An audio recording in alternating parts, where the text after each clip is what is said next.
meeting order, please, and we're going to pledge. I pledge allegiance to the flag of the United States of America and to the republic for which it stands, one nation, under God, indivisible, with liberty and justice for all. Public comment, item not on the agenda. President Miller, will you turn your microphone on, please?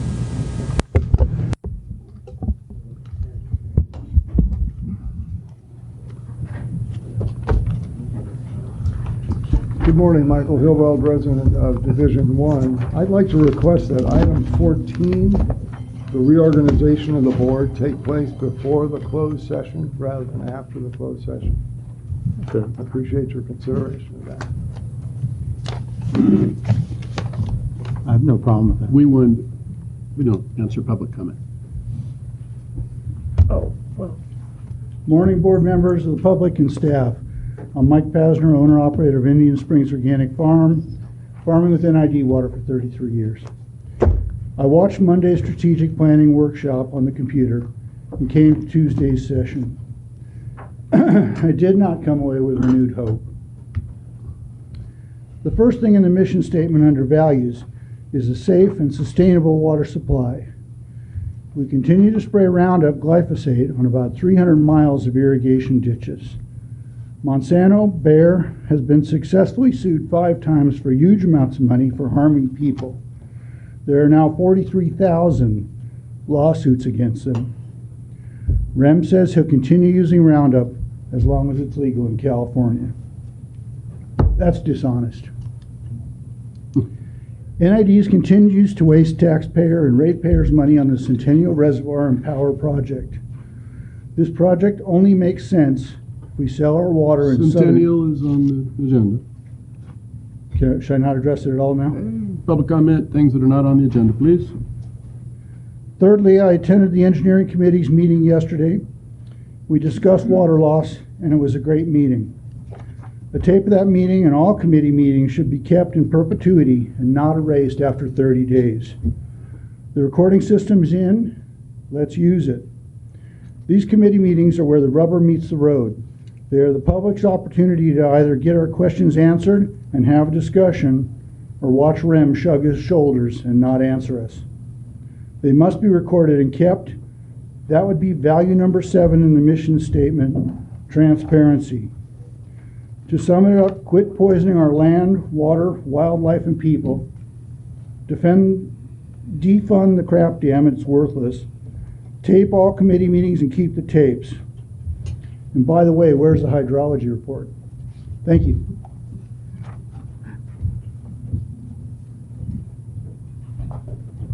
Morning, Marin Lipowitz, Grass Valley. Anyone who'd like to join me in the Earth Pledge, please. I pledge allegiance to the Earth and all the life it supports, one planet in our care, irreplaceable with sustenance and respect for all. I put little stickers on your desk. You can put them somewhere where you'll see them. The quote is by David Suzuki. The way we see the world shapes the way we treat it. If a mountain is a deity, not a pile of ore. If a river is one of the veins of the land, not potential irrigation water. If a forest is a sacred grove, not timber. If other species are biological kin, not resources, or if the planet is our mother, not an opportunity, then we will treat each other with greater respect. This is the challenge, to look at the world from a different perspective. That's David Suzuki. David Suzuki is a biologist by training and a former professor of genetics. So he's a scientist. He's not a greenie like us. I think what he has to say should be respected. When he was asked in an interview, what gives you hope for the future? He said, hope is all I have. And it's not a Pollyanna-ish, oh, don't worry, good things will happen, or they've always happened, or anything like that. I believe that we are so ignorant, we can't even say it's too late. A lot of my colleagues are saying it's too late. We've passed too many critical tipping points to go back, and all of the signs on the curves are very, very dire. There's more, but I will just end with what he had to say about sockeye salmon on the Fraser River where he lives in British Columbia. In 2009, just over 1 million sockeye came to the Fraser River. I remember distinctly looking at my wife and saying, it's too late. There isn't enough biomass to get those sockeye up to the spawning grounds. They've had it. A year later, in 2010, we had the biggest run of sockeye in 100 years. Nobody knows what the hell happened.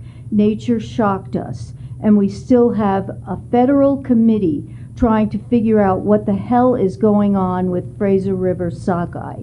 Nature showed us that if we can pull back and give her a chance, she will surprise us in many ways. I believe that's the challenge, to give the nature the chance, not impose human technology and try to manage our way into the future. Give nature, which has had 3.8 billion years to evolve, give nature a chance, and my hope is that she will be far more generous than we deserve. So please give nature a chance. No centennial dam. Thank you. Thank you. Consent agenda.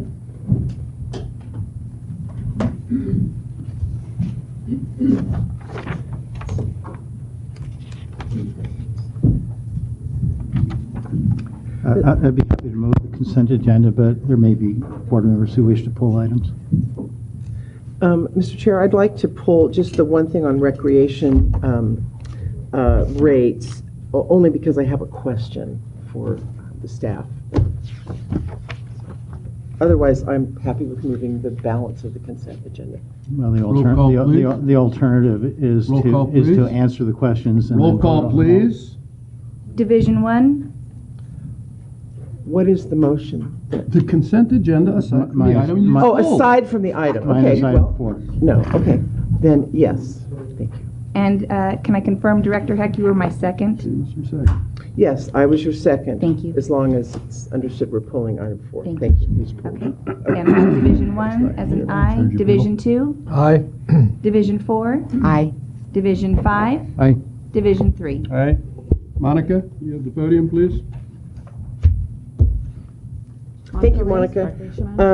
So, and when I was looking at this, my one question is, does this rate increase keep or make the recreation department whole, meaning self-sustaining? You know, your income and your expenses are going to match. That's what we're trying to do. That's We've what we're been trying to trying do. to do that over the last 3 years. How high is it? Yes. Yeah. And so So is we're there a getting there. shortfall here? And if so, how much is it? Or are we like even? Yes. The shortfall is $315,000. 315. Yes. That is the Okay. subsidy that Hydro continues to send to Recreation for its capital program. Other than that, this rate increase keeps the O&M component of their costs at no nonprofit. Okay, thank you. I just, that's what I wasn't there for the M&R meeting, so that was my question. Yeah. Thank you. I move approval of that item unless there's other questions. I second it. Roll call, please. Division 1? Yes. Division 2? Yes. Division 4? Aye. Division 5? Aye. Division 3? All right. Full order is LAFCO. Conduct a public hearing here at some point. You'll indicate when you want the hearing open. See, yes. Very good. Good morning, board. Sorry. Greg. Sorry. Good morning, board. My name is Greg Jones. I'm the Assistant General Manager, Public and Staff. We're here today, at first, to open a public hearing, to conduct a hearing and hear testimony from the public regarding adoption of Resolution 2019-33, requesting the LAFCO, Local Agency Formation Commission of Nevada County, to take proceedings for the application of change of organization to provide new or different service and to amend the district's sphere of influence. So with that, we'll, Mr. Chair, In a moment, you will request to open the public hearing, then we'll hear from public, close the public hearing. We will then go on to a staff report and presentation, and then follow up by closing with the consideration of adopting the resolution. So, at your timing, we can open the public hearing as soon as you can. Public hearing.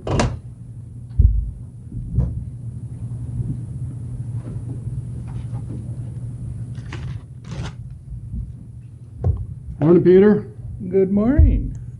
It's like going to church here. It's everybody so quiet. Peter Van Zant, District 1. We're just waiting with bated breath for your words of wisdom. I got to come back to that, but we're not going to go there. Okay. Okay, LAFCO. The authorization is for $160,000 to start this application process.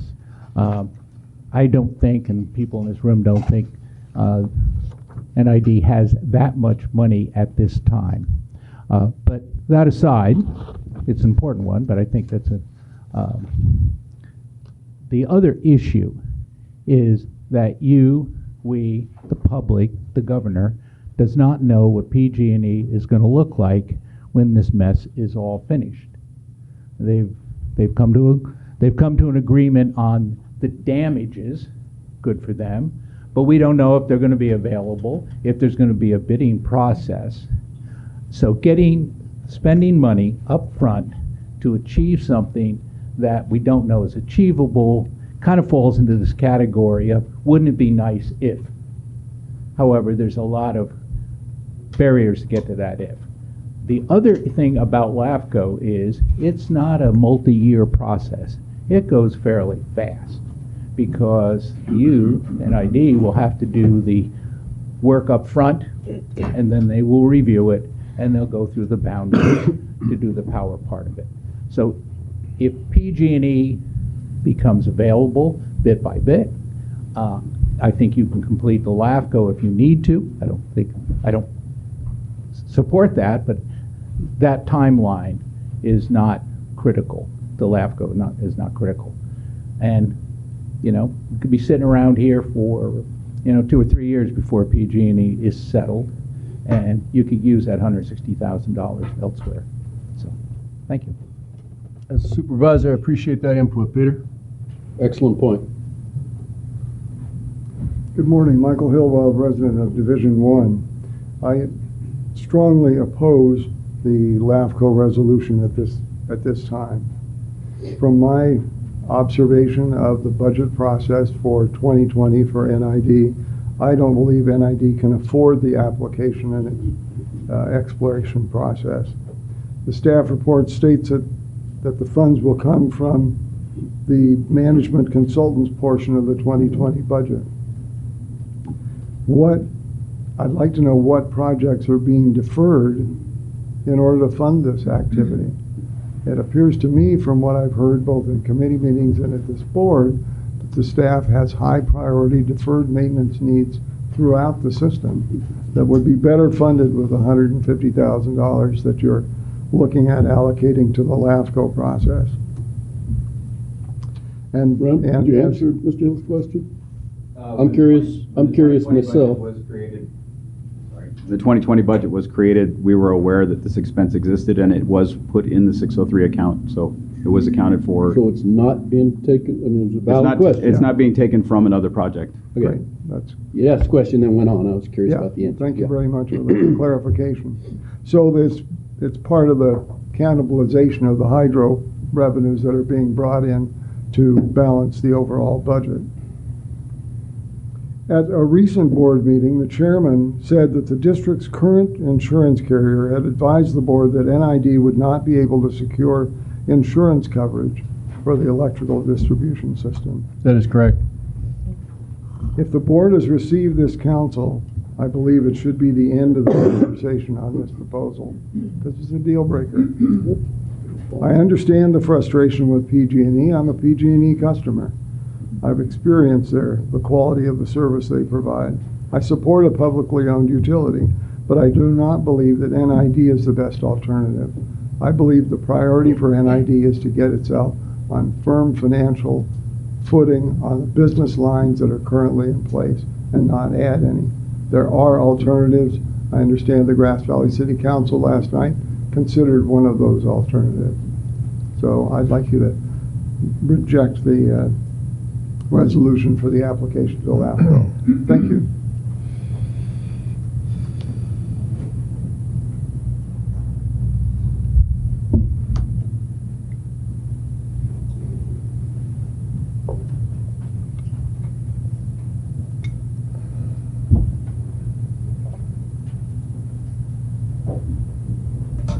Good morning.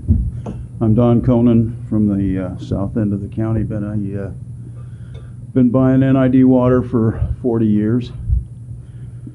First of all, back a month ago or a couple months ago, there were three choices: either NID take over the system in their service area, or the state was talking about taking over the system, or PG&E would be allowed to end their bankruptcy. Since that time, we've seen a closed-door meeting between Mr. Newsom and PG&E, and so it looks like there's only two alternatives we're left with. So we have PG&E and Mr. Newsom working to end the bankruptcy as soon as they can. That's good for PG&E. It's bad for the public. The decision is going to be made by the state legislature instead of the courts. That's good for PG&E because they spend a lot of money down there at the legislature, and it's bad for the people. Now, I just want you to think about one thing. If PG&E was in control of NID, and you have a problem, I've had problems with NID before. I come up here and we usually get them resolved. But if PG&E was in control, you could go to San Francisco, and believe you me, none of those vice presidents would even talk to you. I am a firm believer in local control, and this is a very time-sensitive issue because this is going to be settled by June 30th, if not sooner. So I'd like to see NID make a decision on which is more important, the Centennial Dam or PG&E takeover. Now, there's no question in my mind that we should have our own utility. The other interesting thing is that PG&E's done this before. 20 years ago, they went bankrupt so they could shed some debt, and part of the reason they went bankrupt is because trees were falling on their lines. 20 years later, nothing has changed. Are we going to be back here again in 20 years? Because PG&E has a real good system going here. They go along, they don't service their lines. Some of their equipment, I understand, is close to 100 years old, and they won't upgrade their system no matter what they do because they have the legislature on their side. And I just don't want to be back in this situation. I hope I'm alive 20 years from now. But I don't think we want to be back in this situation 20 years from now. There's no doubt in my mind that NID, even if they don't do a perfect job, they sure can do a better job of running an electric system than PG&E has done. And the fact is that if I have a problem, I can come up here and complain to people locally and usually get something done. There's no way that San Francisco gives a damn about us. So I would encourage the board to, if it means giving or delaying the Centennial project, I think this is much more important, and it's a hell of a lot more time sensitive than the Centennial project. Thank you.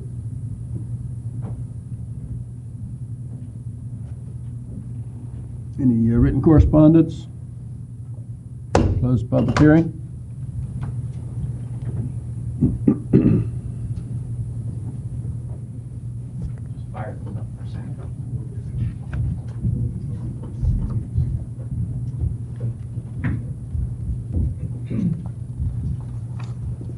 Well, I sat on the table last night where we were working on a sustainable and resilient. Come up and stand, but I'm in the middle of talking. Did you not understand that I was in the middle of saying something? Oh, yes. I just said, come up and stand and chill for half a second. Yes, yes, Right, sir. person. So last night, the strategic planning, I sat at the table about a sustainable and resilient budget. So points taken here on the budget, the allotment of these monies at this time. I think we should not be doing this at this time. I think after all this with the governor and all that, they're going to break them up. I don't know that he is in cahoots with he being Newsom. But who knows? You know, the future is the future.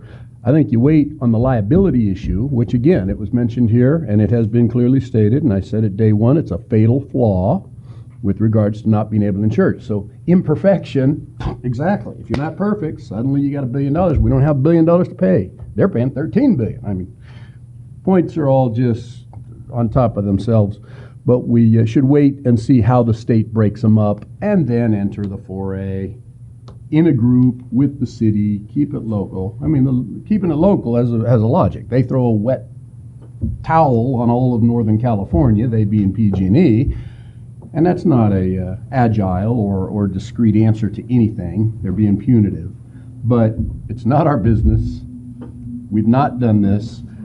We just keep kind of glossing over the necessity to more than double our employees. And I continue to say, I don't know even where you find the bodies, literally. Oh, well, the guys who get laid off from PG&E, they don't necessarily want to stay in, you know. It's a big, big endeavor, huge lift.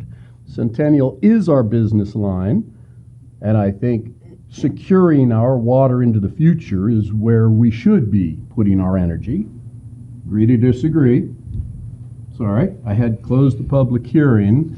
Are you speaking on this Yes. issue? Sir, That was the pregnant pause when everybody Oh, sat the quietly. pregnant pause. I should have raised my hand right then, and I just Well, did it or just 1 gotten second here in later. a timely and I fashion and apologize. realized what the meeting was. Oh, Are you here to absolutely. speak about Yes, sir. the, well, I'm finding out who she is. Oh, please. Director Peters, Oh. may I inquire? Please, thank you so much. Or do you already know? No, I've never Okay, so chill. So is that what you're here about? about the, You come up and stumble and fumble your paper. I don't know what you're here about. excuse me. We had opened and closed the for the public public hearing. hearing On, I wrote something up what subject? to say, please vote no What on subject? Centennial Dam See, that's not the spending. subject right now. That's what I was wondering. I Okay. didn't know. That's Sit why I was down, that's raising my later hand. in the agenda. I just Sit asked down, somebody- that's later in the agenda. you so much. Centennial I comes really- back up. Relax. I just appreciate it so sit much. down and stop babbling. Boy. Are you on the Mr. Miller, PG&E? you are losing it. You need to take a break. Darling, are you and talking get- about what I'm- we're on I'm topic dealing with on? the- Are your you talking about behavior. what we are on topic now? I'm talking about your behavior. My demeanor You're being is rude what and it is. Right, I'm disrespectful tired, to the etc., public blah, and blah, the board blah. members. Okay, so we don't need to reopen the public hearing. We're trying to, peace and love, darling. So yeah, that had nothing to do with what we're doing. Either person. Okay. Can I interrupt for a moment? Yeah, it's time for us to talk, actually. Please note it's on the bottom of every single agenda that we have. District Policy 2200 strictly prohibits employees, consultants, visitors, or anyone else on district premises or engaged in district-related activities from behaving in a violent or threatening manner that includes bullying or unreasonable behavior that demeans, intimidates, or humiliates others and causes disruption in the boardroom. And that was the fumbling of the papers and the interruption and not appearing to the on agenda. every I'm single holding us agenda. on an agenda. We're having a very civilized conversation about everything. Laura, relax. And I would add that applies to the board as well. And I'm simply keeping us on the agenda. Whatever. Let's move on. Okay. Good morning again. Greg Jones, Assistant General Manager.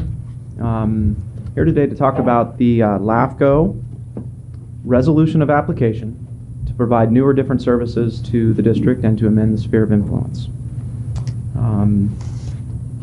This application is brought to you forth today by Resolution 2019-33, and it is to discuss these items. This presentation kind of goes through our plan for service, and we wanted to give you an idea of what the plan for service within that application contains. We have members and executives of both Placer and Nevada County LAFCOs here. with us if we have questions at the end regarding substance or process or what the time frame is. We've heard this morning that this could take a long time, but we have both SR and Chris Berry in the room if there are any questions pertaining to the actual activities of LAFCO moving forward. So this presentation goes through the plan for service, mostly some of the questions that we had to answer. I'll give a brief overview from that, and then I'll finish up with what we believe to be the budgetary actions will be moving forward, and then we'll close up from there. So what services are we discussing here today? This is again, I want to reiterate that this is the first step in a long series of steps towards the district becoming an electrical services provider for the territory. One of many, and we will go through those steps here in just a little bit, but the change of application of organization is part of Government Code 56.824.12, sections A 1 through 6, and then it lists a couple other government codes there, and we are looking to provide new or different services and to change the district's organization structure within the LAFCO system. NID is looking to propose to become, through this resolution, to become an electrical service provider to lands and properties within NID's current service territory and some lands that are without NID's current service territory, but a little expanded. We've seen the maps, and we'll see the maps in just a little bit. You have a couple maps, I believe, within your packet as well. NID's proposal will result in local representation of the electric utility grid and service base. We are discussing the local and targeted investment in the system and its infrastructure, and as well as local and targeted emergency planning and response here within the district activities. As an additional benefit, we believe that there can be a savings to the customers within the current PG&E service territory that are within this area through a higher level of customer service, folding in with NID's current existing utility structure and our billing, finance, and administrative services.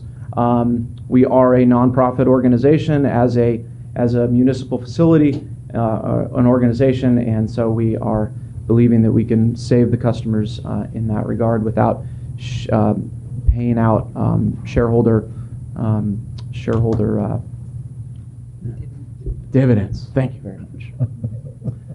Leverage the range. So one of the questions was, what is the level and range of services? What would be the cost of customers and financial impact to existing customers? Well, we would be providing service to roughly 87,000 customers who currently have a PG&E existing service. We anticipate that there be a reduction in roughly 5% of current billing by PG&E at today's rate, and we would also provide the qualified income assistance programs that are comparable to current care programs accessible by PG&E and mandated through the state as it is currently. What services can be extended in the affected territory? Well, and alternatives for establishing that services. We've already heard over the past number of months and today, there are alternatives to this. This is one opportunity. There are local governments currently within our service territory and without that are currently active in identifying other alternatives to removing PG&E from their utility provider. Again, this is one alternative. NID has kind of answered the question from a lot of communities and a lot of our customers in the area saying, please take this on, please think about this, please go forward with looking into this, and that's what we're doing today. Certainly there are a number of opportunities, whether it stays with PG&E, we do know that the governor is looking at a lot of things, or it moves to some other entity such as a JPA, such as a customer-owned utility system within the area. There are a number of alternatives out there. The proposal is consistent with the sphere of influence in the proposed service territory. We have assessed the local services area, and we propose to encompass the boundaries of the cities, counties, and districts within our sphere. NID overlaps many cities and 3 counties, so we would propose to overlap there. We do not believe that there are inherent duplication of services within those territories. So we've consulted with LAFCO council as well as LAFCO executives to reflect those opportunities.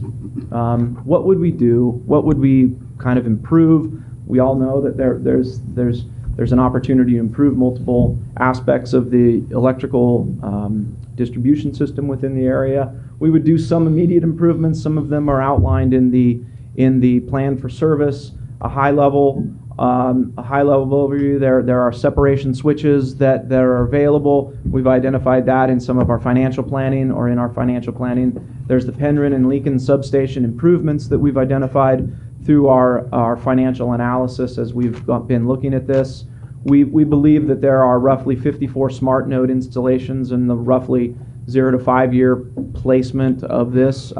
What the smart node is in general is it allows certain areas of the grid to be shut down that are high risk level for wildfire activities, and other centralized, more urban centers of the communities to be continuously lit up during those periods. So not a full-scale wet blanket blackout, but other things. We've looked at some priority areas where we would want to set those smart node installations so that those areas are constantly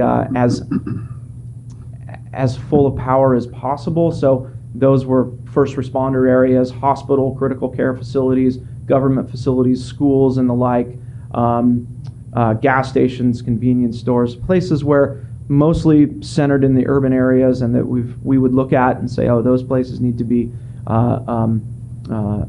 electrified as much as possible. Where would we put these smart meters? Long-term improvements include capital improvement plans through the electrical grid system. And that's a whole swath of different opportunities. Some of the benefits we think are here are single disruption of services, right? So when NID goes in and puts piping or puts water lines into the ground, we are experiencing an outage within a roadway, and we can do more within that roadway where you can line that roadway with additional services. And so that we just think there's sort of a one and done sort of activity where NID does a lot of maintenance and activities throughout the service territory as we move into the process. How will this be financed? There's a lot of talk about the financing. NID has proposed November 12th, I believe it was, the board of directors had authorized a notice of intent to be sent to to PG&E, and so NID had sent the non-binding notice of intent to PG&E in the amount of $300,196,900. We believe that that was a fair price based on our assessments and our calculations of the current system and its upgrade necessities. The district anticipates using revenue bonds to pay for this activity, as well as on any startup or any new activity where you're taking over someone else's equipment. There is a number of upgrades to be made. We've talked about some of them in the smart node system and some other activities. We currently, based on our notice of intent and our current plans, and again, some of this is subject to change as we negotiate. We approximately believe that there's roughly a $550 million revenue bond that the district would take. The fund that revenue bond would propose really three things: to fund the proposed acquisition of $300 million, plus establish a self-insurance bond of roughly that $2.4-ish billion over a 20-year period, and then those revenues would also fund startup and 5-year capital spending costs as well. Through NID's financial analysis, we believe that revenues on this acquisition price exceed the level of $160 million a year. Our financial consultants and staff believe that is enough to fund all the activities of the operation, including operations, maintenance, power purchases, capital projects, salaries and benefits of the additional staff that we would need to hire, funding reserves, debt service, as well as funding funding liability programs. The district, just so you know, currently has a AA- bond rating. We believe that in looking at an estimated 50-year bond revenue package, that's roughly a coupon rate of roughly 4.5%. The overall process is LAFCO. This is a high-level map of the general vicinity. The dark line is NID's current service territory. The green line outside of the dark area would be where the power customers would be outside of current NID's current water district boundaries. The sphere of influence adjustment that we would be asking for LAFCO is to move our electric service boundary to this green outline while keeping our water service boundary the same. That would not change. So there is a whole series of processes to happen. We've outlined a few of those in the staff report. Some high-level processes would be this public hearing and resolution of the application. Once we do that, then should it pass, then staff would produce the application to LAFCO. From there, LAFCO engages upon a quite heavy review of the application. They go through what's called a municipal services review, and through that, there are two particular studies that come out of it. One is the financial feasibility, and another is a risk feasibility. So although NID has conducted its own current financial feasibility, this is why we're here. That's how we came up with the purchase price of $300 million and change. Third-party LAFCO and its consultants would go forth and create their own financial feasibility and risk analysis that would then be their opportunity to either say yes or no, this is a viable project or not. From there, we would activate the latent powers and then amend in our sphere of influence to receive that outside green area for electrical services boundary. CPUC, after that, would have to review this process and ensure that this removal of the customer base doesn't intersect with other potential customers with PG&E's service territory. So this goes back to the state on some review level. Finally, there is a vote of the public. We are very, very particular about ensuring that the public gets a vote on this activity before NID moves forward with much of anything. So after all that is said and done, a vote of the public, and then thereafter, only then would LAFCO, would NID provide another application for annexation to LAFCO, when we would do another annexation process of the properties that are outside the boundary of NID's current service territory. We believe there's some key benefits to local distribution and a local utility. Right here, this board of 5 will be the representative agency to set policy and retail rates and how we go forward with that. What is the structure? What is the benefit to the community? How do we want to do that? And it's all done right here locally with the elected policymakers. We believe there's a reliability of service, and our customer service is here answering the phones, and people can walk right in our door and talk to us, just like the gentleman had mentioned. Hard to do that walking into San Francisco right now.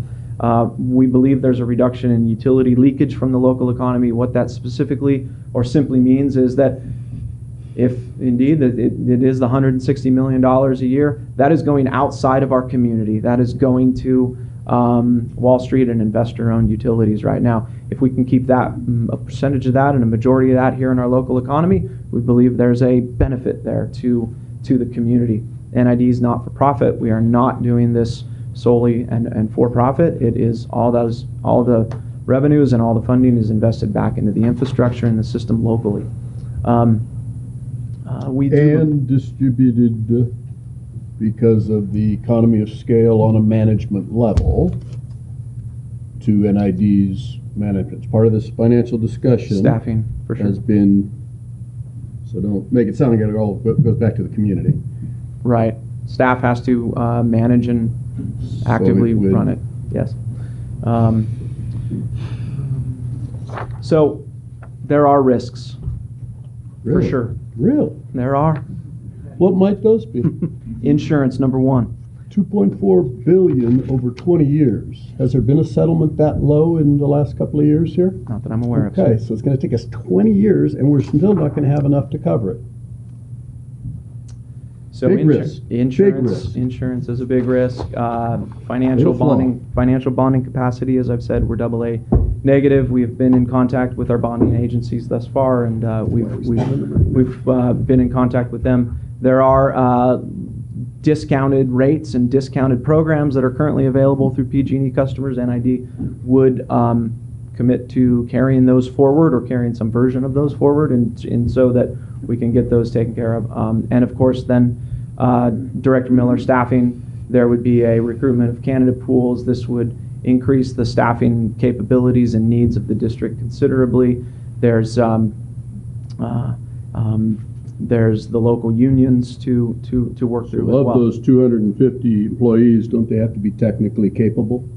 Yes, sir. I mean, we're taking on a high-risk endeavor. You better not just have bodies. You better have some properly trained, certified, again, difficult to find. Correct. And to accomplish.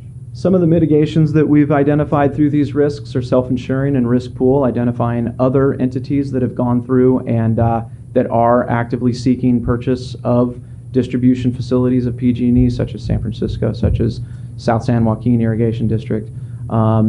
And there are other entities that are doing this and looking at entering into the electrical market and knowing that the insurance carriers are not adding new electrical pools or risks to new carriers. As of now, we would look into identifying risk pools along with others.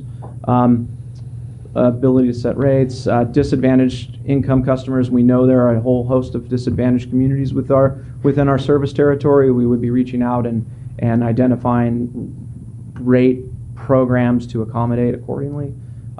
As we talk about staffing, we would have to, and we have been looking at transition planning. There are a number of skilled needs here. Currently, there are, we would think about reliance on current contractors and consultants. PG&E utilizes them. They're running around this territory right now. You see them all over the place, working on their systems and their tree lines and everything. So, what's PG&E's risk liability coverage? Are they self-insured? I mean, their formula seems to have resulted in bankruptcy twice. I don't want to see the district go into bankruptcy, is why I'm throwing these loud red flags out here today. So I don't really, well, how did PG&E, I mean, they wind up going to bankruptcy, so I guess it doesn't matter, but what was their, unless the community wants us to go into bankruptcy. Their strategy is to go into bankruptcy. Well, that's what I'm saying. So I mean, I don't want to be saying that. So what has, were they self-insured or were they? I don't know, maybe Dustin knows. Yes, I mean, PG&E does have insurance. Obviously, on the scale of Camp Fire and 2015, 2017 fires, it was insufficient to cover the total liability. So even PG&E got driven into bankruptcy for whatever the reasons. So that would be our kind of operating plan here, because we're not going to have except 2.4 billion after 20 years, which isn't going to cover anything, especially in 20 years. So we're totally vulnerable. With the operational program that we see is, oh, well, you just declare bankruptcy. That would really help the community. Not. Well, I think, Scott, there are other ways to arrange your life. I mean, you can take your various business lines and try and legally silo them and isolate them from each other. So when the bankruptcy comes, you're only bankruptcy part. Gotcha. Right. That's would you agree with that, Dustin? Yes, I mean, work it. the enterprise is hydroelectric, water, recreation, electric distribution, potentially. And in the scenario where there's a significant event giving rise to liability, bankruptcy may be the only option. And in this case, it'd be Chapter 9. What you would not want to see is the entire NID enterprise being subject to bankruptcy court. Right. And there's research and research would need to be conducted to give a definitive answer here, but the goal would be Proposition 218 actually provides a potential positive in this instance, in that it says that water rates can not be more than the cost of service. So in the case of PG&E, they're having to essentially seek new debt, burdening the entire PG&E enterprise in order to fund their reorganization plan, right? That's President Miller alluded to the $13.5 billion. That's just for the wildfire victims. In the case of a public entity bankruptcy that's subject to Proposition 218, there is an argument that you can't burden the water enterprise with essentially future debt because that would violate Proposition 218. Again, I don't want to lead you astray here. That's a unresolved issue. Significant research would have to be done to give you an opinion on that. And the opinion would come locally or back to the legislature or somewhere? Well, ultimately, that's, again, that would be an event giving rise to liability. You are in bankruptcy court, and a bankruptcy judge is presiding over that. Is that local? We keep saying we'll do everything local, but suddenly it becomes external to us. Correct. You're in federal bankruptcy court. Federal. Yeah, that's not local control anymore. On that subject, Justin, are our three enterprises currently separate in that respect? No. Like is Hydro, Hydro. if a dam broke and washed down Nevada City, is Hydro protected, is it recreation protected? Or separated? We would have the same argument. Same argument. And I'm trying to be clear here on a complex issue. Currently, your water rates are subsidized by hydro revenue. That is a significant benefit, right, to customers. Worst case scenario, under your example, there's a significant liability event arising out of the hydroelectric enterprise. That means the hydroelectric enterprise now needs to fund its own liability, right? It potentially strips away the subsidy that hydro currently provides to water. Right. But the benefit of Proposition 218 is it says you can charge no more than your cost of service. Which means that the water ratepayers will not fund which means that the water ratepayers would not fund any liability exercised against the hydroelectric utility. And we do not have insurance against And the fact that if there is a dam break, Nevada City goes away. And we have a dam failure reserve. No, sir, not in any capacity to deal with this. Well, whether it's big enough or not, but we actually have a designated. We have a catastrophic reserve for the failure of saying equipment. even that's inadequate as we self-insure on that issue. Yes. So yet we're going to go into this and pretend to self-insure. You made my point for me. Thank you. Maybe I can. Just a moment. Well, let Ricky go first. Thank you. Director. Thank you. Heck, go first, please. Thank you. Dustin, I've been following the inverse condemnation actions, and I believe it's. I guess I'm asking, could you comment on the inverse condemnation? Because in our original correspondence and legal opinions that we saw, it kind of held that out as well. We'll sort of see how that goes. And now there's been a decision since we first looked at it. Can you comment about that as a risk? Sure. And do you have that question? I do. Okay. Just real quick, was it germane to what we were just talking about? Yeah, my only question was, is there a difference between a Please, utility, please, publicly, please step to the mic because you can't be heard on the. Yeah, it's all right. Oh, that's true for the filming. Coming in front's fine. I just didn't want your question, Ricky, you've got hers, and this was just, he had some quick question, and sometimes we get lost. Yeah, this is real quick. Is there a difference between bankruptcy procedure for a nonprofit like NID and a for-profit company like PG&E? Good question. And did you have something real quick, Laura? Not right now. Okay. I have Okay. I'll wait until he's finished. Okay, Director Heck, maybe I'll just provide a little bit of background and then I'll try to answer your question. And then you'll get his question next. Yes. Thank you. Excellent. Okay, so both the United States Constitution and the state constitution has a clause that says a agency shall not take private property for public purposes without paying just compensation. So it's called the takings clause. An affirmative taking is called condemnation, and there's a process this board's familiar with. When you do not go through that process and an allegation is made that nonetheless you're taking property, it's called inverse condemnation, reverse condemnation. You're taking property without affirmatively proceeding through this process. PG&E and investor-owned utilities are subject to takings jurisprudence. And PG&E doesn't like that. It's a very harsh legal doctrine. It's strict liability. So whether you were negligent or not, doesn't matter. If PG&E in this case took private property without paying for it, which they did, then they are liable.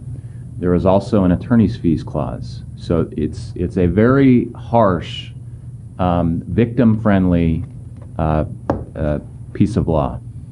What you are alluding to is in the last few weeks, the bankruptcy judge considered that issue, and PG&E was making the case that there, in effect, ought to be a new look at this long-standing legal principle that has always applied to entities like NID and entities like PG&E, and the judge ruled against them.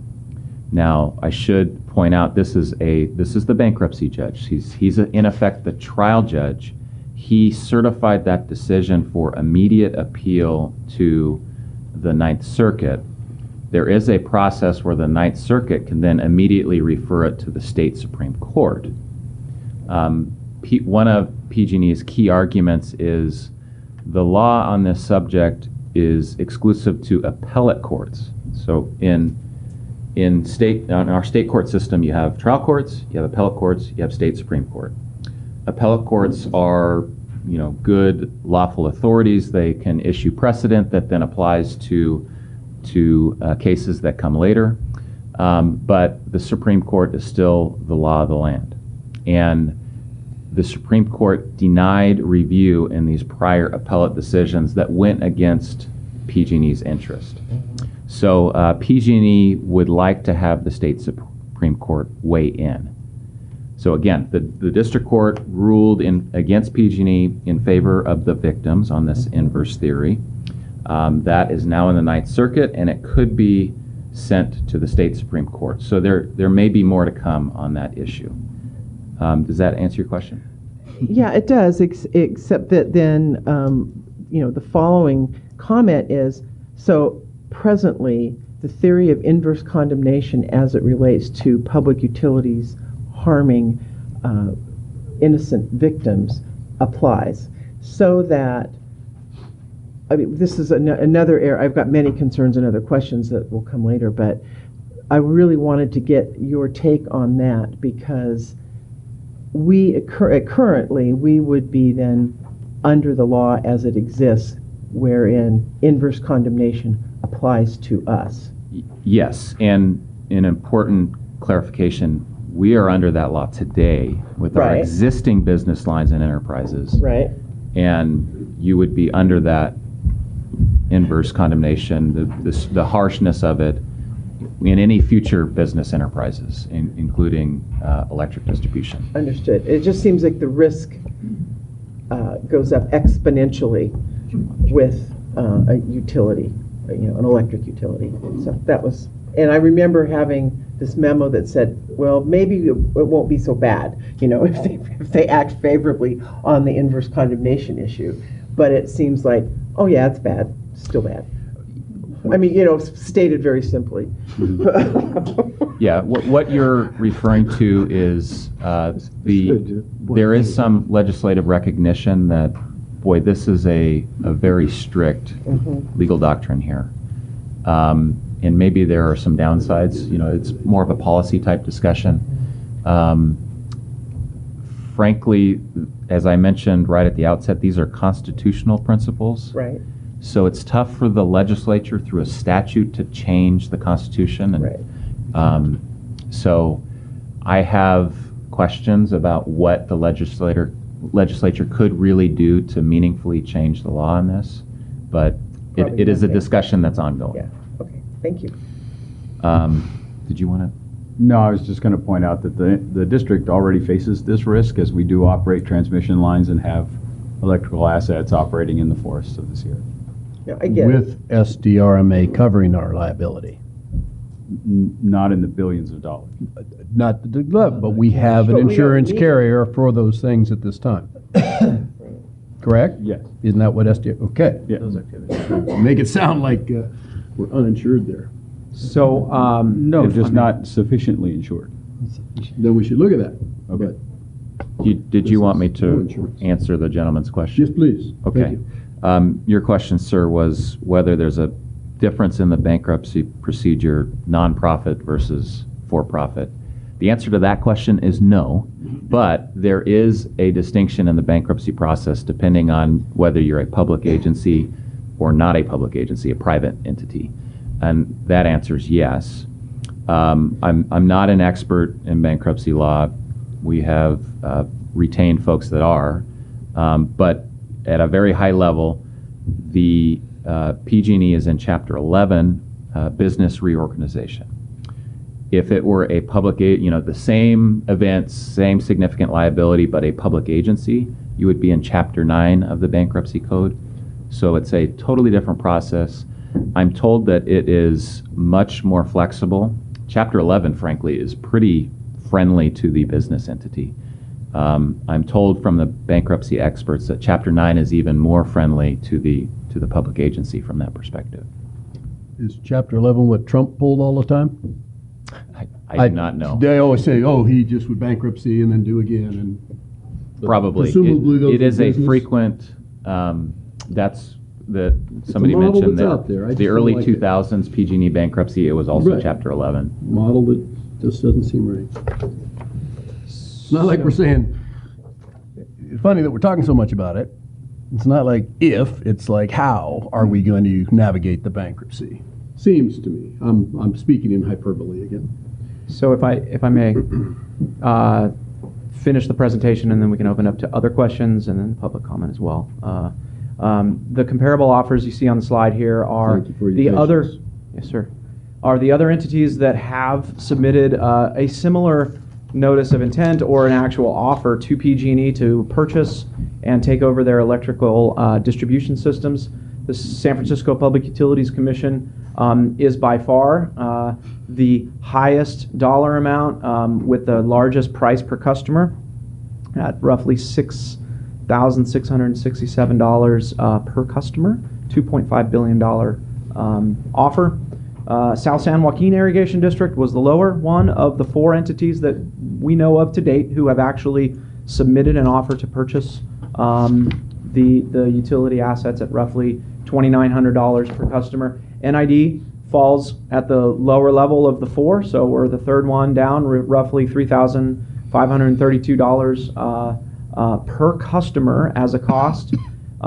We believe that this price, through our assessments and was at the below valuation market value, and then we also took some in terms of immediate discounts for activities that we know we would need to do right away, such as those 54 smart node components, as well as some other costs that we've identified. So NID has come up with a purchase price that we currently have submitted of $300,196,900 to PG&E.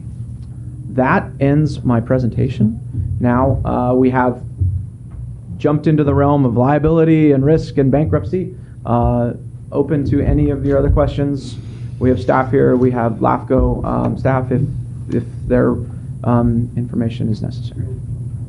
I want to say one more thing and just reiterate the fact that this process today, this resolution of application, is the first step in a long process of off-ramps and areas where if the board or staff or legal counsel feels that there is anything that we have found that what do you call it? Fatal flaw. The fatal flaw.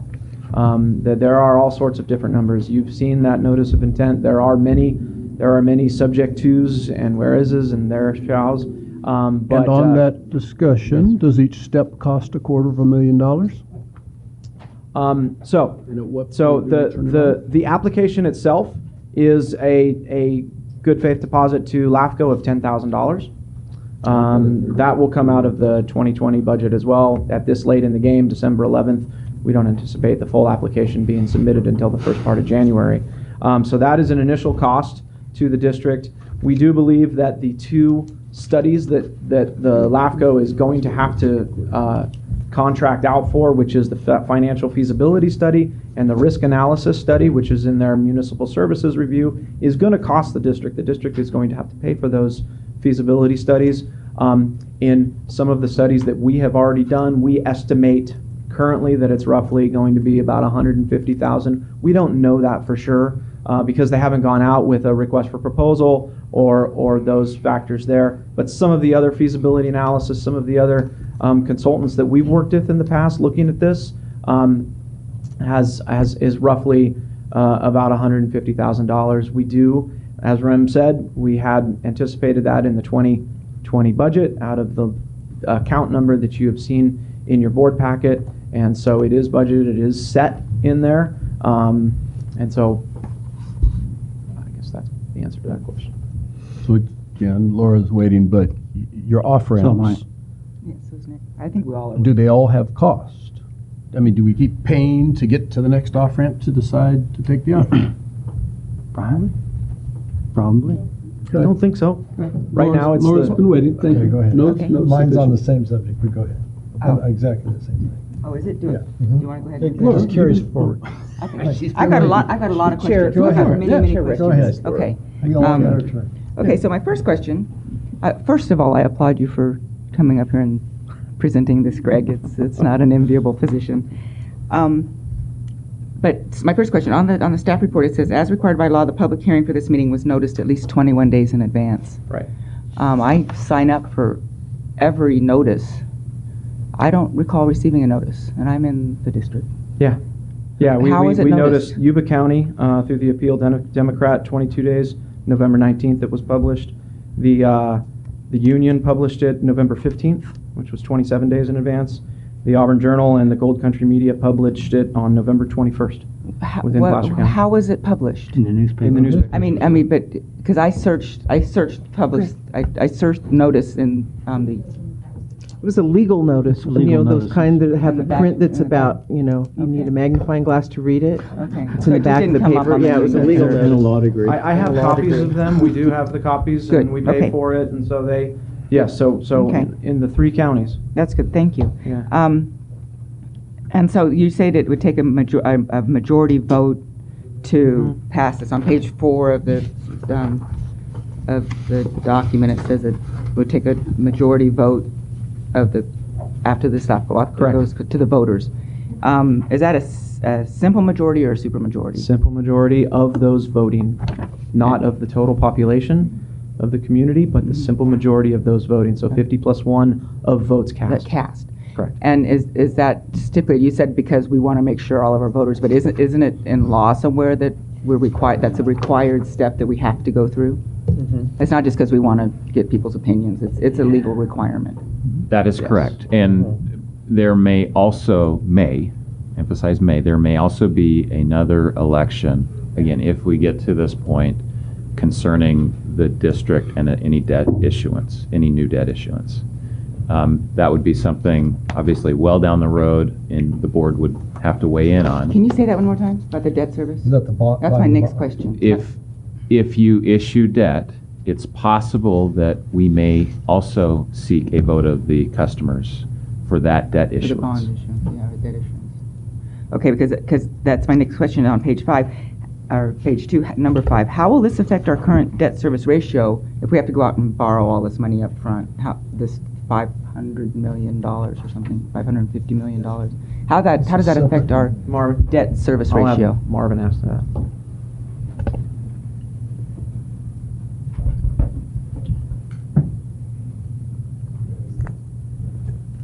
Good morning, Board. Marvin Davis, Finance Manager.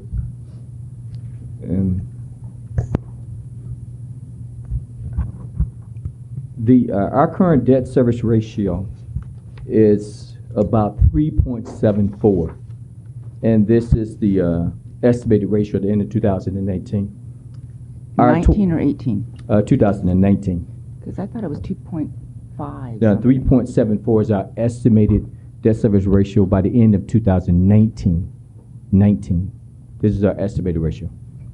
Our 20-year analysis, when looking at this potential purpose, evaluated the revenue or the electric revenue bonds solely upon that operation, because we would not pledge any other revenues to service that debt. That 20-year debt service ratio came in at a little higher than 3 point. It's higher than 3. So currently we are at 3.74 without the without if we brought in the this particular purchase. That analysis went itself 20 years separately, and it came in a little bit over 3. Can I ask for clarification? So you're saying if we floated a bond for $500 million, it would only drop our debt service from 3.74 to greater than 3? Exactly. The reason being is that the analysis forecasts that we would bring in about 170-some million a year in revenues. And the analysis looked at all of the costs associated with it. And this is what it came up with. And so we would not issue this debt until all the T's were crossed and I's were dotted and Way down the road. You would be down. It was approved.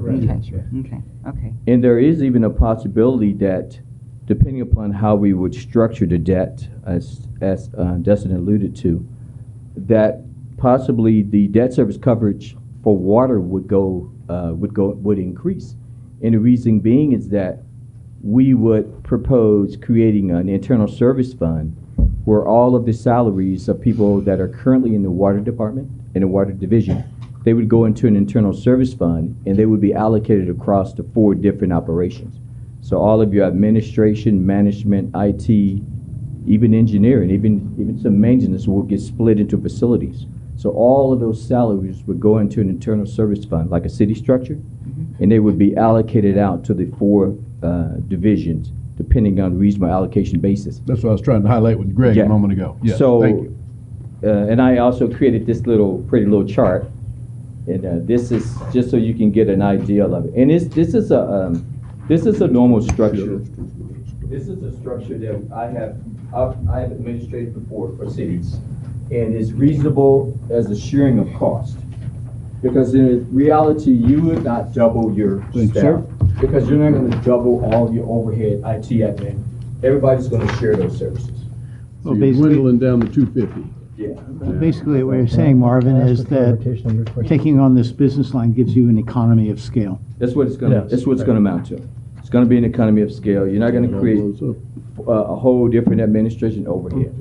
So for clarification, Marvin, just for the farmer side, okay? Even though we're talking about a new enterprise that's going to carry itself, for the purpose of borrowing money, we're combined. For the debt ratio we're talking about. For the debt ratio, depending upon how we would structure it, if we would structure it as a separate legal entity, the debt ratio would then be separate. However, when we produce our CAFR at the end of the year, it's going to get all rolled in together. Okay. And it's going to show that debt service ratio. Okay. Okay. So we're going to establish, so I think that's been answered, we're going to establish a whole nother business line. And it's going to be a separate, like 10, 30, 50, it's going to be another number. Correct. It would be another number. Okay. So what if so we've got all these great projections and, in the perfect world it'll be perfect. But what if it doesn't go perfectly? What if it turns out that something happens and this new business line exceeds its budgeted expenditures? Would that would also compete with, if we needed more money to prop this one up, if something bad happened, not that it would that take hydro reserves away from water? That's a board decision. So potentially, is that it? Yeah. Potentially. Essentially, we have to deal with it. Yeah, so we'd have to pay for it somehow. Potentially. Yeah, We'd have you're to either figure out how to you're pay in for that it. condition, you're either reducing costs, you're raising rates, or you're taking revenue from another business Another line. business line. The only other business line you have the authority to take money from is your hydro generation. Right. And my understanding, and Dustin correct me, the electric rates are approved through a Proposition 26 process, not 218. Correct. So it's a little different process than what we're doing now with the 218 when we go to the vote of the customers. Prop 26 it's not that strenuous. Yeah, it's notification based. Okay. Okay, and then on page 2 of the staff report, I think, it's the second to the last paragraph notes that we're calling the distribution facilities electric utility service business line. That's what we're calling it, the electric utility service business line. But then the last paragraph notes that the NID will bundle distribution and electric service. But I thought the distribution was electric service. Yeah, I think they're interchangeable there. Okay. It's distribution service and we're just changing electrons into the customer. Okay. And utility and rate. Okay, so we should pick a way to call it. Pick which one. And sure. Be consistent. I'd appreciate that. Yeah, absolutely. Because we have the generation and we have the distribution, and so Sure. electric service it was confusing. That makes sense.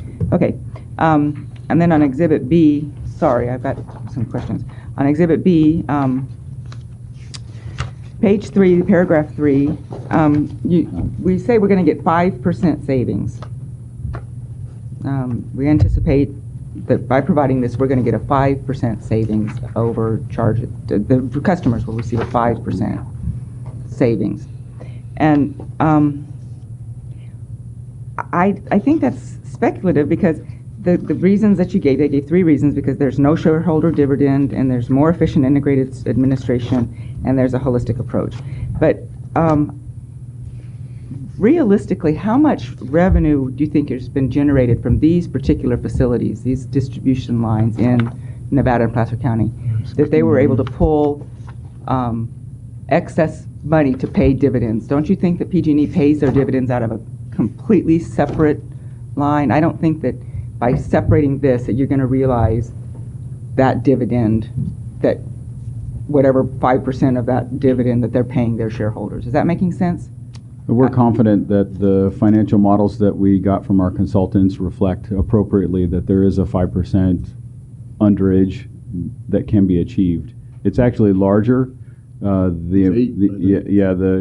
know that it's anywhere from 0 to 14%, but given the amount of capital that we needed to move into the system right away, we felt best that we merely say that we believe it's around 5%. The other part that will change is that the current tariff structure that's proposed will increase the rate structure significantly, and we'll see the benefit of that because our 5% is based on the current rate structure.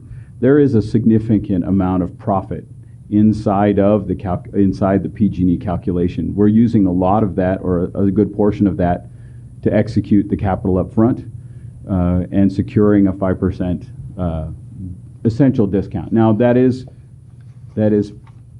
pursuant to, or will follow, the rate structure that this board develops for its customer base, right? I mean, we may decide that we want to have a local green rate that's 25% over because we have to locally secure it. We may want to have a brown rate that's 9% under, and so there's a lot of work inside that. So we rounded the models around 5. We are very comfortable that 5%. We can come in 5% under. Okay, so, but we need to still, the power that we generate, we still will be putting on the PG&E transmission system, and then we'll be buying it back for this distribution area. Is that correct? We will be buying generation somewhere else, and we will be generating and selling to PG&E. Our current PPAs on our large generators runs through 2033. I don't see him. I'm looking for a head nod. Yeah. Okay. So our generators won't be available, our large generators. Now our small generators will be able to bring in and put onto the market. Now that's something that we've discussed, is that by having the 2 business lines in their own buckets, that means that we can continue to profit seek, which is our practice on generation, because we want to generate additional revenue, to support our water operations. And then distribution is a nonprofit, so we're going to go out and try to find the best deal we can in terms of generation, right? We want to buy cheap generation. In future years, there's a real, a very unique opportunity for the district and the community once our generation is unleashed from the PPA, and that is that when the generation prices align, we can immediately vertically integrate our generation straight to the customer. That's to the benefit of the customer and to the benefit of the district. What year? 2033. 33? 33? Yeah. So that's a benefit in the future. Okay. Yes, sir. I'm not quite done. Let you finish. Okay. I'd All right. like you to finish. Okay, I'm getting there, Greg, thank you. He decided he'd pipe up to say that. Okay, so all assessments, I just had questions about, but then I just have a point of order on the consent item number 1 on the agenda. The November 13th board meeting, there was a vote taken in closed session, and I thought that the notes had to. Before closed session, it was pulled the last meeting. But wasn't that where we voted to submit the application because it had to be submitted? That was 2 meetings That was ago. 2 meetings ago. Okay. Yeah. Okay. And that was done. All right, that's good. I'm done, thanks. Dick, Okay. and then you'll go. I already forgot my question. Okay. And then I need to weigh in I have- when everybody I have else is one. done. Okay, and I appreciate everybody sort of taking sort of a long-range global view of this, but I think I want to bring us back to the issue that's on the table before us today. And that is to send a letter to LAFCO to initiate the process. That initiates 2 actions. That initiates the beginning and hopefully completion of a municipal services review and a fiscal study. And I would argue that we need a non-biased, independent judgment on those things to be able to move intelligently forward. And that's going to cost us a little bit. So, basically it costs you something to investigate future options. Now, at this meeting, Peter Van Zandt and Michael Hill-Weld have been very negative and said this is not feasible, et cetera, et cetera. That's their opinion. I personally do not. I would take their opinion and put it in a bucket with everything else that is out there. So we need this independent analysis of whether or not this is feasible. So we haven't made a decision on whether to move forward with this at this time, but we need to develop the information so we can make an intelligent choice about whether or not to move forward with this. And so I think that's the issue before us today. Consequently, I'm not sold on the long-term benefits of this, but we need the data so that we can actually analyze this. So I'm personally in favor of moving to the next step and dumping this on SR and Kurt and Chris. Yeah, there she is. There she is. And this is a huge undertaking. This is a major shift in our business paradigm, and we need the data. I concur with Nick. My only question, or I think it's sort of touched on already, how many more of these upfront costs that would come out of our current budget, and recognizing that we are struggling with that, acknowledging the 2 gentlemen said that, we know that. However, I guess my question is how many more, I think you touched on already, at least one more amount we would have to come up with before we got to the bonding state, right? Out of pocket, out of our current budget. So the question before us today is this LAFCO application. We do know that based on the LAFCO list of fees, there's roughly a $10,000. We're looking for an authorization to provide new services. That's a $5,000 initial deposit. There's a sphere of influence amendment. That's another $5,000 deposit. That's where we came up with this $10,000 initial deposit, because these are the 2 things we're asking for. Right. Beyond that, we do know that this is probably one of the largest LAFCO actions that's happened in recent memory. I might be so bold to say that, SR and Chris, in this area. And so there's quite a bit of staff and legal time that LAFCO itself is going to have to put into this this endeavor. And then there's the consultant fees. So the $150,000 that you see in the staff report is a reflection mostly of the consultant fees plus some additional time and costs necessary for LAFCO. Can that go up somewhat during the course of the year? Perhaps. Right. Okay. But I Okay. don't see it as a magnitude greater. Although, again, we are still assessing that and waiting for that time period. So. Can I add a question? Go ahead. So far to date in the November warrants. It was my turn. I'm sorry. Go ahead. This is on the same thing. Yes. On the November warrants, as of November 30th, we've already spent $140,000, and that's bills that have already come in for this preliminary work. And they've been working right up till November 30th on it, so I anticipate there's going to be more bills that are going to come in. So it's not just the $150,000 for the anticipated, plus the anticipated cost for LAFCO to do what we did, that's cost us at a minimum another $150,000. Point well taken. Ricky was next. So I just don't feel like that's a full, comprehensive, realistic look at what this is going to cost us. Just saying. Okay, thank you. I too have kind of a long list of things, so I appreciate it. And let me first say, y'all, the staff did a great job in putting this together. I mean, this was a lot of work for y'all to analyze and sit and think about for hours on end. And I'll bet, where's Keenan? I'll bet you put in a lot of time that you were not compensated for, excess time, I bet. And so, yay, you guys are great. So thank you for that. That said, then I always key into the costs, as folks have come to realize. And Laura, you're right, there's that 140 plus the 150, but those don't account for the legal fees. And so what have been the legal fees to date that are attributed to this project that we've already paid?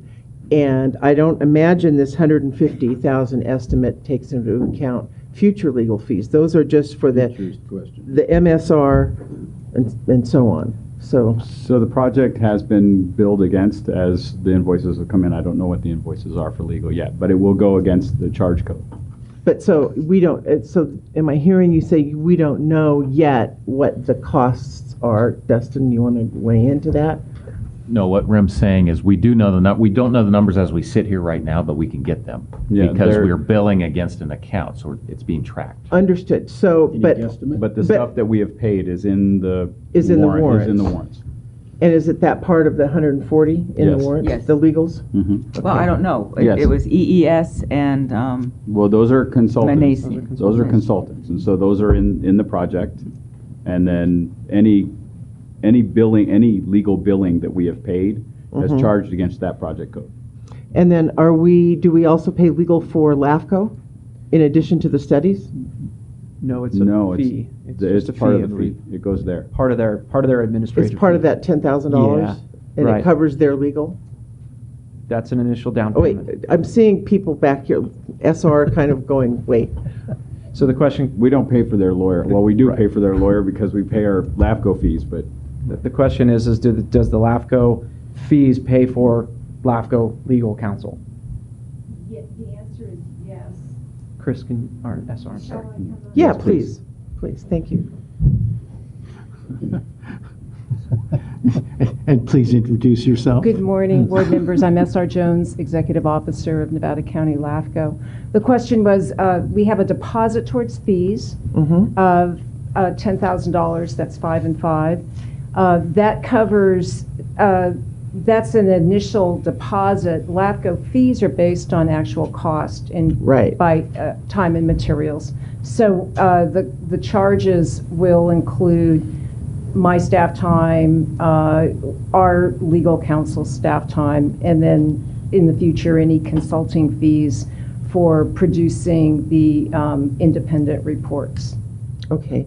And so if you'd stay for a second. So the estimate that we have here of $150,000, do you feel like that is a reasonable estimate? Do you think it might be higher, lower?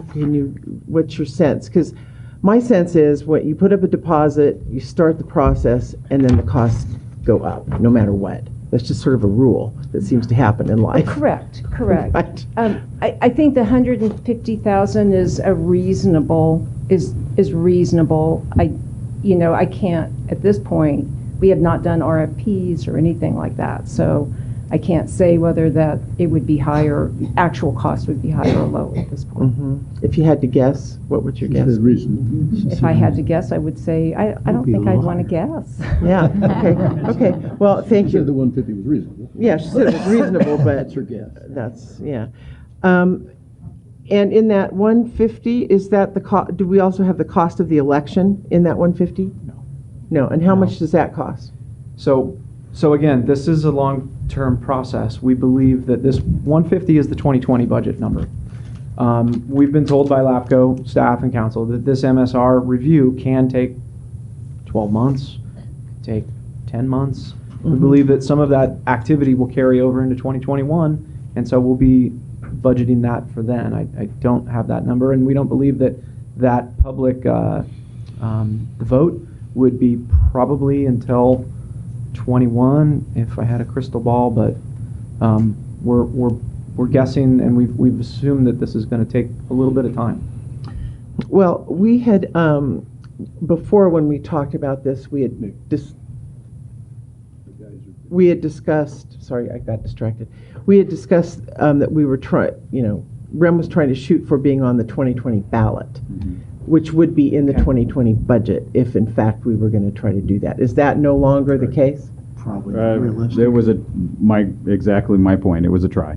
I don't know that we'll make it. If we do, then we think that the number is between 40 and 60,000. 40 and 60,000 in addition to this 150. Correct. Okay. Well, because that goes to a completely different. No, I understood, but it's still, it's still the cost of what we're trying to do. Right. So, I'm hearing we had 140 plus this 150 plus the election, so now we're well over 300,000 for sure. And, and those are concerns for me. Now, Rem, you went to LAFCO, I don't know, in the last couple of weeks or something.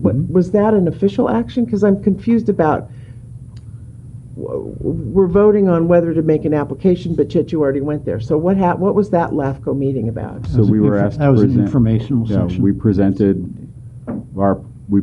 the acquisition process. Oh, so it was just informational. Okay.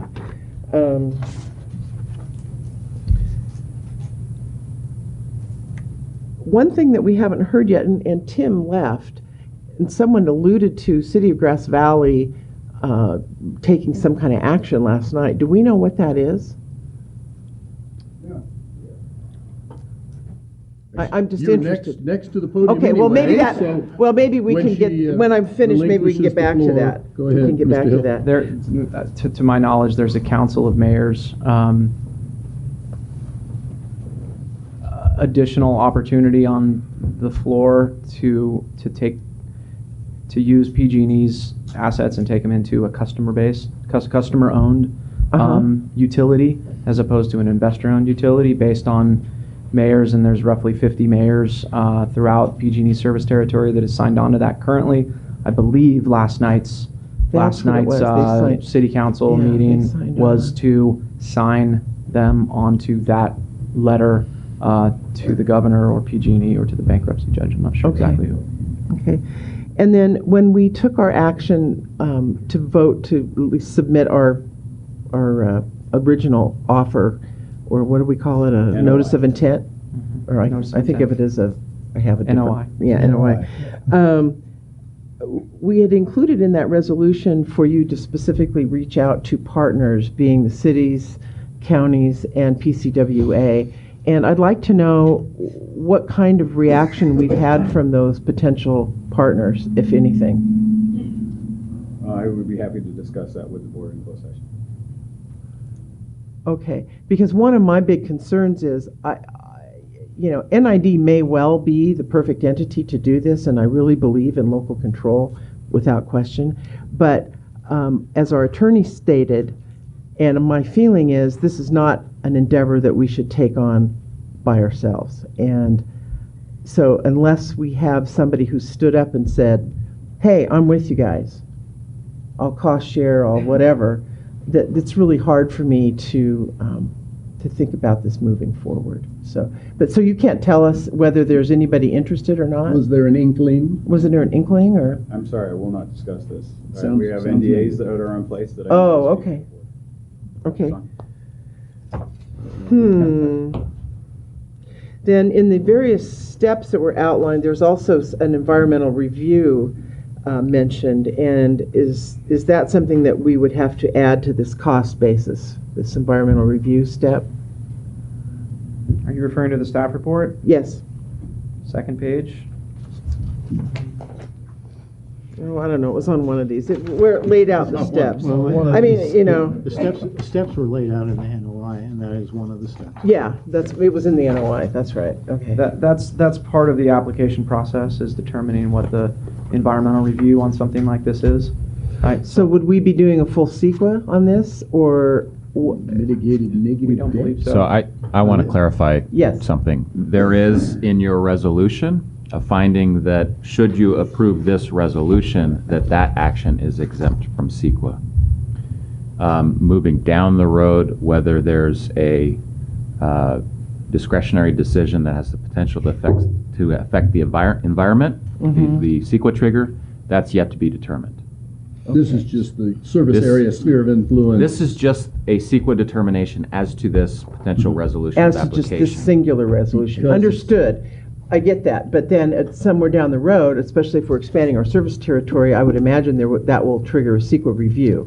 It could. Yes, It I'm could, pretty but sure it would. I would say that could also be an exempt CEQA action. Correct. They're existing. Because the rule is that, will the action have a physical change on the environment? You look out the window, and so does the environment look now as it would after the action? And all you've done is change the ownership of the facilities that are I get existing.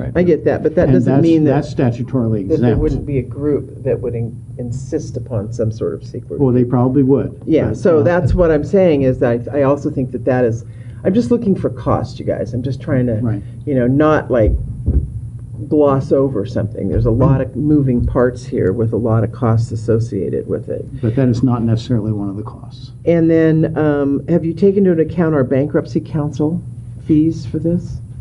No, ma'am, this is. Bankruptcy counsel is going to a different project. That's our PPA. Yeah. Power purchase That's the agreement. PPA, but we don't need to have the bankruptcy counsel work on this? No, ma'am. We don't. We're not in bankruptcy yet. No, but I'm just term meaning, yet. I'm meaning that they may have to weigh in Yet. or lobby, or I don't know. And then I'm really troubled by in your presentation, Greg, the insurance. Oh, we're going to self-insure risk pool. It's like, this doesn't feel like this has been parsed out enough to really feel like, yeah, we can go forward because we're going to self-insure and have a risk pool with some unknown partner somewhere down the road. I think Greg has worked with what he's had. Pardon? In his defense, he's worked with what he's had. I wasn't giving him a shortcoming. I was just saying, though, I was referencing it mainly. Yeah. But that's a huge black hole that has yet to be sorted out. Director Heck, that's why it's part of the MSR review. There is a specific risk feasibility analysis, and that's something that we have to weigh in on, significantly, right? That's why we're going to do that study specifically. And then I did a quick Save little 160 houses. down and dirty math here, and at 4.5% at 500 billion, that's $1,800,000 a month in debt service payments. I think is what I written had. somewhere, I yeah. did. I had it written somewhere. I knew right away that was at 4.5%. Yeah, that was the 4.5%, and it's like, wow, that's a big, that's a big chunk of money. A lot of money for a lot of you. And It's in a big the operation. and I didn't. And it has big revenue. It has big Well, revenue. it has big revenue, but it has big expenses. And what I didn't see in that consultant report was big margins. I didn't see that revenue minus expenses equaled a whole lot of money. That's what I meant. But we shouldn't be operating a margin. We're a nonprofit. And that's where the 5% Well, reduction to but margins revenues. though are important because presumably you can keep those in reserves for catastrophic. Director Heck, part So a of nonprofit has a reserve calculation in its NPV, and so it was in that study that we It was, presented. yeah, I didn't think that it was adequate from my well, perspective. reserve Fair and enough. contribution to a risk Right. liability pool. Yeah. Speaking of the pool, these 4 entities we have been in conversation with, and bringing up the idea that as a new utility, we've heard from our insurance carrier that the major carriers currently will not insure a new carrier. Correct, yeah. So these groups are in the similar boat as this, and so that's why we identified perhaps a risk pool as well. Right. Well, I know it's a good idea, but I don't know why the city of San Francisco, that has almost no risk, would ever participate with us that have huge risk. They But might to make themselves look good. Fair. I doubt it. They don't care. Why do they I'm care? against it. They I'm just already saying, look like, good. there's They already look good. all this All right. I discussion. think that's my questions for now. Thank you. So Mr. Hill was next, and then Peter, and then Nick, Okay. and then we go to whoever, yeah, the lady, sorry. Trying to keep it organized. Michael Hillwald, resident of Division 1. I've come to the podium to correct the record.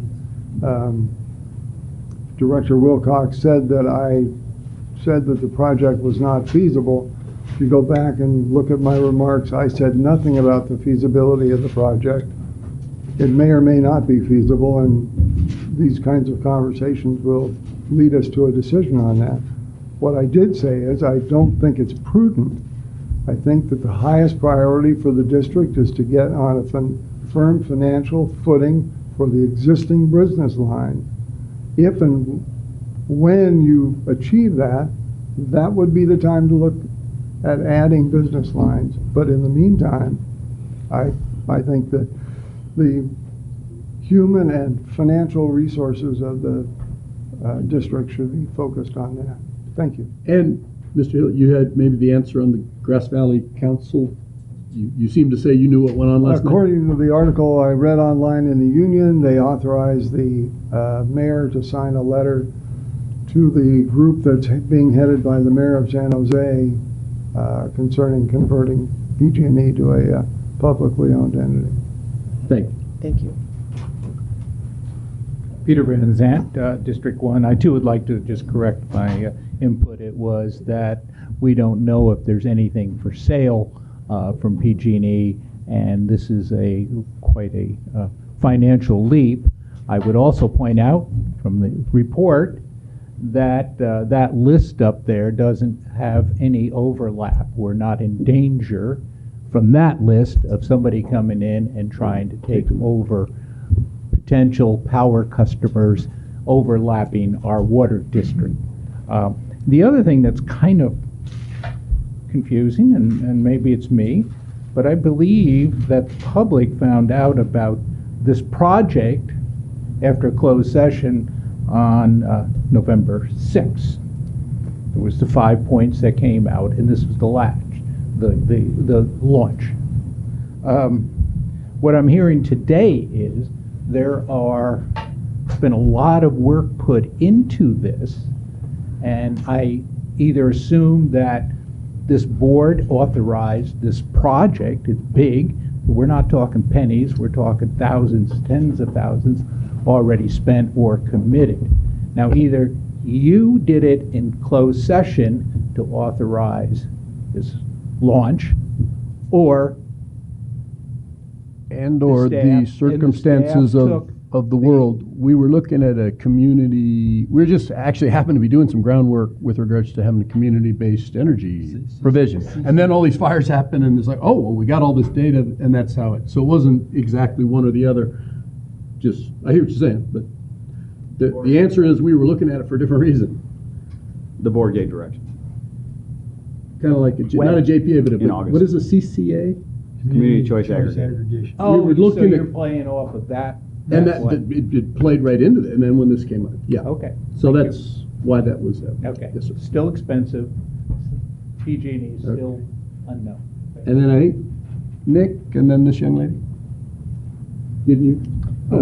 Request? Yeah, Sorry, he was signaling me. we just wanted to get a little more input on the approval process slide. Public hearings, LAFCO, application, et cetera, PUC, and then vote of the public is below PUC. So does PUC approval have to precede a public vote? I didn't think it did. No. So these aren't necessarily in sequential order. I guess my question is, what's the timeline on this?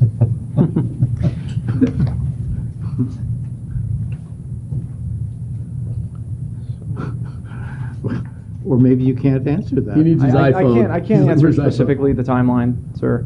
However, this is a we do know where we're at currently. As I said before, this is an endeavor that hasn't really been done in this area for quite some time, and we do know that the first step is this resolution of application to get the process going. Correct. Once that process is done, CPUC will review LAFCO's findings. Whether that happens before the vote of the public or not is up to, I believe, this board here in the future. Okay. So we're taking the first baby step. Yes. And I do have another question. You'll go after the lady with did already. Yes. Go down with it. Hi, my name's Louise Jackson, and I'm from Nevada City. So recently, California passed SB 32, which is a toughening of the greenhouse gas emissions laws, so that by 2050, we have to be 80% below 1990 levels. And I think that comes out to, in 2030, we have to be about 40% below 1990 levels. So I'm just wondering, I mean, I have no idea of the process and whether or not if NID becomes a utility supplying power, they're responsible for this. Who is? We just haven't heard anything about this in these discussions. And I'm wondering, was the calculations that were done on a business as usual scenario? What would be the costs of having to change a system in such a drastic way, and who would cover those costs? Hydro good. Hydro's green. Yeah, This but is I all mean, green we're talking about.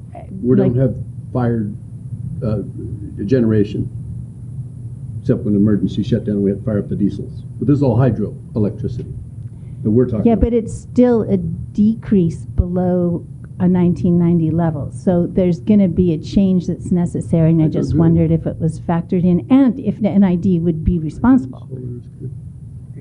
And solar needs hydro, because the sun goes down and everything else, and there's a fluctuation that Keene could expect even during the generation of the solar. So hydro is always needed, and we're talking about hydroelectricity up here.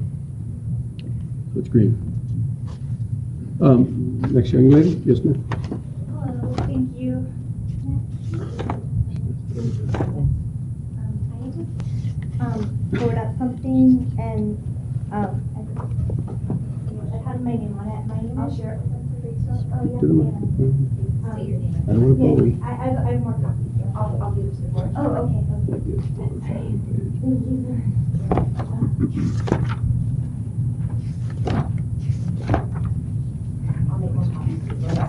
Okay. You want me to? My name is Rachel.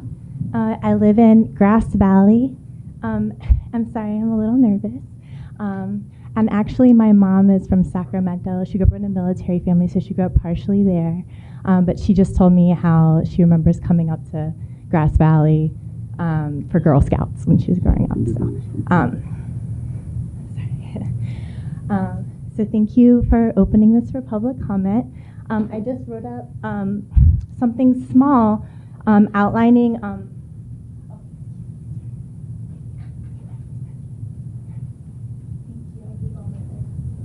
thanks. I just need 3, just one to pass around for you, and then 2 for you as well. So my question to the board is for the LAFCO proposal. It seems that you're expanding electric service. Where is the electricity coming from for that expansion in service? Right now, that electricity is being delivered by PG&E. We would contract with a similar entity. Oh, okay. We would contract with electric providers, either locally or adjacent, to provide the service. Oh, okay. What is the source of the electricity that would be provided? That'll be for the board to decide. It could be 100% renewable. It can be a mix. Oh, that's wonderful. I'm an environmental engineering student, so as a resident and as a student, I've been researching a lot of what's going on these days in the area and also with developing technology. I just wanted to say that since our mutual goals, sitting through the meeting and listening to your goals as well, and my goals as an environmental engineering student, our mutual goals include clean energy and clean water.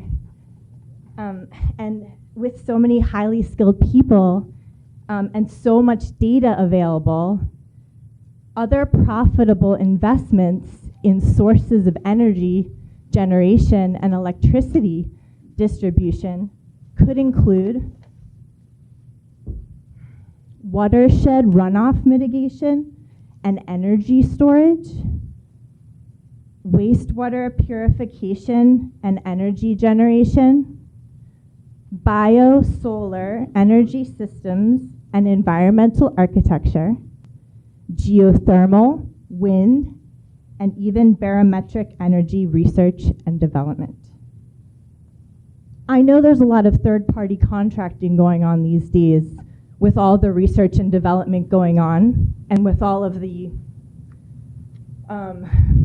investment opportunities and questions in investments. So even things like ecosystem productivity support for fisheries, tourism, and agriculture could be included as viable short-term and long-term investments, both. So I would encourage with this opportunity of expansion to include any of these 5 types of proposals and investments that are up and coming. I hope to be part of that, and I hope that you are as well.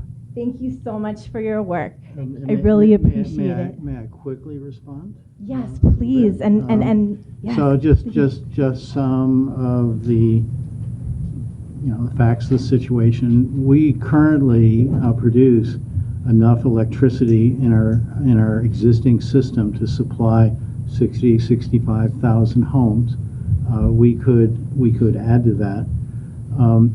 The power purchase agreement has been referenced and in the year 2033, when those power purchase agreements terminate, we have the ability and the opportunity to basically apply all the hydro that we produce to our own area. So looking down the road, and it's important to look down the road, we have the ability to basically supply virtually our entire area with energy that is produced by our water in our area. And we are extremely fortunate to have that opportunity.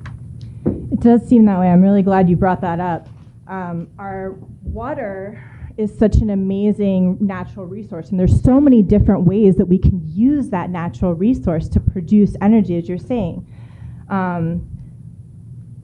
There are a lot of questions and costs associated with specifically hydroelectric. I know California has its own standards of evaluation. I understand there's 6 categories of evaluating water resources projects. Additionally, the federal United States Geological Survey gathers data from all over and states there's disadvantages to hydroelectric, including high investment costs, hydrology-dependent precipitation. So in some cases, inundation of land and wildlife habitat. In some cases, loss or modification of fish habitat, fish entrainment or passage restriction. In some cases, changes in reservoir and stream quality. In some cases, displacement of local populations or local use of the water. And it's been shown that dams and reservoirs have these disadvantages. So, and it goes on. I wrote some of these considerations and, from the data down from the geological survey.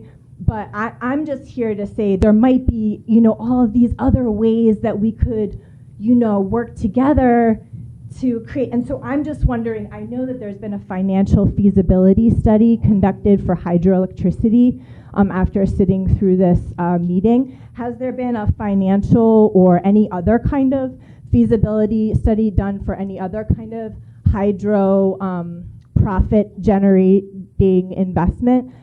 There's all of these other ways to generate this profit. I would thank you for your comment.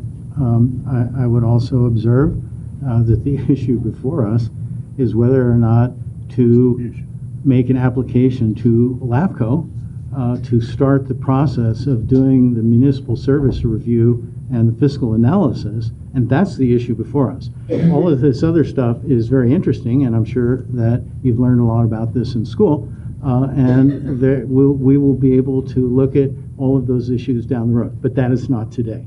Well, it seems like you might want to look at some of these issues before those kind of reviews go on, right? I mean, what is LAFCO reviewing? I mean, I understand that they're reviewing the fiscal study of hydroelectric, but I don't think any of these other opportunities or alternatives have been studied. I would say vote no on the LAFCO resolution passage if they're not going to even be considering any of these other studies that are based in the local data, local advocacy and community desire. I think that's definitely a part of it. And in addition to, our environmental needs, we all rely on this water.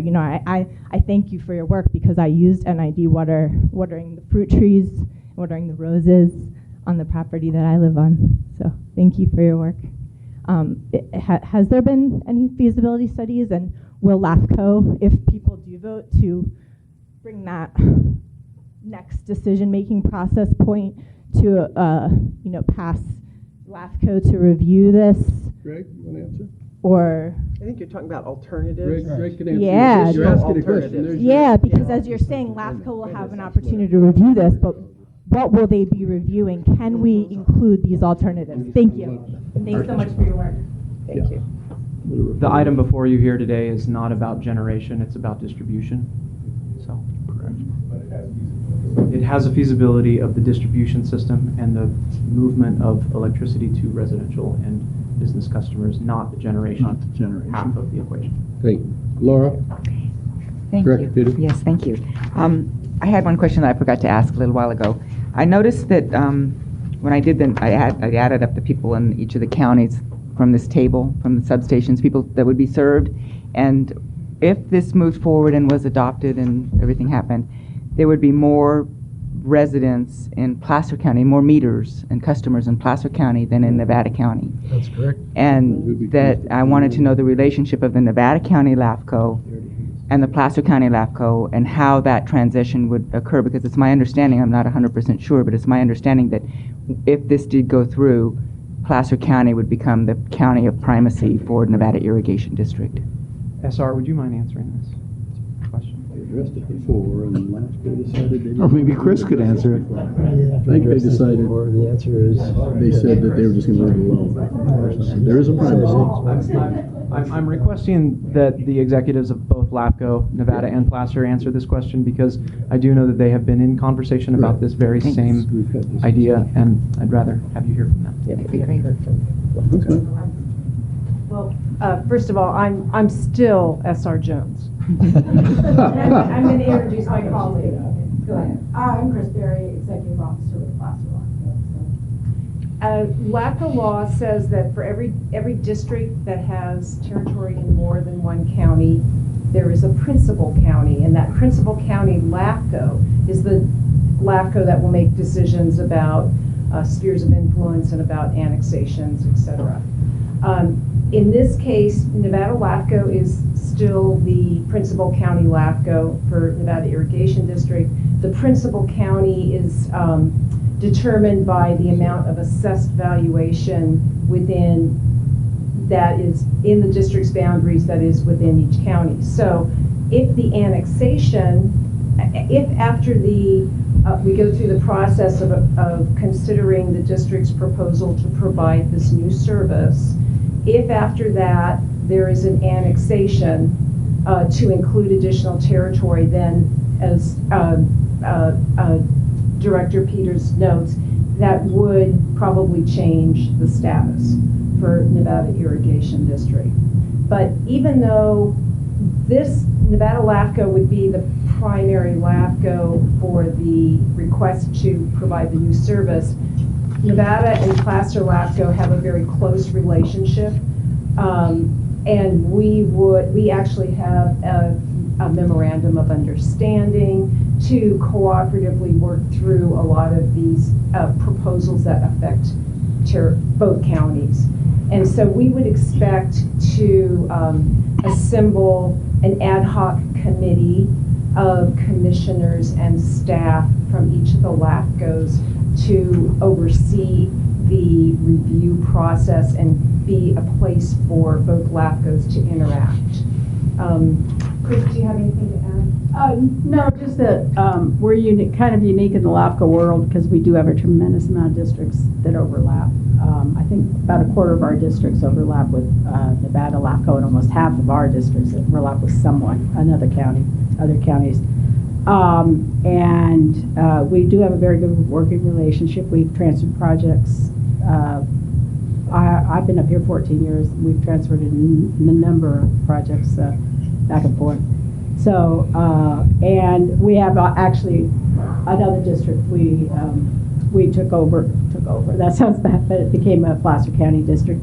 And it was not just because of recent annexations. It was just they did an assessed value determination and found out that we had a higher assessed value. And when you look at what's in Placer County, where NID serves, it's a lot of Lincoln and North Auburn, so it's higher density, and that's likely why it would probably be the case. So if I understand what you're saying is that the functional work of LAFCO holistically is not going to change regardless of who's the We primary operate county. off the same laws. We don't make our, we have local policies, but it's a state requirement. State-produced law that we all work with. So you currently have a MOU, and you currently, Yes. anytime anything comes up in Placer County for Nevada Irrigation District, you convene with Placer County. And Yeah. Okay, thank you very much. Actually, as a matter of fact, we just did a annexation, I Recently. think 2 months ago. So North Auburn. Thank you. This gentleman, just been up, and then we'll go. Okay.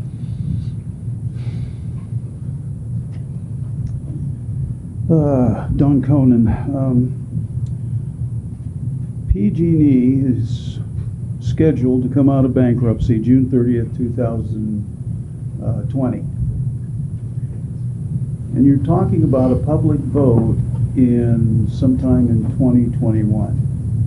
Now, I'm semi in favor of our own electric system, but one of my big questions would be, because PG&E has made it very clear they don't want to lose any territory. So they're out of bankruptcy July 1, let's say, or sometime close to that. And as far as the public vote goes, do we know how much money NID is going to spend before we get to the public vote? I think that's the big question. That's what I was trying to determine. Yeah. And from what I've heard here collectively, it's somewhere between $300,000 and $400,000. Yeah, I've kind of added Is that up. is that kind of what you all sort of get as well? Yes. Yeah. That's probably Okay. a fair estimate. So my question mainly is, of course, I'd like to know what it's going to cost us to get to the public vote, because that's a very important part of this whole procedure. We know that PG&E does not want to lose territory. We know that people are excited about this proposal now because it's been in the news and because of the fire situation. But what's going to happen if PG&E comes in here with an ad campaign and you lose the vote? That's the biggest, probably the biggest concern I have. So that would cost NID $500,000 or so. Could be. I mean, by the Yes. time you put it on the ballot and everything else, so. Could be.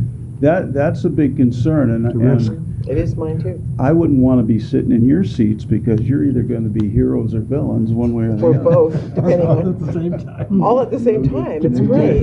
goes unpunished. So, The exactly, you're operational talking- motto around here. I just wanted to find out if, exactly where we're going to be if that vote goes down because PG&E comes in here and does a lot of PR. Thank you. Time will tell. Director Peters? We've also had a phone call in. If you could always make sure to use your microphone. People watching the live stream are having a hard time. Oh, okay. No, I was next. Oh, was it you? I'm sorry. Yep, it's okay. It was Director Heck. I have to just put my, Somebody was okay, waiting. do my. So this is a question for Dustin, but it is a concern of mine. In considering this whole process, I want to make certain that we as NID can preserve our water rights and our existing infrastructure. Is there a scenario, let's say bankruptcy, and some big bad person comes in like Warren Buffett or something, and sees an opportunity to snark us? Are we in a position of losing our water rights, and is there a legal entity formation that would preserve rock solid those water rights so that nobody could penetrate those and take them over? Because they are actually like a property right and they have value. Are you Right? talking about based on the acquisition? I'm talking about we buy, we go ahead, we're With- operating, with- we have a with- catastrophic with the billion-dollar, acquisition. yeah, Okay, we have I a just want you to- catastrophic, thank you, billion-dollar whatever happened. We don't have the insurance or the reserves to cover the billion-dollar loss or the multi-billions. And someone comes in and goes, oh, well, but you got those water rights over there. I'll take those instead and make me whole. Is there protection that we can absolutely Silo question. correct Right. or Yeah, protect? The answer is I don't know at this moment. Yeah. Good answer. The Good silo concept, we need bankruptcy input on that, Uh-huh. and we haven't asked for it yet. My personal view is that hypothetical. A lot of things would have to go awry. Really wrong. for that. Yeah, a lot of things, Uh-huh. and so it's pretty unlikely. But you Very have to unlikely. plan for the worst, right? Right. Yeah. And let's use the PG&E bankruptcy as an example. There Yes. is a battle over corporate control because of the bankruptcy filing.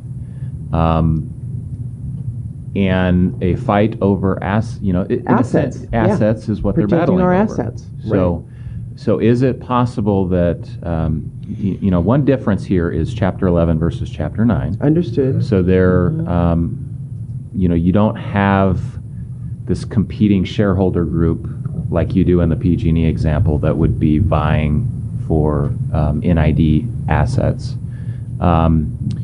So it's a question for bankruptcy counsel. I think, at some point it's something that we'd want to look at.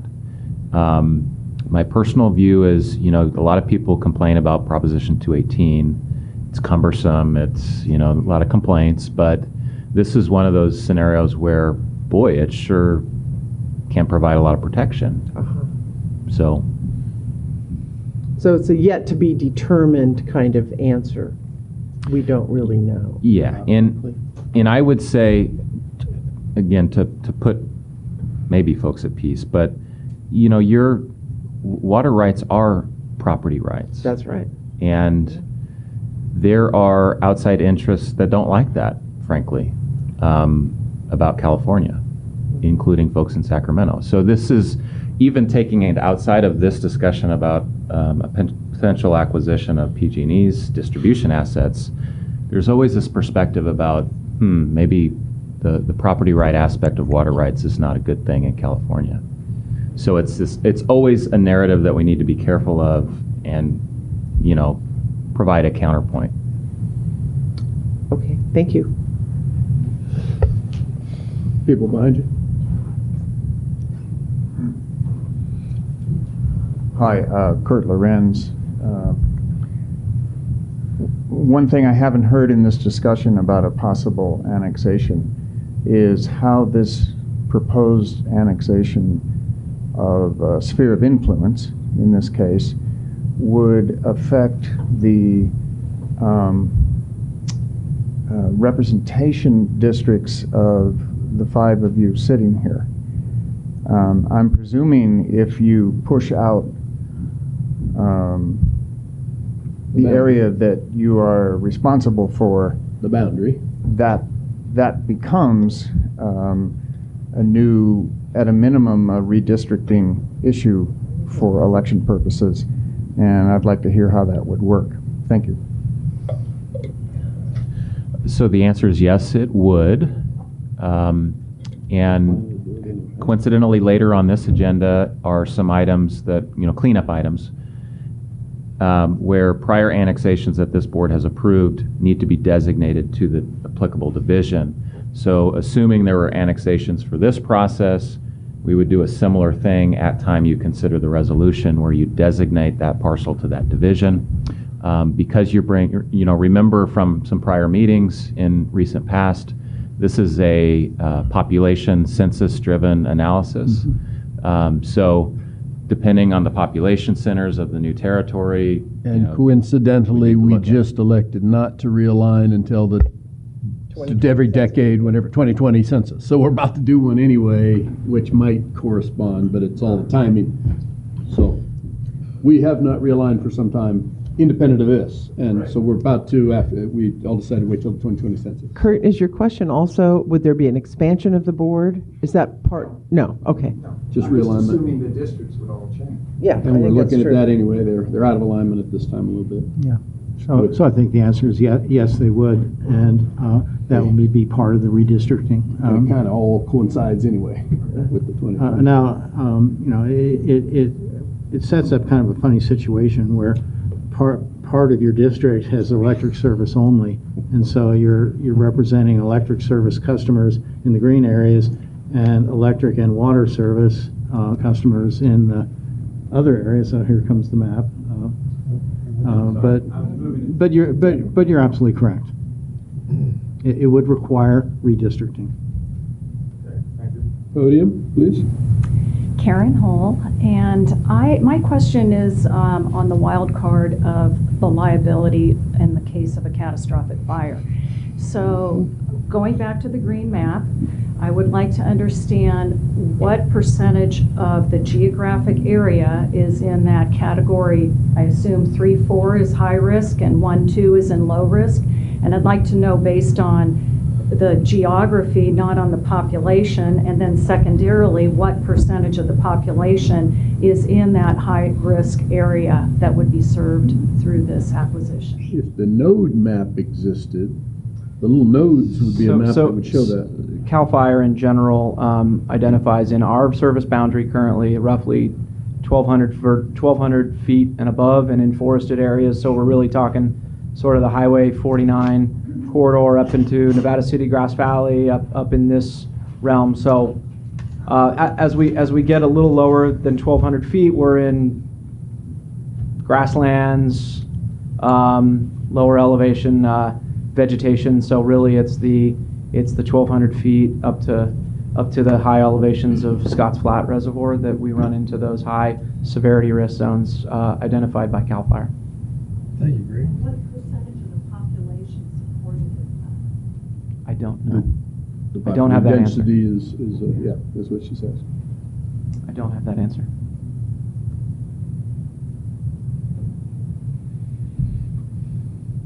Marin Lipowitz, Grass Valley. A couple questions. One, would NID continue the smart meter opt-out? We're currently using that. What PG&E is doing, you're talking about? Yes, PG&E is doing it. We're currently using it, and I'm wondering what you project on that.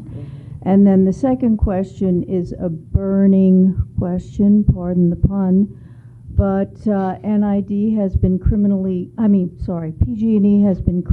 negligent in upkeeping its infrastructure. We have X's and O's on all our trees on Cedar Ridge Drive.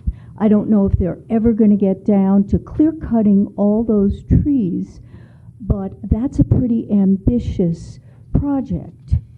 And cutting the trees so they don't fall on the wires is one thing. The other thing is how many of our wires in the infrastructure are insulated.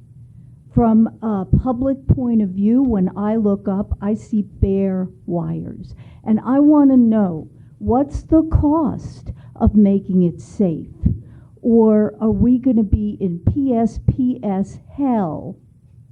I think that's The same PSPS hell. The 111 million listed for the nodal, that was part of the presentation. That's what the nodes, I know it's hard to understand. They talk about some tough sheds, 54 of them, I believe. They bring in and drop them in, hook them in. I'm kind of paraphrasing. And then we can switch them off, have them self-circuited. I mean, I get it. I'm not. I saw There that. is technology. Yes. PG&E has not applied. This is where our direction from our capable people say, well, there is technology in this, but I think at a cost of 111 million or something to upgrade it is how you might address it. And undergrounding, there's all sorts of things to do. Don't know with the X's and O's on your tree though. That cost If a that's PG&E, lot that's their bailiwick. of money. 111 million. So my Marin, question let me is, just- let me where just is say NID? How is NID going to come Part up of the with? 500 million, that's what the presentation just was, and this is a component of it, and there's a slide he could go back to show it. 54 smart nodes, 0 to 5 improvements. You're Yes. asking, are we looking to improve? It sounds like, and there you go. Well, it's And there. I didn't see a lot of residences on that list, and that's what I'm talking about. We'll be in the same PSPS boat as we were with PG&E. Probably So not. That's I'm against taking it over. I would just say this. Those are important questions, but they're off topic. Yep. I mean, that's not what we're discussing here today. And we can go on all morning on this, Right. talking about tangential things, but we have to make a decision on whether or not to make an application to LAFCO. But it was start part of the process. presentation, and It was. we just went through these That's two why slides. I So you thought can it review was- those again later at your leisure. We've all been through it this Well, morning. that's why I thought it was relevant. Yes, ma'am. No, it is. Part of the cost. That's why it gets up to 500 million. You offer 300 million, but then you got to do 500 million for all the above. So, yes, sir. Ward Thompson, Lake Wildwood. Just to pursue what the previous speaker said, and I certainly understand that we're talking about distribution and not generation. However, and I also don't question the 87,000, 85,000 users. I do think, however, that storage has been mentioned. My data knowledge is very scientific. When I go to the movies locally here, there's a commercial that says that Nevada County has more solar installations per capita per residence than anywhere else in California. I've had solar for about a decade. I know that we're not going to make a dent in the 87,000. However, many of us now are actively talking about going off grid. And so that takes care of the usage at night that you referred to. We simply wouldn't be buying any electricity. And my overall cost as one of the 87,000 in the last 10 years has been pennies a day. And I don't know how they value what we have provided PG&E, but I do think, especially as you near public messaging on this, that we would appreciate more information on how you expect that 87,000 figure possibly to decline without the annexation. Because I do think, and PG&E is facing this, as are all the other providers on the globe, their customer base is shrinking. I know Nevada has had to face this issue. Solar Power has put a big dent in their revenue, whatever their company is there. So I wouldn't recommend changing anything. I know that your board is going to vote on real facts, current facts, and on distribution. But I do like to endorse the idea that more of the alternatives should be addressed if they are going to have an effect in the next 5 years over the customer base. Thank you.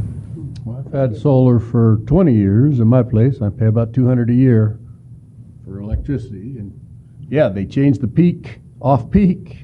PG&E did that, and it went up this year, lo and behold, because they changed the whole peak because of the solar. So it all is interrelated. But there you go. Another question. Okay. Thank you again. I don't want to waste anyone's time. I just have one more question. If would LAFCO and the current folks who are proposing their proposal and the board be amenable to something like a delay based on reviewing other options for the energy generation part of this? You're making my Just for more motion for me. Thank information. you very much, young person. This gentleman over here has mentioned the So bankruptcy. if you say no on a delay, I just said you're making my then- point for me. Oh, to your point. delay, if you were listening. Yeah, So no, I'm just curious. Trying to answer your question. Thank you. May I answer your question? Okay. So as this gentleman alluded to, there's a bankruptcy proceeding, and the bookmarks or the bookends are the November 20th and then June 30th. So we're in this window during the bankruptcy is what's driving this a bit. There's this window that we get at the table by making an offer and participating. I think they're false, not unreal. Just I think we're being driven. So you're making my point for me, and I will. Oh, to make a higher, who do you think is going to get the bid? Well, again, Yes, sir. my point is not that, but rather these are non-refundable monies up to the tune of $250,000 to $400,000, and shouldn't we wait because we are at the table? So again, relax a little bit. PG&E hasn't countered yet. These are all wonderfully polished numbers that they're not going to want. They're going to want not 300, but 400. I mean, we're still in negotiations. So it seems to me to polish ourselves to be ready to do it, I was going to ask, do we really have to be doing this now, or can we delay even in the this is basically, to Nick's point, we're coming back to this LAFCO thing, so it seems like we're getting ahead of ourselves, that we haven't even gotten a response from PG&E on our bid, because they're going to change the perimeter, the boundary, the word, because they're going to want us to take everything all the way up to Donner Pass, and they're going to come back with a different price, and so it's a negotiation. It's a business deal that we're looking at, and I'm not sure that we need to get ourselves exacted on the LAFCO until we even have a good negotiation going. I personally, which is a question now, piggybacking on yours. So, do we have to be doing the LAFCO at this moment? I know it kind of makes sense, and then we have it all done, but to me, it's the cost on a deal that I'm going to vote against. I keep saying no, fatal flaw. So where are we on that? Thank you. Thank you. Yeah. So the LAFCO, again, Well, we're okay. about to, Can we're I- spending can I- 160 now, and all these 100, shouldn't we wait until we're in a promising negotiation with PG&E? I mean, somebody said they're going to come up and not even want to negotiate. So it seems like we're doing all our due diligence a little aggressively, understanding that we're now at the table with this bankruptcy window.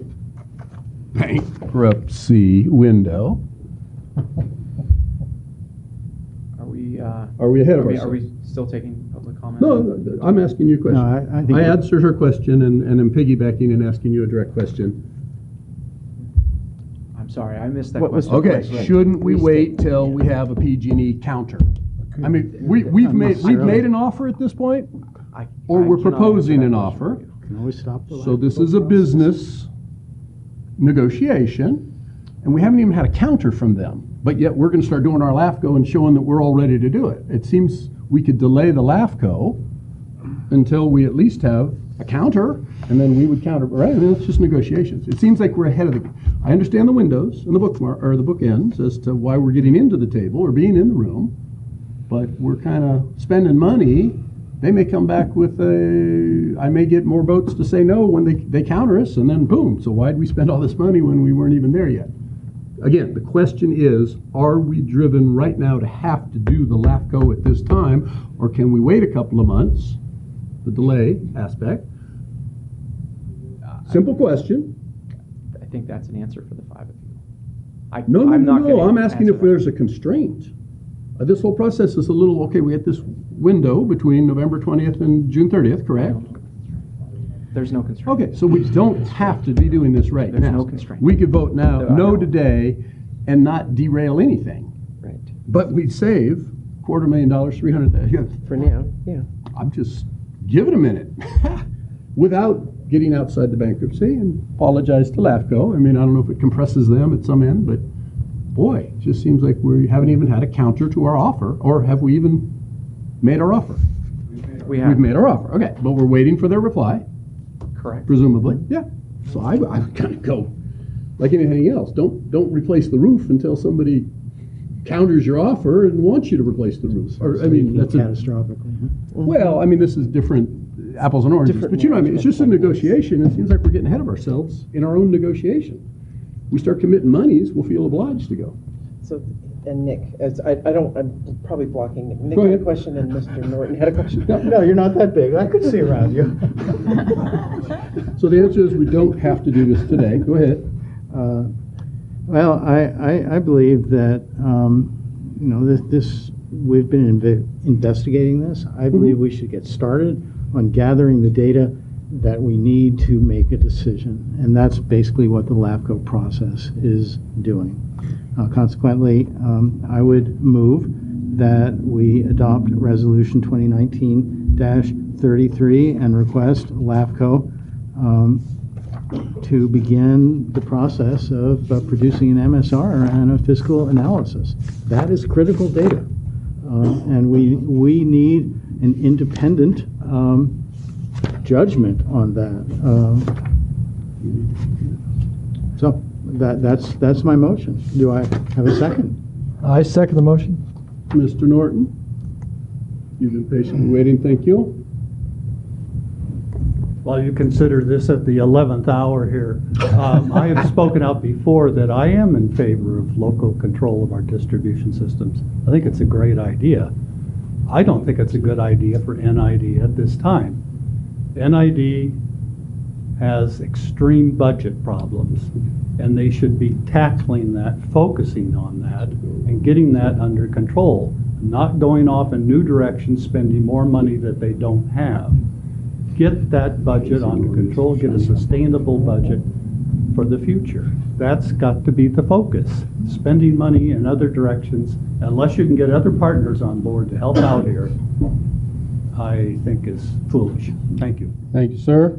Roll call, please. Division 1?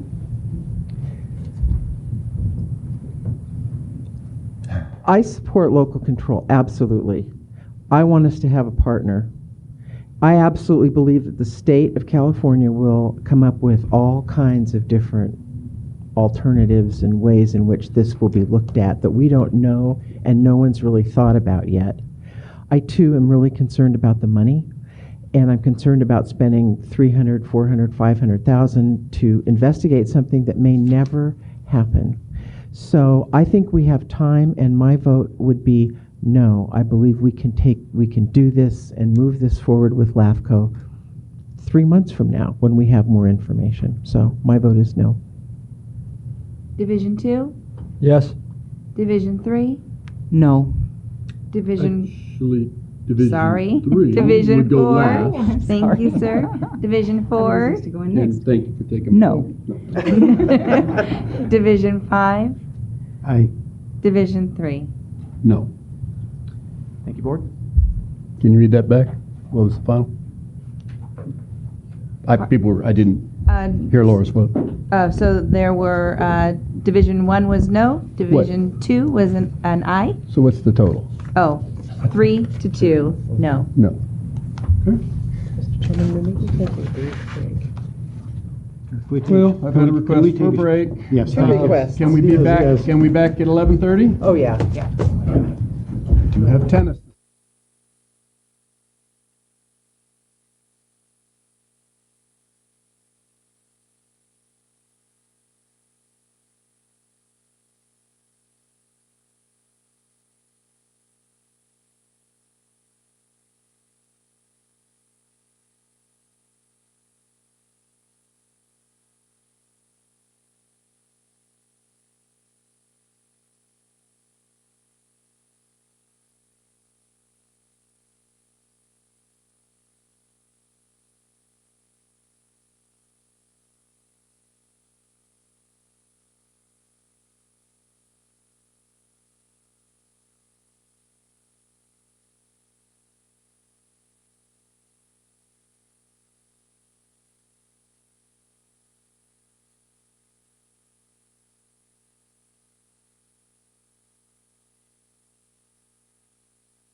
So, we've re-adjourned? No, we've reassembled? Reconvened, thank you. Hey, long night last night, strategic planning. Number 6, community survey and communications opportunities. Key phrase, opportunities. Good morning. We haven't seen you in a long time. Hello. I'm Greg Jones. I'm the Assistant General Manager, Board and Staff. Thank you for being here today. What we're going to talk about here is a community survey that NID undertook this fall. We had hired a consultant, a leader in opinion research, Probolski Research. I don't know if I Adam Probolski is the president and owner behind us. They are a firm out of offices in Sacramento area and Los Angeles area. On September 20th through the 25th, Probolski Research conducted a live interview telephone and yes, sir. And was this directed out of a specific committee? Nope. I had not seen this before. I was Correct. unaware of it. No. So where'd this come from? This was an idea that the general manager and I have worked on and staff put this together, yes. Okay. With the idea that, I mean, you're going to start thinking 300 people, blah, blah, blah, but To get a pulse of the community, where NID stands as terms of values of our addressing our services, customer addressing our service, customer service ideas. trust. Okay. How do we improve? How do we reach out? And how do we get more information out to the community at the best possible way? That's really the point of this survey. Fair enough. And so we've got after Adam will give his overview of the questions. I will then give you an overview of some of the ideas that our communications team and I have put together on how we're going to address information dissemination and education of our constituents and our customer base moving forward. Okay, you had a question here Okay. today about how things were posted, so this is along those lines. Sure. Might help you. Okay, no, I just was curious. Thank you. Absolutely. So today's just informational presentation only. We conducted a survey between those 5 days in September of roughly 300 customers, evenly dispersed amongst all your districts, divisions, I'm sorry. We conducted the online piece. If there weren't available by telephone, Adam can go into it a little bit more, but via text, email, multiple languages in order to capture as many of the population as we possibly could. This survey of this size, roughly 300 participants, according to the experts, yields a margin of error roughly 5.8%, plus or minus. We've analyzed this survey. We've looked at it, and from it, we have built from it kind of our 2020 communications plan and campaign. With that is part of the budget that you have already approved for 2020, so it is within the budgetary constraints of our 2020 budget, and we're building ideas and thoughts through that. And I'll give a little overview of what that is, kind of a high level concept. But for now, I would like to introduce Mr. Probolski, and he'll go through his presentation. Thanks. Thank you, Greg. Board, staff, my name is Adam Probolski, Probolski Research. We do public opinion research, market research, mostly for government agencies and a whole lot in California. We've got government agency clients, water agency clients from El Dorado Irrigation District down to Irvine Ranch Water District and everywhere in between. So what we're going to show you today is not in any way dissimilar from the research we do for hundreds of other agencies throughout the state on a pretty periodic basis. Sometimes it's used as a management tool, sometimes as to inform the communications, oftentimes to inform some sort of a big project that the agency is working on. As Greg explained, I don't want to go too much into the nitty-gritty, but our goal in 2019 is to meet your customers where they're comfortable responding. So that means that most people are more comfortable responding online on their cell phone, their tablet, or their computer. Additionally, we certainly call people as well. That means calling them on their landlines and their mobile phones. You're a little bit more landline heavy in this community than the rest of the country. And we also offer the survey, yes? Yet the majority of your respondents were online, correct? The majority of response are online, but when it came to the Is there an telephone age respondents, differential there is presumed in that? Yes, typically among those who respond on the telephone, the typically an older customer will be 62-year-old guy like me. Yeah, we have a landline in our house. We just don't ever answer it.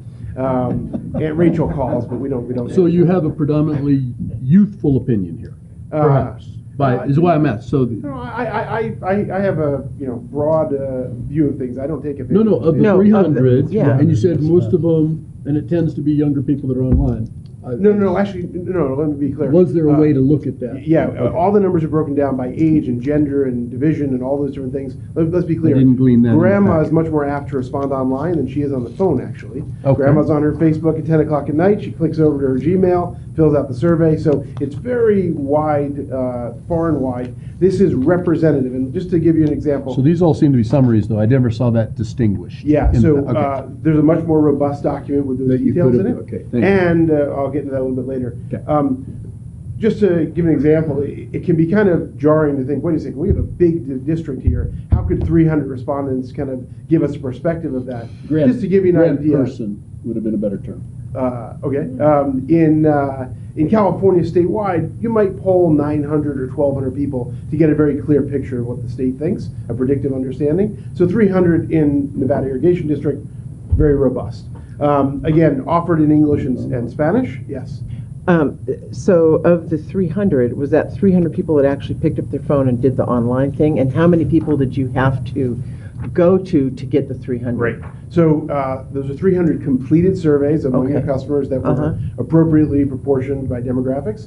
I don't have it in front of me. We typically have about a 27% incidence rate is our average across California. So 27% of people that we actually have the opportunity to contact and actually connect with actually respond to the survey. So what that means is if I need to get the next guy who makes $70,000 a year and has 3 kids and lives in Division 2, and that we're not getting enough of them, we got to keep calling or emailing and texting to get those people to make sure the demographics match. Okay. So that was what I was, so was how my many question. people did you survey to get 300 respondents? Or how many attempts did you get to So get like 300? I said, I don't have the numbers in front of me, Yeah. but about 27%. So 27% of Is what? what just distills to. Yeah, so about 1,000. Oh, okay, people that was what I was connected. trying to get Yeah, to. so Thank 3 you. times. All right, I'm tired. To make it and to make it very inclusive and Thank to you. make sure Yeah, I get it. everybody had the chance to respond in the most comfortable way. Spanish was an option. Not many respondents in Spanish, but certainly an option. So getting right into the numbers. First off, one of the big key things is we like to ask what top issue of concern is. These are open-ended responses, so they're categorized here. These will be in the complete report, verbatim responses you can actually read.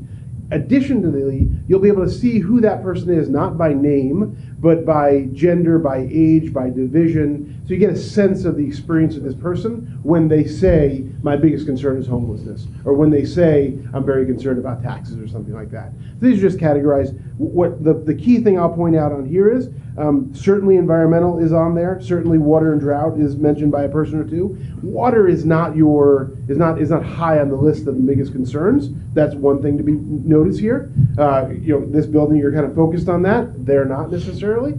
Number 2, nothing stands out to the tune of 40 or 50%. To the point where there's some sort of crisis in the community. It's kind of dispersed. So that's kind of the relevance of this slide to you as an agency.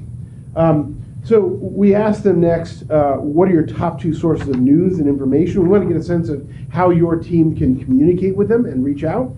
There's a lot more detail to this in the full report, identifying the actual news sources, so you can identify the impact of a news story or how to communicate your message. But bottom line is you're a little bit different than some other communities. People look to online news sources for their news in greater magnitude. Obviously, they were able to select, in this case, more than 1, 2. But generally, they say online news sources is where they go to. And then we ask them very specifically, what social media networking sites do you use? And they're able to select as many as they apply. We typically see throughout the country that Facebook is highest on the list. It's where they're engaging the most. But a little bit different for you guys. YouTube is where people are at. So to the extent that you want to meet them where they are, you're going to be posting potentially videos there. Next door is also higher in this community than it is in other places that we work and do research. So you can kind of mirror where they're at. Twitter, just not so much, but still certainly a factor. So we asked them the name of the agency that provides water to their home or farm and sends you a bill. The majority know who you are. They name you. And that's, I guess that'd be encouraging. They know who you are. I'd say that you'll see this kind of as a reoccurring theme. A lot of people are on kind of autopilot. Some people we're talking to are customers, but they don't necessarily pay the bill. So I wouldn't read too much into this. They're just not, thinking of you all the time. But there is a high recognition of who you are. We then explain to them, well, you live in an ID, and can you tell me, do you know what services the district provides? A vast majority say yes, they have familiarity with what you do. A very small percentage say no, and a couple people are a little bit confused about the fact that they do live in the district, but they claim they don't. So we asked them, try to understand what kind of services they're getting, and in what way they're getting it. So the biggest group of customers you have obviously are getting domestic water, and then there's also agricultural purposes and recreational purposes. So again, all that number is cross-tabulated in the full report. So here we ask whether you approve of the job NID is doing. And let me make an explanation here. Oftentimes we see numbers like this, and in the academic world, this is awful, right? We just got an F. In the real world in America today, we don't have a majority of people agreeing on anything, almost ever. So these are pretty darn good numbers. And comparatively to other agencies, we're seeing those similarly. One thing I'll point out in the last 4 years, if you may have seen numbers previously or from another agency from years ago, we have seen a precipitous drop in trust in government and institutions in the last 4 years in America. So whereas there was used to be a huge divide between, let's say, the legislature was down here and local government was up here, we've seen that number really condense a whole lot. There's just not that trust that was there before in local government and institutions in general. What I will say also is there's a big group of people say they're unsure. So and what does that mean? It just means they're not engaged in this subject matter, right? I go to work, I go to soccer practice, I'm done. I'm not looking at your website. So don't read too much into the fact that you've got essentially well over 2-to-1 approval, and a big chunk of people who your comms team can do a little bit of work of talking to and reaching out to, and perhaps bring them on board in one capacity or another. Quality of water delivered to their home. Big number, 62% say excellent to good. We never want to dismiss those people in the 6% category that say fair or poor. Certainly want to understand what their concerns are, but big groups of people who are very, very happy with the services or with the quality of water. Thinking about the amount you pay thinking about the amount you pay for water, it's kind of a rough one because you're basically giving people the chance to say I want to pay less. And what's nice is 33% say just about right, and also a big chunk say I don't know.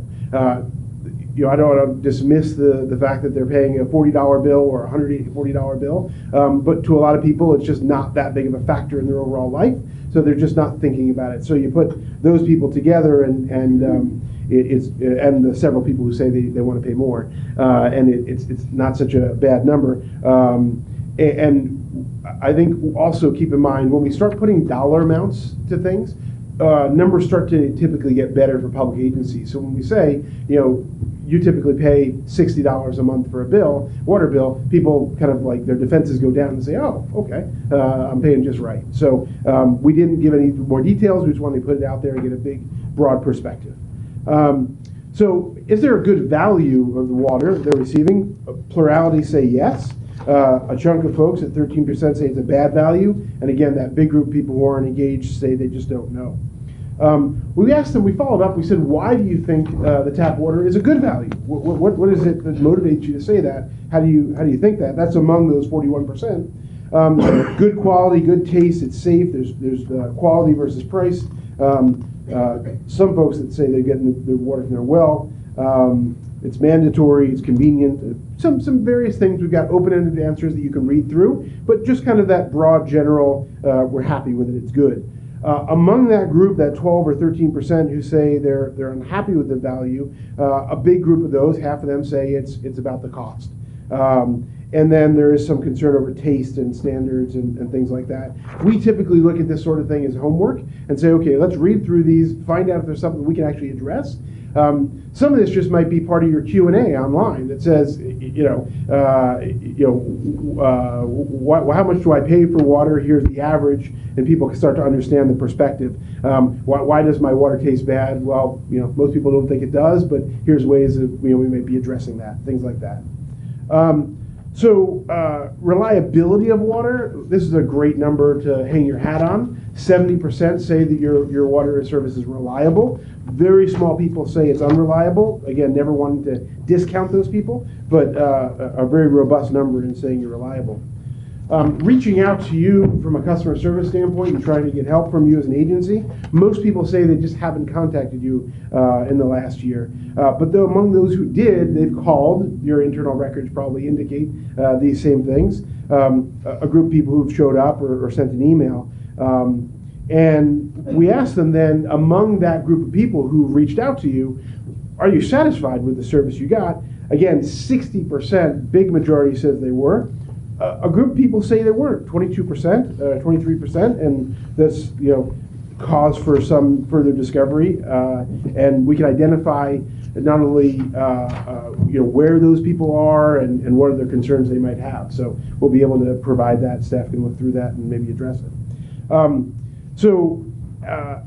We kind of ask an interesting question. We say NID wants to provide excellent customer service. How close or how far are they from achieving excellent customer service right now? So in the excellent category, we've got 31%. And then if you add in, they're more than halfway there, and they are halfway there, about 38%, which that works or not up there.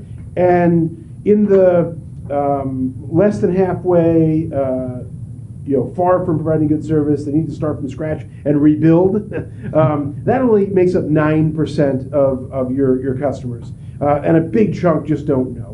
So this is unique to you. We don't typically ask this question. It's kind of a fun one for us. But the bottom line is the plurality says you're on the right track or you're doing a great job. So next up, a majority think that NID customer service is better than good or essentially average. We don't put a value judgment on average because average is just okay. So if you add together the good and the average, you're doing fine. I would also, this is essentially kind of comparing you to other places that provide customer service like banks and telephone companies, cable companies, other utilities. I'd venture this was prior to more recent events. The survey was conducted by other utilities that might have had some issues. So I'd venture to say these numbers would be a little bit different today, but you're certainly still better off than they are, than any of these other organizations. How would you rate the NID at protecting the environment? This, to me, is a cool opportunity because if you think you do a good job or a great job of protecting the environment, you have a big group of people that don't know that, 48% who don't know that, a big opportunity to educate them. And the big group of people at a little over 40% who say you're doing excellent, good, or a fair job. So the plurality says you're doing a good job in it, and a big group of people who don't know, a great chance to educate them. We have some agree or disagree statements, which kind of help us identify things in a little different way. In this case, we asked them if they agree that customers, you do a good job educating customers on how to conserve water and reduce water bills. 37% say they agree that you're doing this, that your recommendations are helpful. A big group, again, say they don't know. 3 to 1 essentially say they agree, so that's a very positive number. We ask, do they agree or disagree that you as an agency are working hard to keep water rates low? The plurality says no, although the bigger chunks say they don't know. We didn't, in this case, give any particular context. This is a great opportunity, again, for storytelling. If you think you have a great story to tell about how you as an agency, do work to keep rates low, you can really communicate that probably in a greater way. Agree or disagree, the district always considers the best interest of the customers when making a decision. Again, big opportunity to improve here. We're upside down on this number, and this is all a part of that storytelling that you can do as an agency. You're a little bit different on this one than other agencies, so I think you got a lot of opportunity to improve that. Using technology, the district does a good job of using technology to make it easier and more convenient to do business with them. Plurality says yes. Again, a big chunk says no. They're not really thinking about doing business with you. So it's not off the charts, but to the extent that you want to talk about online things like that, you can certainly promote that a little bit more. Here we kind of explain, we give what we call a preamble, an explanation of what you do as an agency from the lands that you own, the forests that you own, access limited to reduce careless risk of wildfire, protect the watershed, kind of give a picture of how you operate in that regard. And then we ask, this makes me feel like NID cares about the environment in our community. Based on that knowledge of those details, they say yes, a majority say yes. So to the extent that you tell that story, they're going to understand what you do as an agency and be appreciative of it. Next, we talk about environmental sustainability, protecting our natural resources, conservation planning, climate change, things like that. Asking if NID is considering doing more in this regard. Would you be willing to pay a little bit more to have those things happen? Again, we haven't put a dollar amount on it. The moment we say it's $2 a month or $10 a month or somewhere in between, we start to identify a greater level of support. I don't expect there's any policy direction to say, hey, go for this at the moment we did the survey, so that's why it was asked in this way. But you've got a quarter of the people who, absent any information whatsoever, say yes, charge me more. And certainly a baked-in group of people who say, I'm uncomfortable with this idea, absent any more information. But if you look at the unsure and the yeses, there is a room for a potential majority to coalesce around the prospect of paying a little bit more to accomplish greater environmental goals. NID holds open meetings where public can participate clearly, live streams. This whole idea of transparency, which is much more popular today than it's ever been. The plurality say yes, they think you are operate transparently. Again, a big chunk just not focused on it and don't know. But these are positive numbers. You're 2 to 1 in the positive when it comes to being transparent and viewed as being transparent. Most people haven't been to your website, and that's okay. I don't think you should feel bad about that. Well, I think that's important information for when we try to disseminate information, and we say, oh, well, we posted it on our website. It's like, well, hello. Who sees it? Nobody is seeing it. So it's kind of a thing. Yes, well, and the very next question answers that to some degree. We say, how do you want NID to reach out to you, to communicate with you about district operations and activities? And they've just told us, they said, I want to get an email from you. Obviously here they were able to select more than one, or actually, maybe not. They're looking for inserts in their bills, a specific newsletter printed, mailed to them. 14% say, yeah, I'll look at the website, and it kind of cascades down from there. But this gives you that sense of, okay, sending emails is what the plurality says they're going to want to see, and then obviously the printed materials as well. This gives you that direction on how to reach out to them the best. That concludes Where's this. the directory for the list of emails? They have to contact us first, don't they? Yeah, how does that You work? can't go look it up in a phone book anymore. Is there a way to find that, people? So that actually concludes the presentation portion. Okay, yeah, As I yeah. said, a whole lot bigger report that's available. Yeah, so And it's I'll part of let our staff, billing. uh, Okay, there you go. I'll let staff If they're customers, we have for to- the- take the wrap up from there, but I'll be available for questions. I have a Or- question. Maybe, do you have any other? I have a question for you, Mr. Probosky. Yes, please. So I pulled out three of these. One was 6% think that the quality of the water is poor or very poor. Right. 10% says the water has a bad taste, and 22% are dissatisfied with their most recent contact. So what I want to know is, did you capture this information in a way that staff could then go back and say, hey, you say your water doesn't taste very good. What's up? Or where are you? And maybe there's an answer internally that we can figure out. So most of the questions that we asked had a follow-up question to say why. Why are you dissatisfied? Why do you think it's bad quality? Why do you think it's bad value? We showed one of them here. And so the answer is you'll be able to identify the answers they gave and the demographic profile of that individual respondent. We would never release the individual respondents' details, then you wouldn't have customers who would be willing to respond. Those are confidential. I see. But you will get a sense of who they are, where they are, their experience in demographically. Well, it'd just and be interesting geographically. if all the people that said something tasted bad, if they were in one geographical Exactly. area clustered. And that'll be that- easily identified. That could be, okay. 100%, yes. Just curious, and I understand that the detailed data is in a report that we haven't seen. I'm wondering if in the responses to your questions, did you see significant differences from one division to another in the responses that they gave? Good question.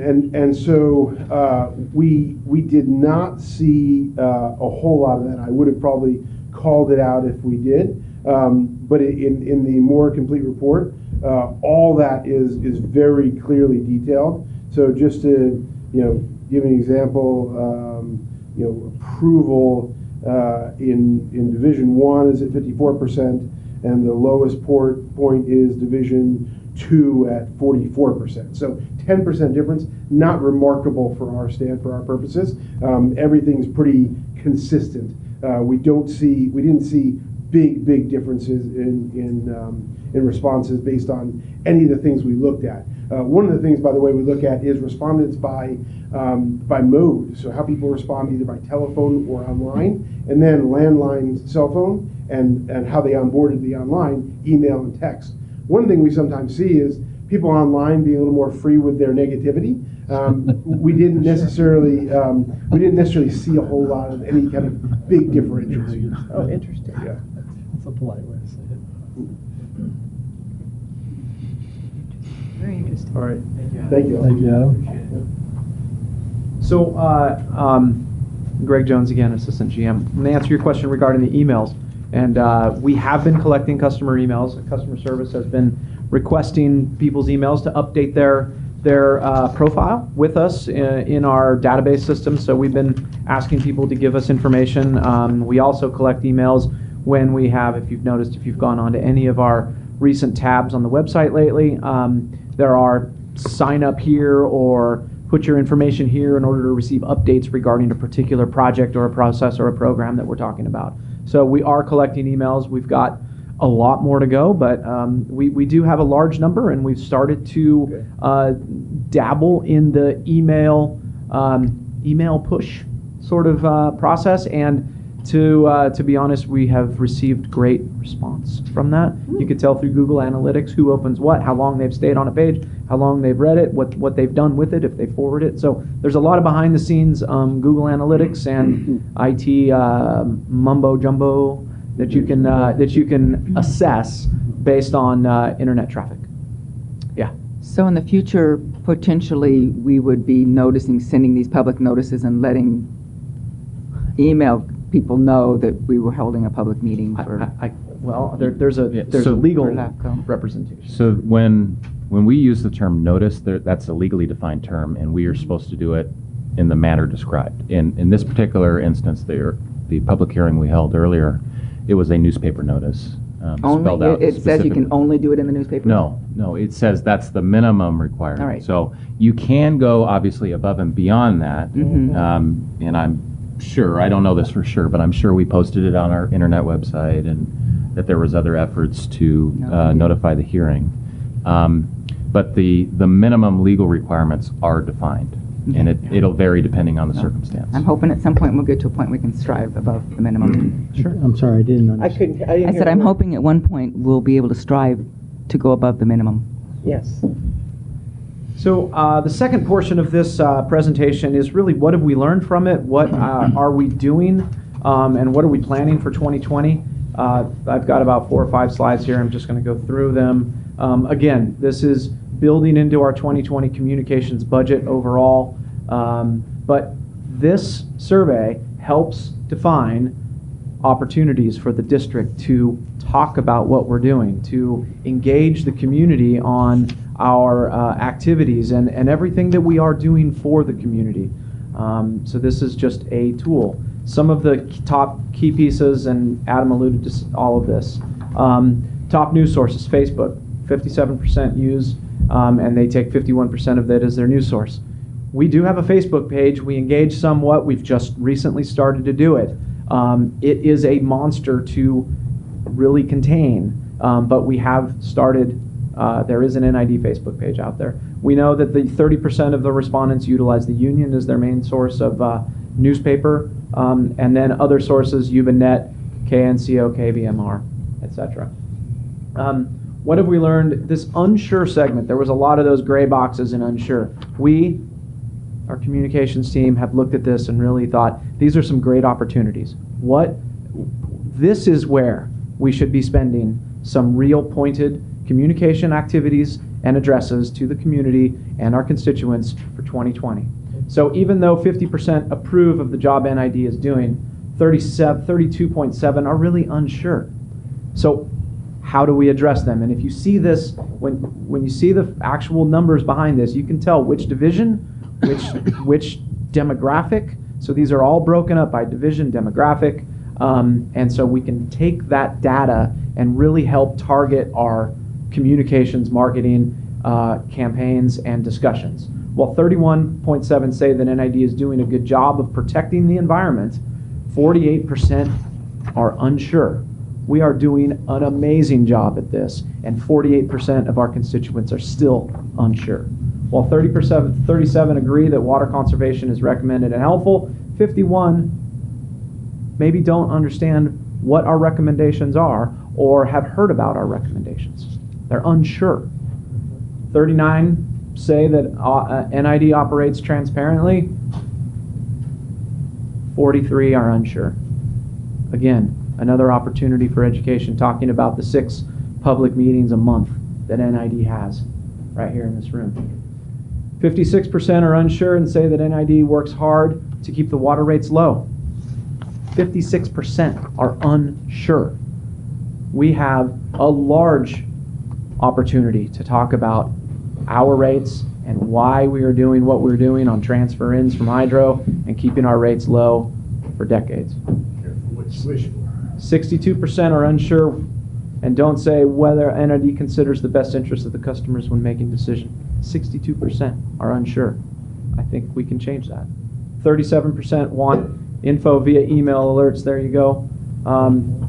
Director Miller, 30%. And you should, the people's emails change, so you should at least in a yearly billing ask them to, if this is still their ballot, they Good change point. all, I Great change point. mine all the time. Yeah, or add new.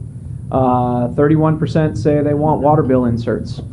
We don't do a lot of that right now. That's an expensive proposition, but 31% say that they want to do that. 24% they want a newsletter mailed to their home. That's expensive too. That's really expensive. Okay, so with all that, what have we planned? What are some of the messages? We want to talk about reliability. NID has delivered water for nearly 100 years reliably and dependably to our community. We need to talk about that. We need to talk about the value that we're bringing to the community, bringing high quality snow as water for life directly from the source to our customer. We need to be talking about this to our customers. What is our customer service doing? We're right here. We answer every phone call. We get thousands of calls a month right here to our customer service folks. There are many faces. They come walking in and they talk to them at the counter. We are here for the community. The watersheds. We're acting as a steward of environmental resources in our care. We are putting millions of dollars literally into the watersheds.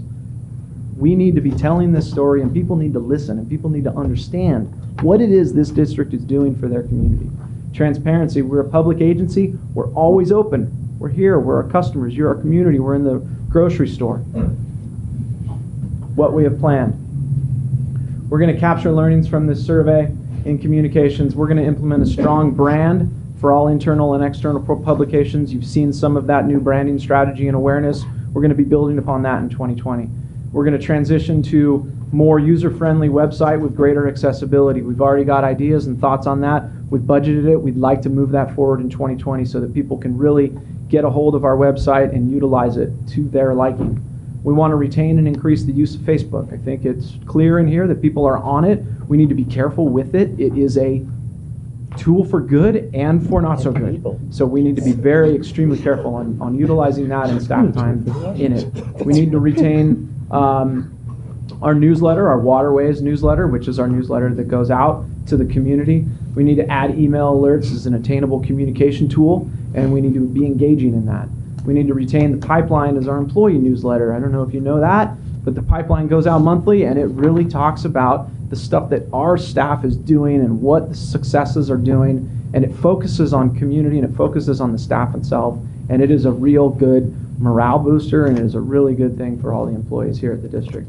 We need to be looking at water bill inserts. It is an expensive proposition. We understand that. We know the cost of an insert, but it is important when the need arises. I have a question about Yeah. that. Would it be possible to restructure the bill in such a way so that you could add a message at the bottom of the bill so you're not setting in an insert? You got it right there in bold blue print? We do that now. Yes, Oh, we you do do that. Insert being something separate.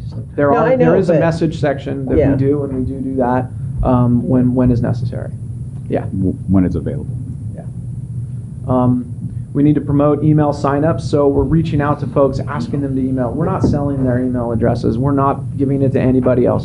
We have it internally specifically to give people information on what the district is doing. Did you have a question? Yes, a Drew? question about that. How many do we currently have? What percentage do we currently have? And About the 5%. what's that? About 5%. 5%. Maybe. Because I'm one of those doesn't, I don't automatically give it out because I got ads now. Yeah. I don't That's want right. that stupid ads. And, and that is a hurdle. That is a hurdle that we Yes, and that we have that's- to overcome. As we've been talking about the emails, I go, that's got to be a huge challenge. It is. To collect We've emails. got some experience and some successes in customer service in the last 6 months. We've been asking people specifically to update their profile so that they can get. We've been inserting it into our website where sign up here for a newsletter or for email alerts, and people have been doing that. We've seen some success, but you're right. Yeah. People are inundated. Yes. Right? They need to trust us before they give us their email. Increase visibility in our community. We've got 18 blue hats running around the community. We need people to know who we are. Finally, we need to plan for our 100-year celebration, folks. That is next year. That's If you realize, 2021. Yeah. August of 2021 is NID's 100 year. We are doing some things behind the scenes. We need to start building that. That is a great opportunity to identify who we are and what we have done in the community and where we've come from there to now. It's incredible. We have built this little video. I'd like to show it to you. We showed it to the staff a few weeks ago. Can you hit the lights? Susan, right behind you. It is on the front page, you can see, of our website. So please go there and, no, wrong one. Yeah. Water brings life to everything we care about. Every drop is precious. It may seem unlimited because nearly everything you do involves safe, reliable water. At Nevada Irrigation, Irrigation District, everything we do is to ensure that never changes. That's why we're working hard to thoughtfully manage and maintain the water resources in our care. From the hundreds of miles of canals to the millions of gallons stored in reservoirs, ample water is important to our way of life, supporting our recreation while also being ready to suppress wildfires. And when water does pass through our dams, it generates clean, safe power. Every day, in every way, NID delivers water you need for life. Nice. All right. That's my vote. I like Sue there. That's the end of the presentation. You have any questions? How much is in the budget for this next year? So, 2020 budget is roughly $90,000. That contains consulting for communication outreach and consultants, helping with some of this stuff. For instance, some of the video that we just saw. Web page development, there's money in there for that. General communication outreach miscellaneous, so advertisements in the local paper to a page ad in the in any particular like the paper, farm, the local the farm farm, advisor thing. yeah, exactly, the Firewise stuff, and then general education with the school districts and the schools and outreach to them. So all that total is roughly a $90,000 budget line item for 2020. That's not including staff time. And is that what it's been? Yeah, that's pretty consistent. Average, okay. Yeah. So we're not going to, okay. And on the survey, do we have a running history of this survey? Is this the first year we've done it, or do we have prior data to compare it to? We did it last year as well. How did we compare to last year? Did we I think relatively well. Obviously, like Adam says, there are different moments in time that things pop up and happen. Like we have a lot more in way of people know who their water district is now, as opposed to last summer. We just went through the rates, right? we have a lot more outreach in the last year than we did last year. So there's a lot of differences. So we're trying to compare between last year and this year, but two points don't always make a line. Right. You know, we're waiting for maybe a third point later on. Well, they make a line, but it may not be the correct line. We might not know which direction it's going. We won't know the trend. Yeah. Okay, thank you. You're welcome. Any other questions? Great. Thank you. Public comment? Yep. Yes, I'm Ward Thompson, Lake Wildwood. My wife and I wince every time we get the bill from NID, and not because of what's in it, but the fact that it is the only bill that we receive by mail. And if you're talking $90,000 for communication, what are you spending to mail us now twice as frequently as you did a year ago? Something that every other corporation, company, and nonprofit is sending by email. Thank you very much. John Norton, Division 5.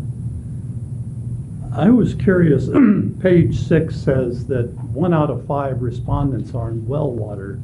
So when you're looking at something talking about the taste of water, how many of those are talking about their well water, not NID's water? Good question. Well, we find mostly that taste and odor issues are within the connection itself, not within our system. But So I think well water customers should be separated out, especially if you're looking at NID service and, you know, how you're doing. That 1 in 5, I don't think should be part of that picture because they're not using your service. The other part I wanted to point to is that, especially next year when you may be considering rate increases, 39% they pay too much for it. 53% think tap water is a bad value. You know, this is, well, I think we had the glasses half full, but I think it's half empty here. Only 14% think NID works hard to keep rates low. So I think you have a big job ahead of you if you're going to be considering rate increases to educate the public, you are doing a good job in what you're going to be doing to keep those rates low. Use this. It's a good educational It tool. is good. Thank you.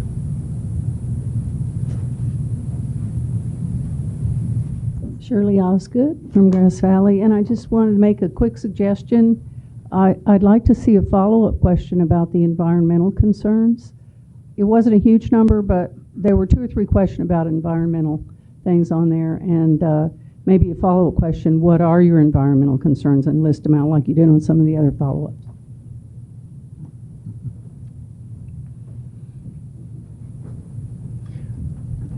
Can we respond to the gentleman's question about online billing? I know that that's in the works. Let Chip take. Maybe that's Chip? Yes, good afternoon, Board. Chip Close, Water Operations Manager. We are currently in progress with a company called Paymentus, who does the online billing and credit card payments. It is progressing. We're in beta testing as we speak. We hope to get it online first of the year, but it is in progress. Wow. That's really great. Thank you. Item 7, Centennial Water Project.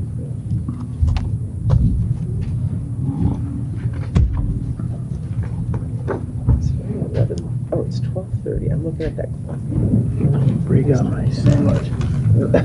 I know. It's like, oh, I'm getting hungry.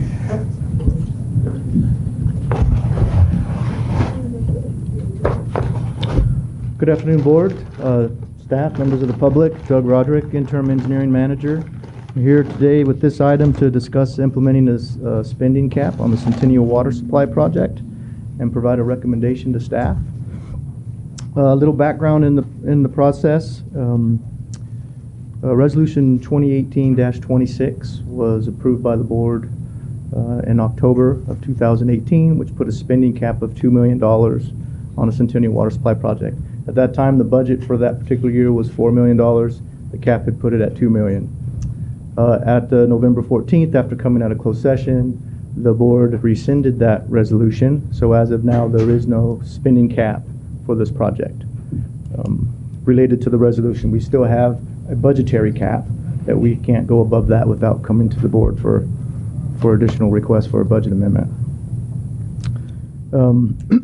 As you're aware, the project has slowed. We are working on mostly on the alternatives analysis as well as the AB 52 consultation at a much slower pace as we work towards the raw water master plan, which was the direction of the Board to move forward with that focus. And again, as the Board is aware, there is no property acquisitions at this point. They've all been placed on hold, so there has been no movement with regards to that until such time as the Board directs otherwise. So I'd like to talk a little bit about what we spent this year. This was presented at the Engineering Committee yesterday. It's on the back of or on the second page of the staff report. And so for 2019, you can see the numbers here. Basically, the totals as of December 2nd is a little over $77,000. Of that, about $43,000 of that has been used for the AB 52 consultation. The remainder of that has been for the alternatives analysis. I would anticipate between now and the end of the year, we probably have about $25,000 worth of outstanding invoices and work that's being finished up in this budget year that will come to light, but that may not happen until January or February next year just because of the time frame of processing the invoices for work through December. So the about 25,000 are those encumbered in contracts Correct. that we've previously let? And Absolutely. Can you say, are those the alternatives? Yes. Or is it the AB 52? Most of that would be the alternatives. Alternatives, okay. We haven't, as we talked about the engineering committee, since the last quarterly update, we actually hadn't had any AB 52 consultations. But as of yesterday, we do have now the NDA with Nevada City Rancheria, so that we can now set up a meeting to move forward with presenting the information that we obtained as part of our cultural resources investigation. That probably won't happen until January at this point. I don't know if I heard correctly, but did you say 57,000 of the 77,000 was for AB 52 consultation? 43,000. 43,000. And Isn't that just meetings? Is there, So it's not just meetings, has been several meetings. It's also been putting together the documentation to submit to the tribes, as well as answering questions that come out of the first meeting and coming back into the second one. Yep. You can see the other big thing that we have is the water rights. That's $18,000, which hadn't showed up until just now. That actually gets split over 2 budget years, so part of this 18,000 is actually from the previous year, way the state's fiscal year ends in July or in June. So the actual water rights fees for 2019 are actually a little over 19,000. So this includes half of last year's plus half of this year's. So it's a little bit behind. Doug, I have a question about that. Is Yeah. that just for Centennial water rights? Or Correct. for That all is water just rights? for Centennial, just for Centennial. the application and the petition that we submitted. Thank you. Yep. Staff, you can see that That we would be the annual fee to maintain the application. Correct. Active at the water board. active at the water board. That's correct. Staff, we've spent just about $9,000 to date. Don't expect that to go up too much between now and the end of the year. And legal counsel, we spent almost $4,000. Excuse me. So of the 102 that you see there now, we would anticipate, like I said, roughly another 25 to 30,000 that would be spent at the end of this year. So roughly the $130,000 is what we would spend this year. Any questions on that? So now I'll move forward to the 2020 budget. Oh, wait, I do have a sorry. question. Yeah.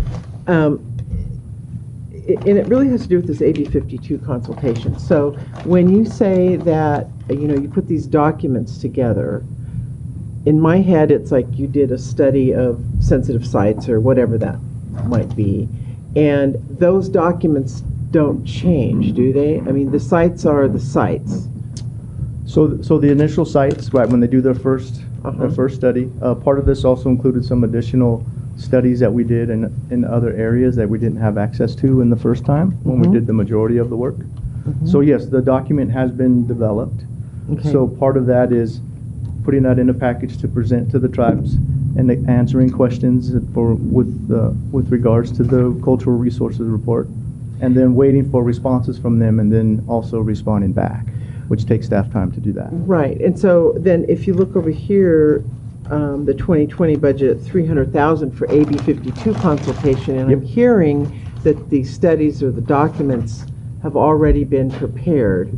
So you're not really doing any further consultation about sites or field work or any of that? No, that's not accurate. Okay, so help me understand. Yep, and that's what I was headed to next, was the 2020 budget. So the 2020 budget that you see here, you saw that it was 30,000 in district staff.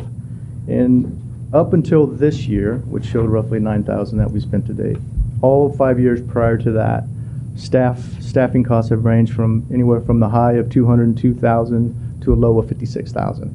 So previous to this year, 56,000 was the lowest staff time that we had put into this. The consulting work for the DIR is relatively straightforward. We had talked about the alternatives analysis. So the AB 52 consultation, and we have $300,000 in that budget. And the reason we did that is not that we necessarily anticipate that we have to do additional work in this coming year, but if we do, if we engage with the tribe, and the next step is to review information that they've given us, right? Part of this AB 52 process is that they give us information and we give them information, so we make sure we can identify as many cultural resources as possible. Part of that will also could potentially be going out to these sites with tribal representatives, doing further investigations on these sites, talking about mitigation measures and ways that we can do to minimize the impacts to these sites. That type of work, staff feels important if we're continuing to move forward with that process, that we be able to do that. If that doesn't come to fruition, then this money just would not be spent. So the reason we put the 300,000 is we want to be able to engage the tribes in that next phase of work if we get to that next phase of work.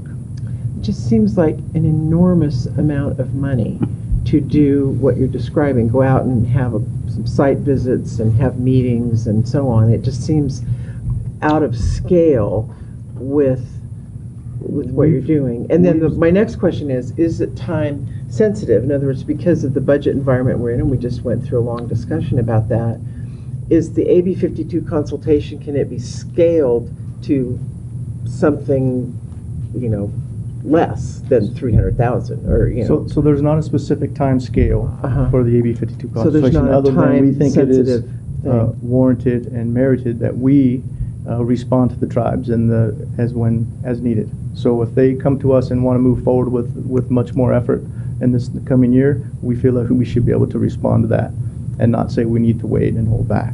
So that's why we have that money in there, because we feel it is imprudent to continue to move forward with the AB 52 process. How long did the Nissanons, the Navasity Rancheria, take to respond to our request for the NDA? 2 years. It was quite a few months. He's saying 2 years. It wasn't quite 2 years. We submitted the NDA to them probably about 6 months ago. So prior to that, we had we did not have much communication between us and them for these previous couple years. It Yeah. wasn't specifically for the NDA, but just that they had not responded other than their initial request for consultation. Yeah, so I guess what I'm trying to just figure out here is when we're being asked to look at a spending cap, and this is only for 2020. This is not for the next 10 years or 5 years or 3 years. It's just 1 year at a time, right? For the spending cap? Yeah. That's a. Well, I know, we're but I looking mean, for direction from the but I mean, board. I think that's what we're looking at, is we're trying to keep our expenses low for the next year and perhaps the year after, so that we can get our arms around and have a more sustainable, robust budget. Yeah. And have more money to work with. So this leads me to think, okay, well, so on the AB 52, maybe there's a cost savings there by not, you get a request, it's like, yeah, we'll be with you, in a week. What is like, well, yeah, we'll set up a meeting in June. That's kind of where I'm headed. Is I don't like- believe there's a cost savings, but I think I would recommend against that. Okay, We well- want to meet the tribes in good faith, Yes, consistent at yeah. the table, and honor that transaction. Playing around with that time scale, it doesn't serve us. If we put $300,000 into the project and we don't spend it, it goes into our reserves at the end of the year. It's not money lost. And I think that it also, in the end of the year, in the third and fourth quarter, if those monies are unspent and we're confident that we'll be on the way out of the year, those monies do become available for other projects, or again, they will roll forward into the reserves.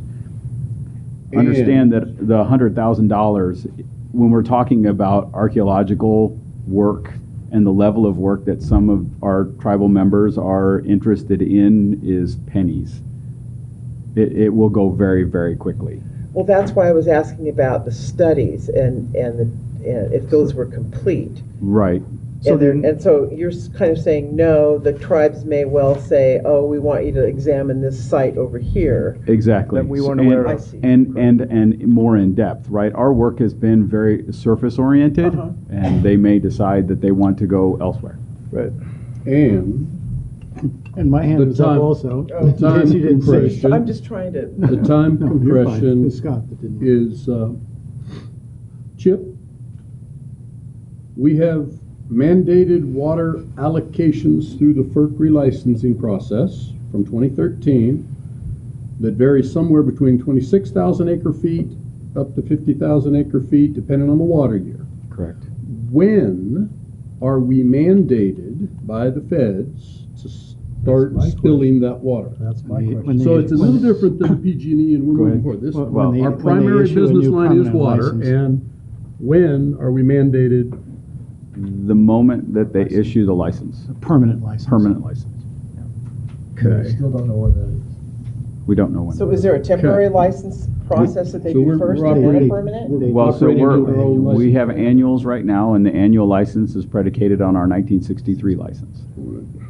So Right. our deliveries right now, which are a little over 14,000 acre feet annually for the environment, will increase to up to 59,000 acre feet. 59,000 on a dry year, whatever the heck. On a The different wet years, year. I get it. On a wet year. Yeah. I don't know, yeah, whichever year. That's it's like creating a drought inside of our reservoirs on a wet year, which is Right. kind of two weird. thirds of our functional value, Takes volume It of takes all away this our stuff. reservoirs.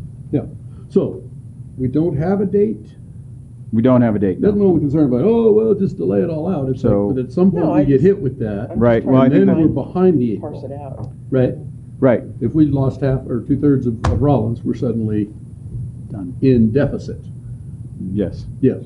So that's why I say a little bit of not the same. I mean, there's other things going on with PG&E. You referenced that earlier as a valid discussion, but this is our primary business line. We know this is coming, so I don't know that we disengage all and do everything, and that's not what you're suggesting. No, but I'm saying there's a little time element in that we get this thing coming at us, have and this. we need to be doing something. Otherwise, we did nothing, and we will be held responsible. I think you got a question over there. I do. So Ricky raised a good point, one that I've been wondering about. You know, what are we really doing here? Are we establishing a cap for next year, and how is that different than establishing a budget line item in the 2020 budget?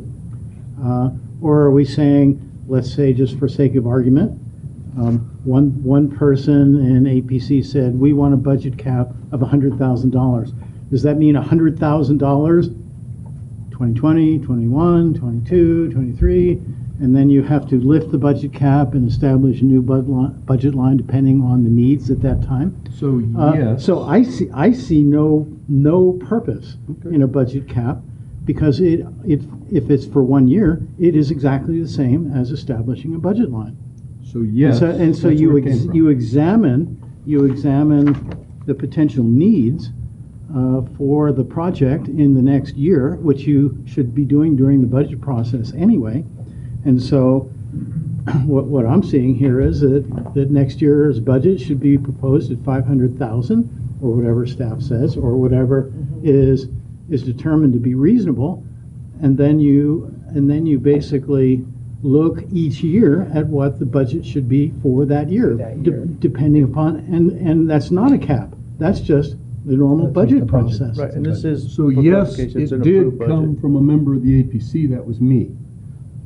I felt bad when I tried to do, I appreciate your review. I was trying to cut a $4 million acknowledging the NGOs in the community, and I really was trying to say, well, let's cut it in half and cap it. That's a compromise to try and address people's concerns. That came and went with a lawsuit, and we retracted out of, I didn't think it was a bad idea, and the gesture was misinterpreted as it all came down, because Andy was riding that friggin' clock. That's why we don't have a clock when I chair. Well, but yeah, so that's how it came. I was resurrecting the concept, because I still thought it was a valid concept.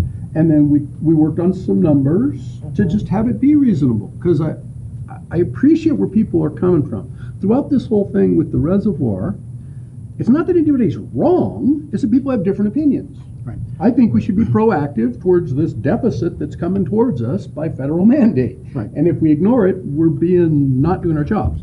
Other people, they get emotional and embraced on all of it with the river, and I get it.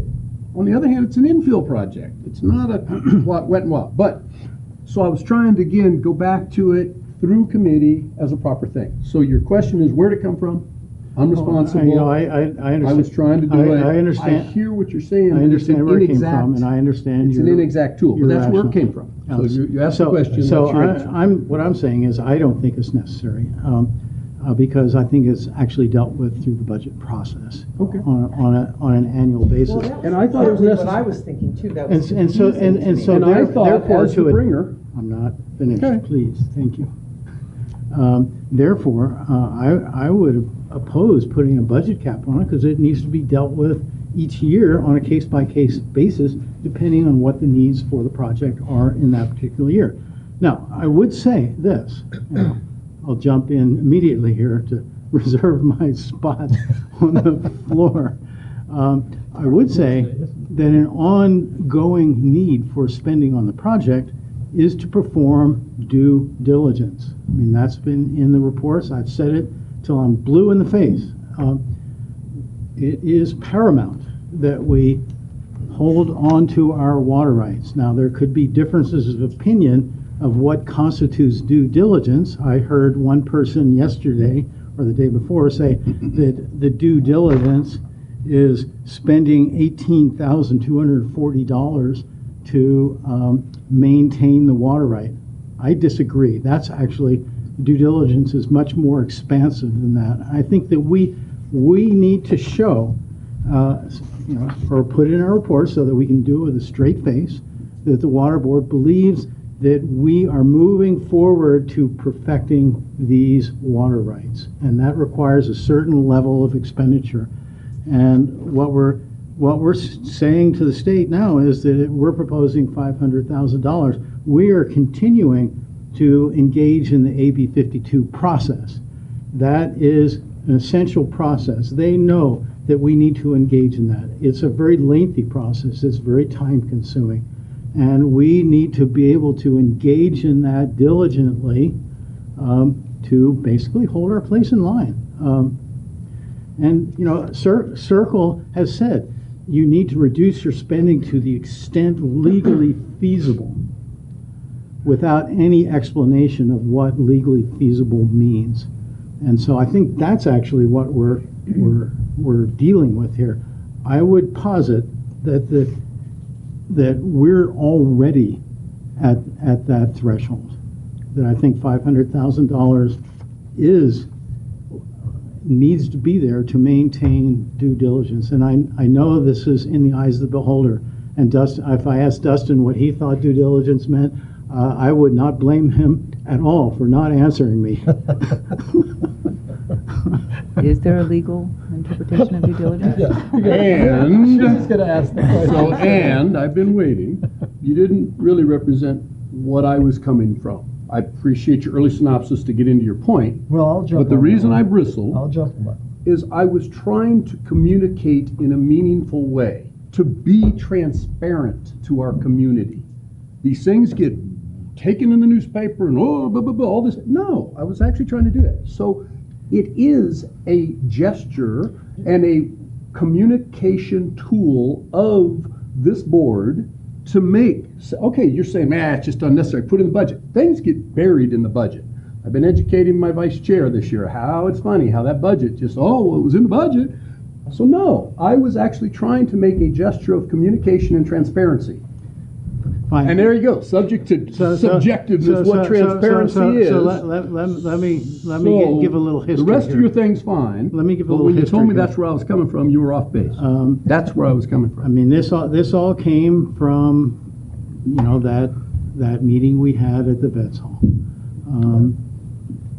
I brought up the issue then. You proposed your motion. We passed it in that board meeting. We then get notification from Circle that they want to sue us on potential violations of the Brown Act. They also asked at that meeting, actually still here, that's good. They also asked at that meeting a question of me, and it was Director Wilcox. $2 million is a silly number because you've already reduced your budget to $1.5 million. And so it's not really a capping, it's actually an expansion of the budget. Remember that. And of course, did you and I talk right. ahead of this? No. Did you and I? Okay, so again, not. I was working in a little bit It of was a not. void. It was not a violation of the Brown Because Act. it wasn't, right, thank you. That's what everybody always thinks about. It was not. I did it kind of on my own, and I did it based on the $4 million. It just seemed reasonable. Let's make it nice. Boom. It was misinterpreted for all these other reasons. I had no issues with your So at this time, it's resolution. back, and that's why I brought it back as the chair this year. I said I wanted it on IPC, and here's where we came. Fine. So really, we're down to today, back to points, when everybody else talks, is we're trying to come up with a number. So I don't know what that cap should be. Right, but that's what's on the thing is what number, and we had to split up the APC. Correct. So we got a high-low, cut the baby in half, So my opinion would be there should be no cap. It should be dealt with annually in the budget. So I would move that we would cap it at $500,000 for the year 2020 and revisit it at each budget year. Second. Can I have Yes, feel free. Thank you. Perfect. So I have, my fundamental concern about this is that how can we establish a cap if we don't know how much money is in all of the existing contracts? The bulk of this $500,000 is for consulting work, because you say in the AB 52 consultation, that's not staff time, that's consultant time. So consultant work on DEIR and consultant work on AB 52. And we have many long-term contracts. We spend money. We spent $209,000 this year on existing contracts. I've never been made aware of the balances of those contracts, how much capacity is remaining in those contracts, how much term is left remaining in those contracts. So how would I know that we need $500,000 more if we got $2 million in encumbrances ready to spend? And so I just don't feel I have enough information to set a cap on that. And because we need this money to spend this year. But we have money, perhaps, I don't know because I'm not privy to that information, that we have capacity. We have money ready to pay consultants in contracts. Right, but those We are have encumbered, contractors those are on board. encumbered contracts at this point. This is Encumbered new contracts with funds. funding available to be drawn Well, down. Doug, didn't Not you just specific tell for me that this- we have, Not for this work. So we have encumbered monies, but they're for other portions of the DEIR work. Yeah, we're How have we not been doing the specific to 52 this. consultations so far?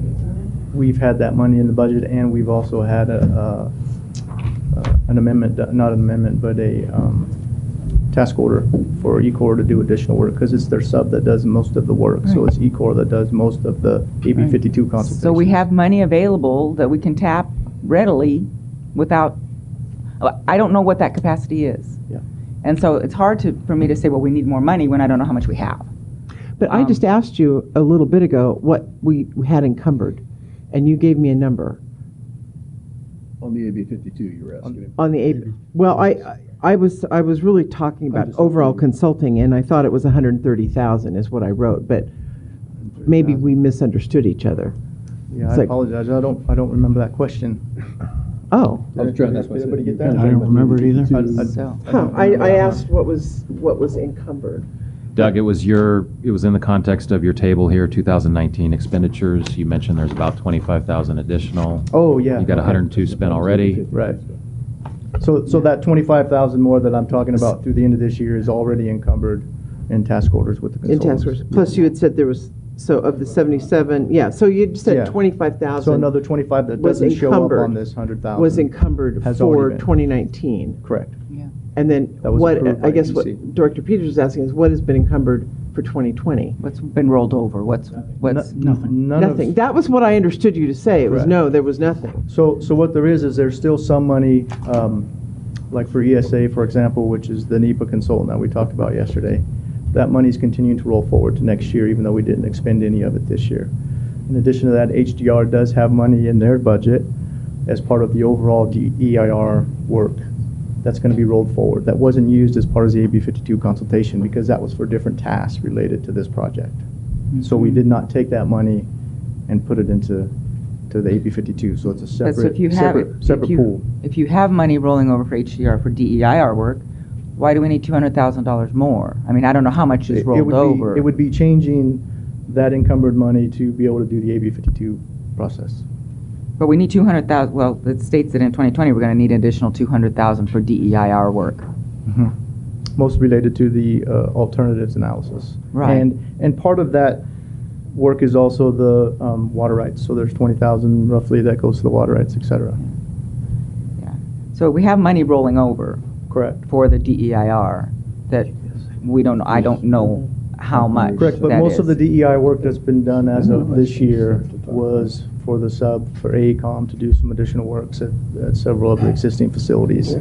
Those were all done outside of HDR. That's a separate contract that we have with AECOM. AECOM. Correct. And they would be the ones doing more of that analysis for And the so if we needed alternatives. that, we could tap them to do that. We have capacity in the contract. And we could Oh, not have- in the AECOM contract. In the HDR contract, there's money sitting there that we could reallocate by reducing the contract available to HDR and moving that money into a contract with AECOM. That's doable. That's a doable thing. Absolutely. So my main point is, I find it really difficult to set a cap when I don't know what it's based on. So that's just my point on that. And then I have another question. I read the quarterly reports to the Water Board, but I don't recall do we report we spent $209,000 this quarter, or we spent this much money to show that we're moving forward? No, we do not put a dollar amount in that. It's just similar to what the quarterly report from the engineering committee is what we're up Right. to in terms of things. There's no That's requirement that we right. show how much we spent. And they Just don't what we're require doing. that we spend money to show due diligence. I never did get the answer on due diligence. That's a different question, right? So That's my question. I think the idea is that we need to show them what we've been working on to show that Right. we're continuing to work on moving forward with trying to develop that water right. Thank you. Okay, where that becomes an issue is if somebody will just pick a name out of the air, say Metropolitan Water District, says, look, NID, you're nailing down these water rights. You're not being diligent, therefore you have to abandon those water rights. That becomes an evidentiary or factual issue before the water board. Audit. And we need to be able to defend ourselves in that forum so that we can go before them and say, yes, we have performed due diligence. And one of the exhibits in that is that we have spent this amount of money, and that on its face is prima facie due diligence. Right. And the Constitution does show that area of origin has primacy. I mean, we have the opportunity. And I think you're if really that getting happens. into murky water I think there. you're in murky water as well. Okay, so we have Murky waters. public, So I have a public quick question of wants to Dustin. Can I finish my Murky water. finish my comment? I had asked Dustin to clarify what's the legal consensus on due diligence. Yeah, depends on if there's an audit. So in my opinion, the 500,000 would satisfy due diligence. But Director Wilcox is absolutely right. It is a eye of the beholder type analysis. If that phantom separate agency challenged our diligence, they could say, yeah, but 500,000 really pales in comparison to the amount of money truly needed to keep the project moving. And they might audit it. Yeah, Since the numbers exactly. aren't being, that would be an audit. Do they take it cumulatively? Because if we did 500,000 this year, but we've got Over 14 several million from the past however many millions over the past 3 years. Yes, it's a totality of the Yes, the circumstances totality of not just 1 year. If we go, oh my God, we have no money, we can only spend $10,000 this year. It's not like that would put our rights in jeopardy. We've gone 14 million. I mean, I'm using that as an example. I'm not suggesting that, But you need to show a continuing due diligence. well, sure. And should our phantom district come, what we're struggling with, I believe, I don't know, I'm not been informed of this, but we're struggling with, we have to show that the water's available. We have to show that it's truly wet water that is available for capture without harm to downstream. Well, I guess we have a legal dispute with a number of the folks that protested our petition for assignment. We claim that this is an area of origin, county of origin filing of a 1927 water right. Other folks claim for a variety of legal reasons that it shouldn't be entitled to that priority. And consequently, they are injured because they are senior. So that is an active legal dispute that would ultimately have to be resolved by the State Water Board at a hearing. That's right. And that's right. And so let's say they phantom came in and stole our place in line or stole our project. Isn't it in the Constitution, because we are area of origin, if we decide, if they build that project at any time, we determine we need the water in our area of origin, we have the right to purchase that back from them? Once the right is assigned, it's gone. There are many, many examples of that. U.S. Bureau of Reclamation filed on the Kennett website or dam site that was 1927. They built Shasta Reservoir. They hold those rights. The area of origin cannot pull those rights back. They're gone. It's an economic issue, really. So if this is an easier discussion to have if you have the ability to get water from Lake Oroville or Lake Shasta. Yes, you have an inchoate right under area or county of origin to acquire that state water project water, right, or CBP water. And I guess in theory, NID has that as well, but the problem is the plumbing. You can't get it, obviously, to our service area, at least with current infrastructure. So, what I would encourage the board to do, and I know we've had this discussion in the past, but think of this exclusively as a water right discussion. Because remember that 1927 filing that NID is now seeking, it's flexible. It does not have to necessarily go for the proposed Centennial project. And that's currently in our application as the contemplated project, but if the raw water process comes to conclusion and there is a different project for that water right, we can adjust it. So there is value to this community in maintaining diligence and keeping that water right, at least with NID's name on it, because it is very valuable in my opinion. And it's flexible. It could be moved. Move it. Okay, that's very helpful. So we have people at the podium, please. Thank you so much, and thanks for your time. Again, my name is Rachel, and I am a resident of Grass Valley. And thank you so much for your work. I've gained the benefits of NID water, so appreciated very much. I wanted to ask you to please vote no on any spending on Centennial Dam. It sounds like there's already money that's allocated that has not been used or not able to be used at this point. So or we don't even know. So before we vote on this subject, I was wondering, my question is there a cap of 0 that we could vote on, or can this not be voted on? I mean, I'm trying to understand where At this point, the there's a base motion and a second for 500,000. for That's the answer to the question. 500,000. Right Yes. now, there's a motion and a second for So please vote no on spending $500,000 more dollars on Centennial Dam, whether it's for whatever purposes, because once those things are in motion, so please vote no on any spending. And I'm trying to keep this very succinct because I appreciate your time. And so I'll just say, I'll just ask one more question, which is the cap. Okay, so yes, please vote no. I had so many questions that were just answered based on that 500,000. Please vote no. This is the water. I understand that there's a huge lawsuit around this, but there's so many other options. You don't have to take the wet river water. There's other options, and they're successful and they're profitable. And so because this is our cultural resource as a community, please vote no. Thank you.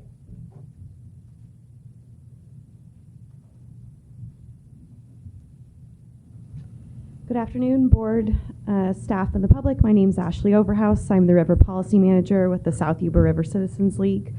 I want to thank you for bringing this agenda item forward, and thank you for the incredibly in-depth discussion with all the integral issues, especially before the full board. I know that you had a busy and long agenda today and a lot of important priority issues, especially before the end of the year. So I really appreciate it being on today's agenda and the discussion that has ensued. And I want to acknowledge that, Director Miller, you said that even though we may disagree, the move towards transparency and fiscal responsibility is much appreciated.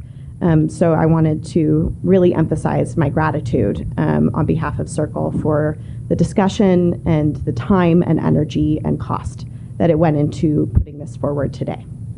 So thank you. And I also want to just reiterate our same message from April 2018.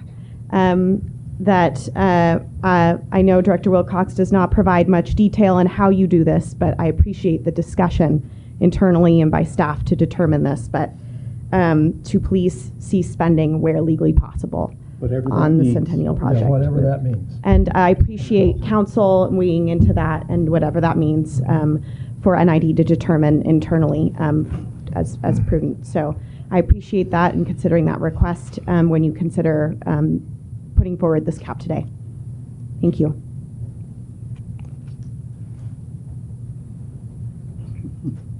That's the question.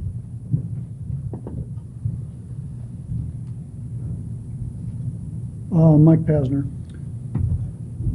I had a quick question, probably council might take it.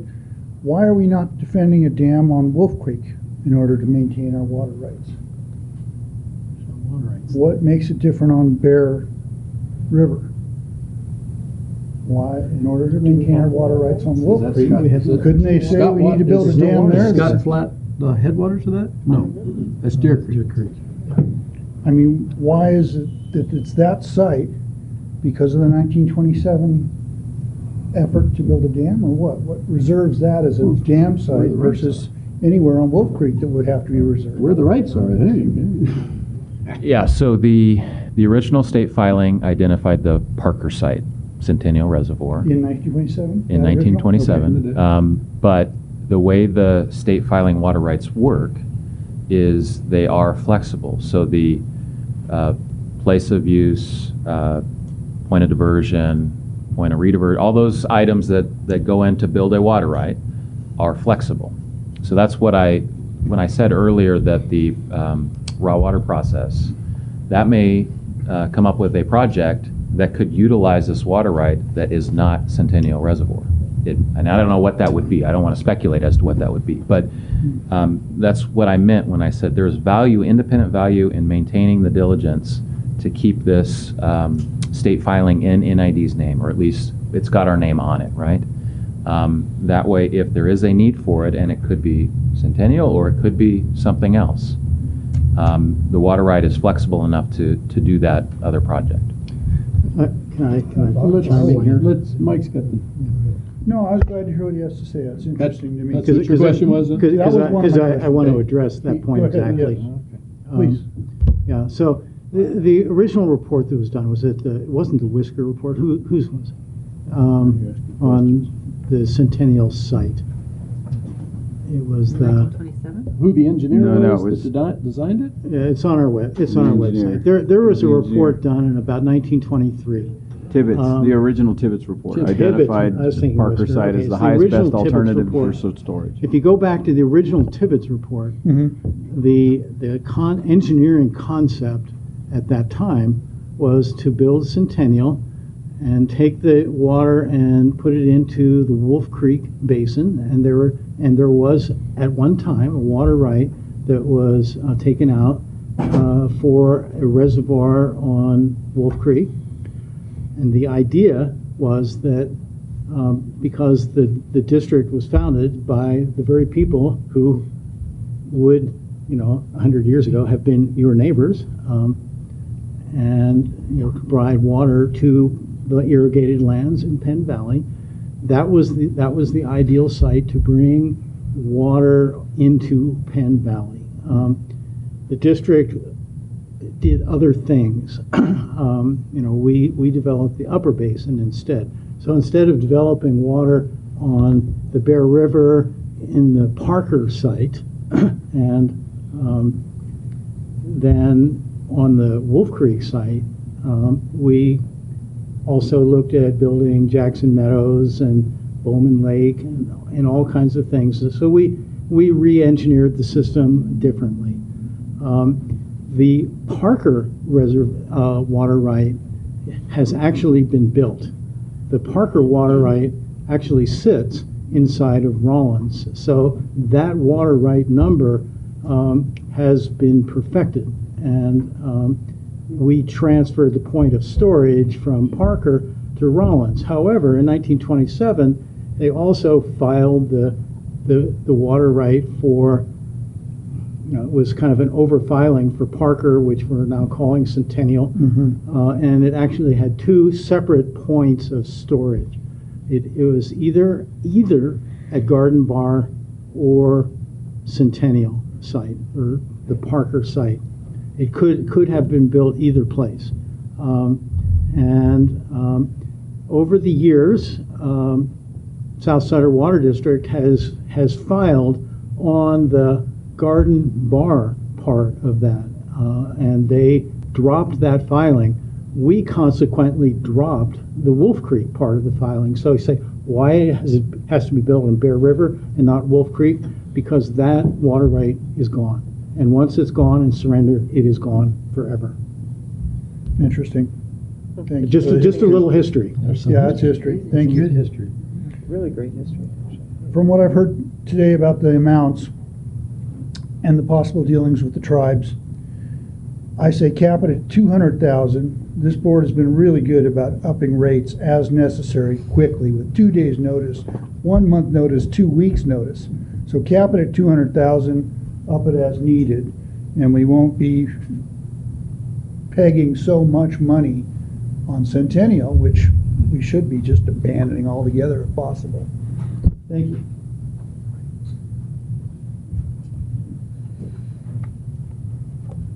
Shirley Osgood from Grass Valley.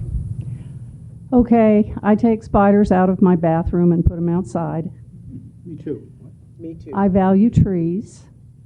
The Dorsey project is going to be cutting down over 300 trees.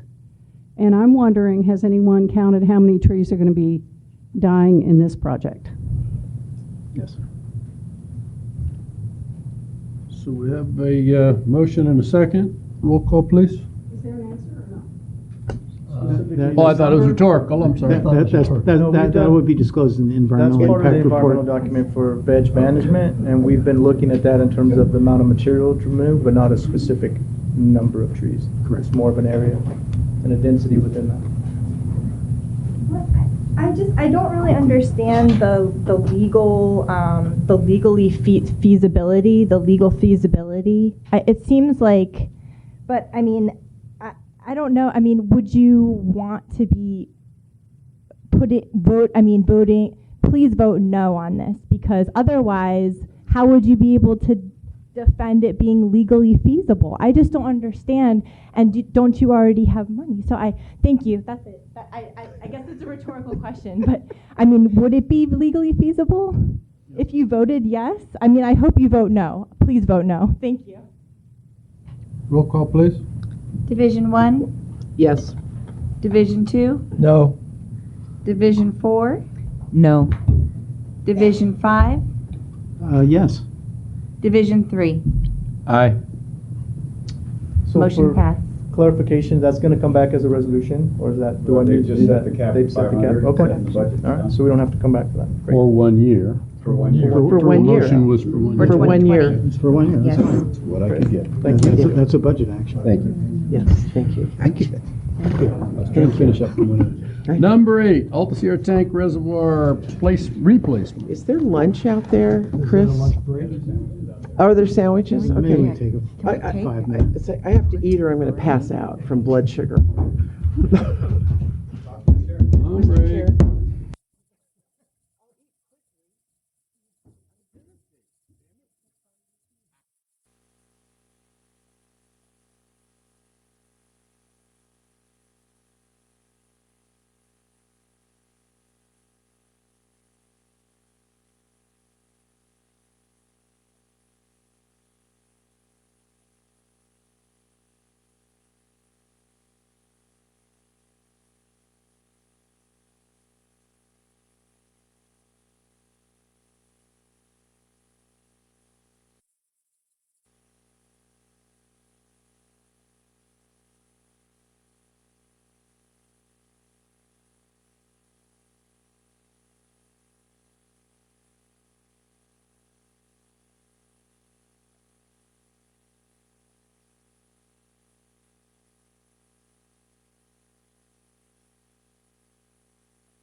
Doug doesn't get to eat. Yeah, I emptied the room, so I guess I Yes, should- you did. Yep. Ready to go? Okay. Okay, this is item number 8, that's correct? Get to watch us eat on camera now. Sorry, Yeah. everyone. Good evening, or, well, I guess it's not evening yet. It's not Still evening yet, but Good afternoon. we could get there. Staff, board, members of the public, Doug Roderick, interim engineering manager here to talk about the Alta Sierra Reservoir Replacement Project. I'm here recommending award of a design-build contract with Gateway Pacific, Bennett Engineering, and DN Tanks in the amount of $6,742,123 and authorize the general manager to execute the appropriate documents. A little quick background on the project. This is the last Hypalon lined and covered reservoir that we have in our service. This is about 3 million gallons that sits there, like 2.86 million gallons roughly. So it has been installed in 1976. It's well past its useful life. It's in disrepair. It's deteriorating. It's becoming a liability. Obviously, a treated water facility. So we need to have this facility replaced. So, similar to what we had done with Banner Taylor, if you remember that, some of the board members that were here a couple years ago, we sent out a design bid request for proposal. Yes, sir. Your predecessor somehow had, I feel that's where I feel somebody told me this, that design build was a cost savings way to go. It is. I've had people over my shoulder, independent of NID, going, what are you doing design build for? That, you don't need architects and you don't need, they go on. So I couldn't defend it. I thought staff told us. And on that subject, as you answer that part, and there's a one later in here with the architects. Why aren't things more, why do we always have to have architects involved? And by design build, do we mean in this part, somewhere else on the agenda, there's an architectural outlay of $250,000? Gotcha. But design build, is it really cost savings? And Yes, it is. well, this is what I understood, but I've had outside people who are contracts and people, and they go, what are you doing that for? It's more expensive. I don't understand exactly. So there are certain projects that we feel are benefited by using a design-build project. This is one of them. Basically, what we have is we have a box, a footprint of the existing facility. Right. All we're doing is putting a tank inside of that box with some additional plumbing. So to have us do a typical design bid build, we would then hire a consultant to design the tank, then bid it out and have it constructed this way. This way, it's all done internally with this same contractor and their design team. So they can come up with ways to help them save money in building the product that we need. So for this particular situation, again, the tank fits inside the berm of the existing reservoir. There's really not a lot of design. Correct. But the design is the That's tank. what's the person's point talking to. Yeah, but if we design the tank first and then bid it out, we're going to pay more for the design component of it. And going modular doesn't work. In this particular case, it doesn't make sense for us to do that because isn't it the still going to be a tanks big are- round, Yes. such and But in such a sense, capacity it is a tank? modular, right? You're Well, it's what I'm- contracting with a company that's going to build it because they specialize in building concrete tanks. Okay. They have the designs already. They're using their own standards. This So is it where the just- cost savings This is where the cost It savings allows it is. to be a little bit more modular. Yes, if Okay, our staff. Same question or- later on the Right. business part. It's a huge schedule Okay. savings, and you're not double dipping on your design engineer, right? Because you're going to hire a design Okay. engineer, and then he's going to be your engineer during construction as well as. Okay, I couldn't argue it, I just said I'd bring it forward, and now I know, and I'll try to bring that back. Thank you. Go ahead with your presentation. I would say this. I was certainly on engineering committee when the Banner Taylor tanks came through. Oh. I'm familiar with all of the arguments. I know for a fact that this company, we used on that there are many pictures of Doug out there inspecting that tank. That tank was built way under budget, ahead of schedule, and this company is really good at doing exactly this work. Design build wouldn't necessarily work for every project. Correct. But these guys have this wired. They're good. And it is quasi-modular because they do. So Okay. I think really the decision before us is what size tanks are we looking at? And I saw 3, 4, and 5 or 6. 3, 4, and 5. 3, 4, and 5.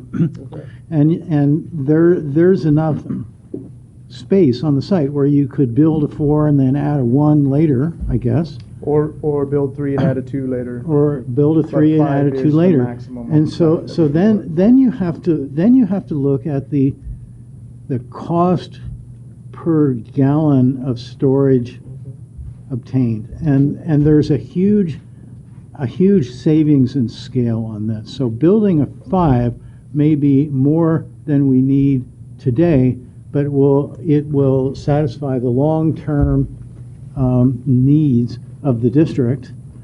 It will solve a problem for us because the Hypalon Reservoir is past its useful life, and maybe other board members don't understand what the risks are here. But the risks are that people like to walk out on these reservoirs, particularly kids, and because the Hypalon is aging, there is a significant chance that they will fall through the Hypalon and drown. And so it's a question of... It's fenced, but they go over it. It's a question of, do we spend the money and do like the a right giant thing water. now, or do we try and defend a lawsuit later where our argument is, well, we didn't spend the money then because we didn't quite need it then, and we have a wrongful death lawsuit on our hands. How many acre feet in a million gallons?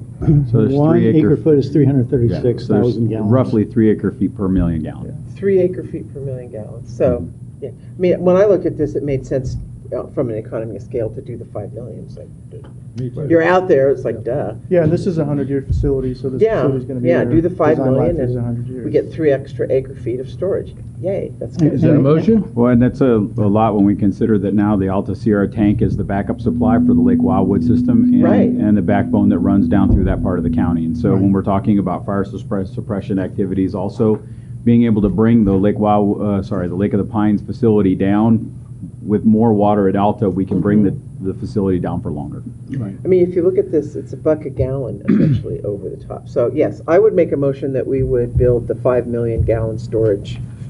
And I would happily second that. Okay, are you okay abbreviating your presentation? Yeah, very disappointing. Well, I didn't get. No, right on. I just. But I think we hit your main points. Yeah. Concrete's gonna be.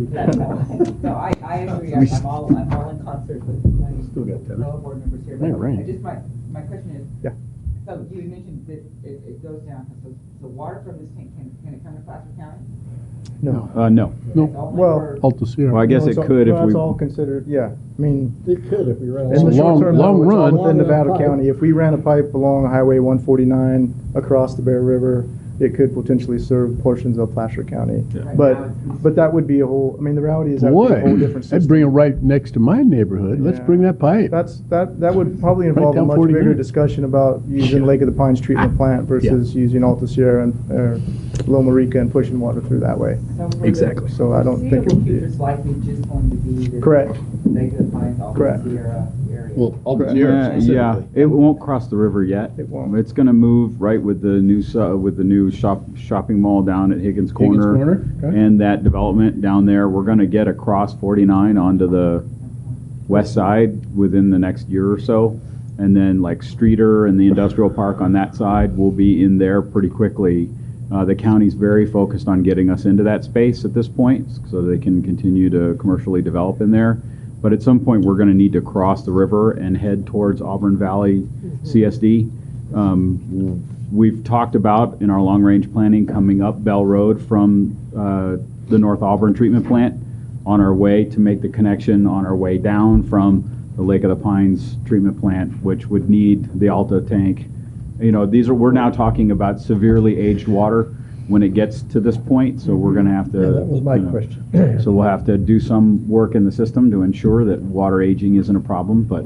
And really, it would still be supplemental to that, right? Because Exactly. that It area would- that he's talking about is actually would be fed off the Lake of the Pines Pines plant. treatment. The other treatment plant. Correct, Right. and that has its own Overbuilt storage so that volumes and would additional continue to add capacity. storage to it if the system expanded and warranted it. Okay, Oh, so and so then that made me think, because you Oh, but it's projected it 5 based on million, okay. demand growth, Correct. how much growth? Yeah.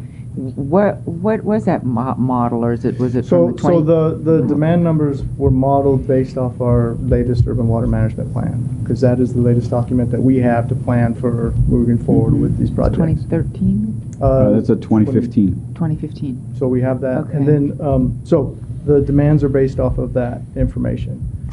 And that did you gives do a the demands range. only in Alta? So no, and- so when we size a tank, we look at a bunch of things, right? We have basically 25% of the storage, or 25% of the max daily demand is the storage component of the tank.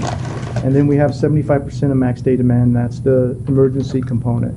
In addition to that, we have to make sure that we maintain a minimum pressure in the system. And so that all gets modeled through our modeling. We have Tanya downstairs that does that, as well as a consultant that helps her out.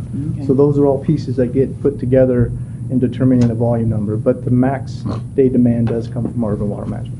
Okay. For the total build out of For the the, system. for the total. For the total build out. And so it's Correct. likely going to be 50 or 75, maybe by the end of this useful life, is by the time Yeah, we're going we to actually had build it out. just a little over 4 million gallons, just about 4 million gallons for the 30 years from now, which is 2047. That So would need, That we would need if the demand occurred at the rate in which the urban water management plan showed. right. If And it's my less than understanding it is would that extend it, demand it would be hasn't further. followed the Correct. prediction. So But it's prudent for us to design to that higher end, Yeah. because in You case the never demand know. does get to there, Right. we have the ability to serve it. When we are extending DFWLEs in these areas right now, we just slated Table 3, Table Meadows 3. We're building Table Meadows 1, which are kind of in this same adjoining system. We've got Iron Horse built. We've just finished. So we're adding customers essentially without development, right? We're following the It's development. following the development. Yeah. So, And because where I'm going with it is, the 6 million versus, it's like you said, it's pennies on the dollar Mhm. Yeah. to do the additional. Yeah. But, we're really tight on money, and I thought, well, if it's going to be 40 years before we're going to need that extra 1 million gallons, So is it worth, it's not, I'm all Still good. worth it. It's really pennies on the dollar. Yeah. Kind of a wash. Yeah, it's And saved. 'cause And we mold also would look be at mold. the master plans for each And what would be treatment the plant, cost right? Each 40 years treatment from plant now? has its own Yeah. master Right. plan, and that Exactly. includes the volumes and Probably storage Right. is accounted for. I'm good. Absolutely. Thank you for indulging me. Public comment? Hearing none. Do we have a motion and a second? Yes. Roll call, please. Division 1, Yes? Division 2, Yes? Division 4, Aye. Division 5, Aye. Division 3. Aye. Thank you very much. Thank you, Doug. Well, here's those architects, electric generation field office, Operation Yard. All right, good afternoon, board staff and members of the public. My name is Kean Summers. I'm the hydroelectric manager.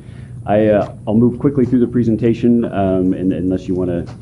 Well, my earlier question stands. So in this case, then, why wouldn't we do design build? So in this case, It could be modular. we're setting ourselves up to do a design build. Huh. In the case of the tank here, we know what it looks like. We know what it's going to be. But in the case of the new building here, we have to put some sideboards around it. We have to determine whether or not we want a LEED certification for sustainability and renewability. We have to determine what kind of finish we want. Do we want just a metal tilt-up building? Do we want a concrete sort of building? So those decisions have to be made in this preliminary design phase. The document that we are preparing as a result of this phase will be used to go to a design build sort of process. Thank you. Okay. Yes, ma'am. So how much of a priority is this, that it be done now versus later? It's like, where is it in a overall priority for capital improvement stuff? And does it interface with the PG&E thing? This independent entirely of the PG&E The distribution? PG&E distribution, this is entirely independent of this. This is a priority from the standpoint of we've already outgrown our existing facilities. We are crammed into a small meeting room. We don't have enough parking spaces as it is today. When we're seeing the growth, and that growth is going to happen, the timing of our new license is difficult to pinpoint, but we will get a new license. We will need to respond to that staff-wise. So it is important that we do that. What year are you looking at on that license? It's, you know, when I started this job, I would have bet that we would have had it by now. That's what inferring about the whole FERC thing, yes. But I don't know. I don't have that number. Not feeling I can it. tell you that things are very dynamic. There are court cases ongoing, and it is very dynamic. I don't. So He Kian, just this, laughs because Don't try to hook me, man. I'll defer so to this the general contract manager. is Entirely just, beyond our control. this is just for the architectural work. This is not moving, piece of dirt. Nope. No, this Okay. is simply to set this up for a design build sort of process. Trying to decide which dirt to move. Okay, because when I think back to kind of a famous project, the recreation building out at Rollins, and one of our local contractors who I like and respect very much, it was over $500 a square foot, and it was like crazy. And so what do you think this is going to cost? I guess it depends on, are you going to slide it with metal siding, create a shed, or are you going to, concrete block or tilt or whatever? Yeah. So what do you anticipate the construction costs will be for this? So I can give you some really broad Yeah. numbers because we do have to set those parameters. So I can tell you that right now we have budgeted $7.6 million over the next 5 years. 250,000 budgeted next year, and then 7.6 total in the capital plan. For similar sorts of building, Yuba Water Agency is building a building right now. They are on the order of, they're building a 24,000 square foot building. Ours needs to be, based on our study, about 15,000 square feet. Theirs is approximately 17 million is what they're expecting to spend on a new facility. So I think of things in price per square foot. Do we know that? I've got my calculator here. So if we say, On the square footage. and this is going to Well, be he's saying 15,000 square feet is what he just said. Yeah? 7.6 million over the 15,000. But that's just for the building now, right? 'Cause we got- Yeah, we and so got 4 buildings or Grading. something. yeah, we got a number of buildings. We got a lot of grading to do. We got a machine shop. We've got a number Oh. of different things that need to get built out there. So I'm not sure that is the best Okay. Would you come measure up- of the way to look at Well, this at this I point. just have it now because that's still $500 a foot just for the building. So you'd be a little Well, but like that's your also- friend that you thought gouged. Oh, no, he's still gouged. I know he did. But, Silly. It's funny, it's the same number. But that's still, I mean, that includes pavement, that includes site development, that includes all in. It's not just the well, but it the building depends cost. to some degree on what kind of structure you have. It depends That's what this will 100% do on for that. us, right? This is what we're asking to happen. Yeah, so like what do you want and what will you live with there? How's That's what that? we need to determine. And that's Okay. what this work will do. You know, if you get, some of those prefab, I'm involved in a construction project right now in Sacramento, and we, in fact, our same friend is helping us, and we are doing sort of not prefab metal, but it's like instead of wood frame, it's metal frame, and then we shipped in the steel from wherever back east, and it just drops and it comes up, and then you skin it, and it's pretty inexpensive. I think it came in about $90 a foot for the shell. That's not the finish out, And right? then there's the site development and all those other things that go along Yeah, with it. and so it's just like it depends on how you, are you trying to build, Well, and that's some of what I wanted to show You you would here. have to consider the extreme temperature fluctuations you're gonna have at Dutch Flat versus what you have in Sacramento. There are I'm thinking differences. kind of harsh, you would have. well, it's actually very similar, except one is heat and one is cooling. Well, and you I get mean, both one is- extremes up there at yeah. Dutch Flat. Well, That's what I'm it's saying. near You the get existing almost- office, Yeah. so it's technically okay. a secret town or a So the Colfax. metal, Yeah. the metal Okay. frame. Oh, I know. I was in on a conversation with you guys earlier on this. Are you building this big enough that you can rent out a piece of it So one of the for scopes, a shared tenant situation? one of the scope, one of the things that's included in the scope of work for the architect is to look for potential partners out on that site. They're going to go help us explore the other tenants that might be interested in what their needs might be. So we're absolutely looking to maximize the usage of the space out there. Yeah, it seems like, again, just like we want to do a 5 million gallon tank, that you'd want to do a larger building and maybe make a co-tenant space out of it, and then, short-term lease, so that then as you need it, you can. Absolutely, and that's something that we'll be looking at. That was the gist of our conversation some months ago. Yeah. I have included some just real basic layouts and Oh, okay. renderings in here just to show you that we are not talking the Taj Mahal out here. This is a field office. It looks pretty modular, yeah. This is not anything special is what we're looking for out there. We're looking for a very functional site. Got a couple of office layouts. We can go through this sort of stuff. But we are not talking a large building out there. Or, we'll do everything we can to minimize the cost to make this facility functional. I'd just point out that we haven't owned this site that long. We just bought this property a couple of years ago. And we got this property at a substantial discount.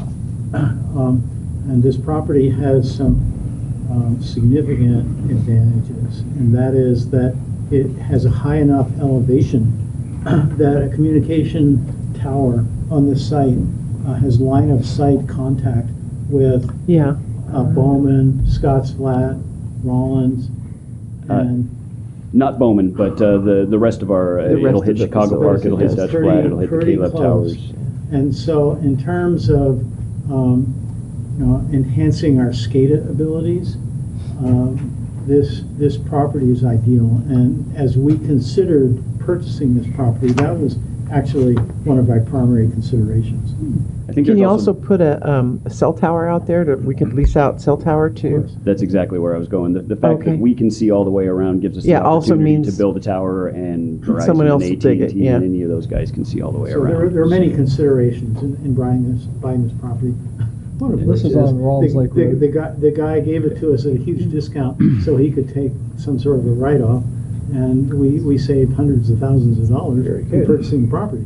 Yeah, by way of where we are, so this is the existing hydroelectric department office. This is Interstate 80 Secrettown Road. This is the property that we purchased, Rollins Lake Road winding its way down in the tail end of Rollins Lake here. The build site is approximately here, the proposed site. And there's quite a bit of land there as part of that, and that would basically be watershed protection land for Rollins that we didn't have control over before. So there are many positives here. So this is in our district boundary? No, it is just outside of the district boundary in Placer County. The district Rawls boundary Lake's is right there to the left. Rollins right Lake there. is right here. Yep. Oh. But Secrettown is not in the district boundary either. That's correct. The existing headquarters are not. The site was located based on its proximity to our powerhouses and the time to respond to those powerhouses. We can get there quickly, and in the power generation world, time is money. The faster we can respond to an incident, the better. You bet. Cool. So we sent out a request for proposals for the architectural pre-design services. We sent them out to 14 firms based on their previous experience with similar work in public agencies and similar facilities.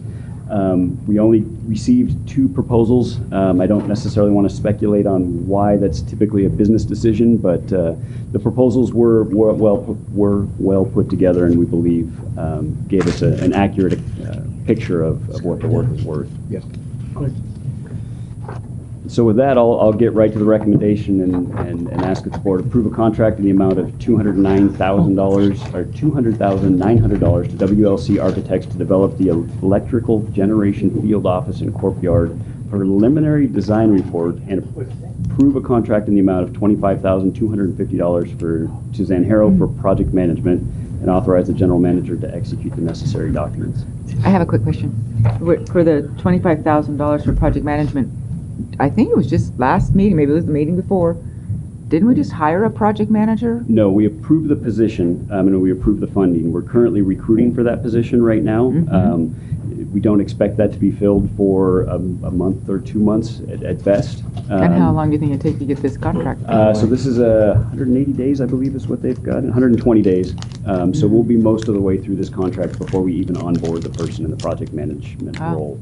But I would say that in the future, this is the type of work that person would handle. We're just, at this point, we don't have them on board. And then as soon as they're on board, if there's any unspent activity there, we'll transfer that out of. Transfer it over. It seems like a good a project for them to cut their teeth on. Okay. Also move. Okay, I was gonna say it a little bit. He'd read it. He's asked for it. I No, he second. just did. Keene just read it, approved the contract. So I And seconded. Can I confirm I know President Miller made the so move. Who's my second? Because I had two at the same time. Oh, I'm sorry. Go ahead, Nick. She had three. Because I heard Chris. Second, third, and Oh, fourth. did you say that? No, I tried to make. All right. Director Peters, Looks like a tight you were very You did it. firm and, okay, It's a good. rare situation. Public comment.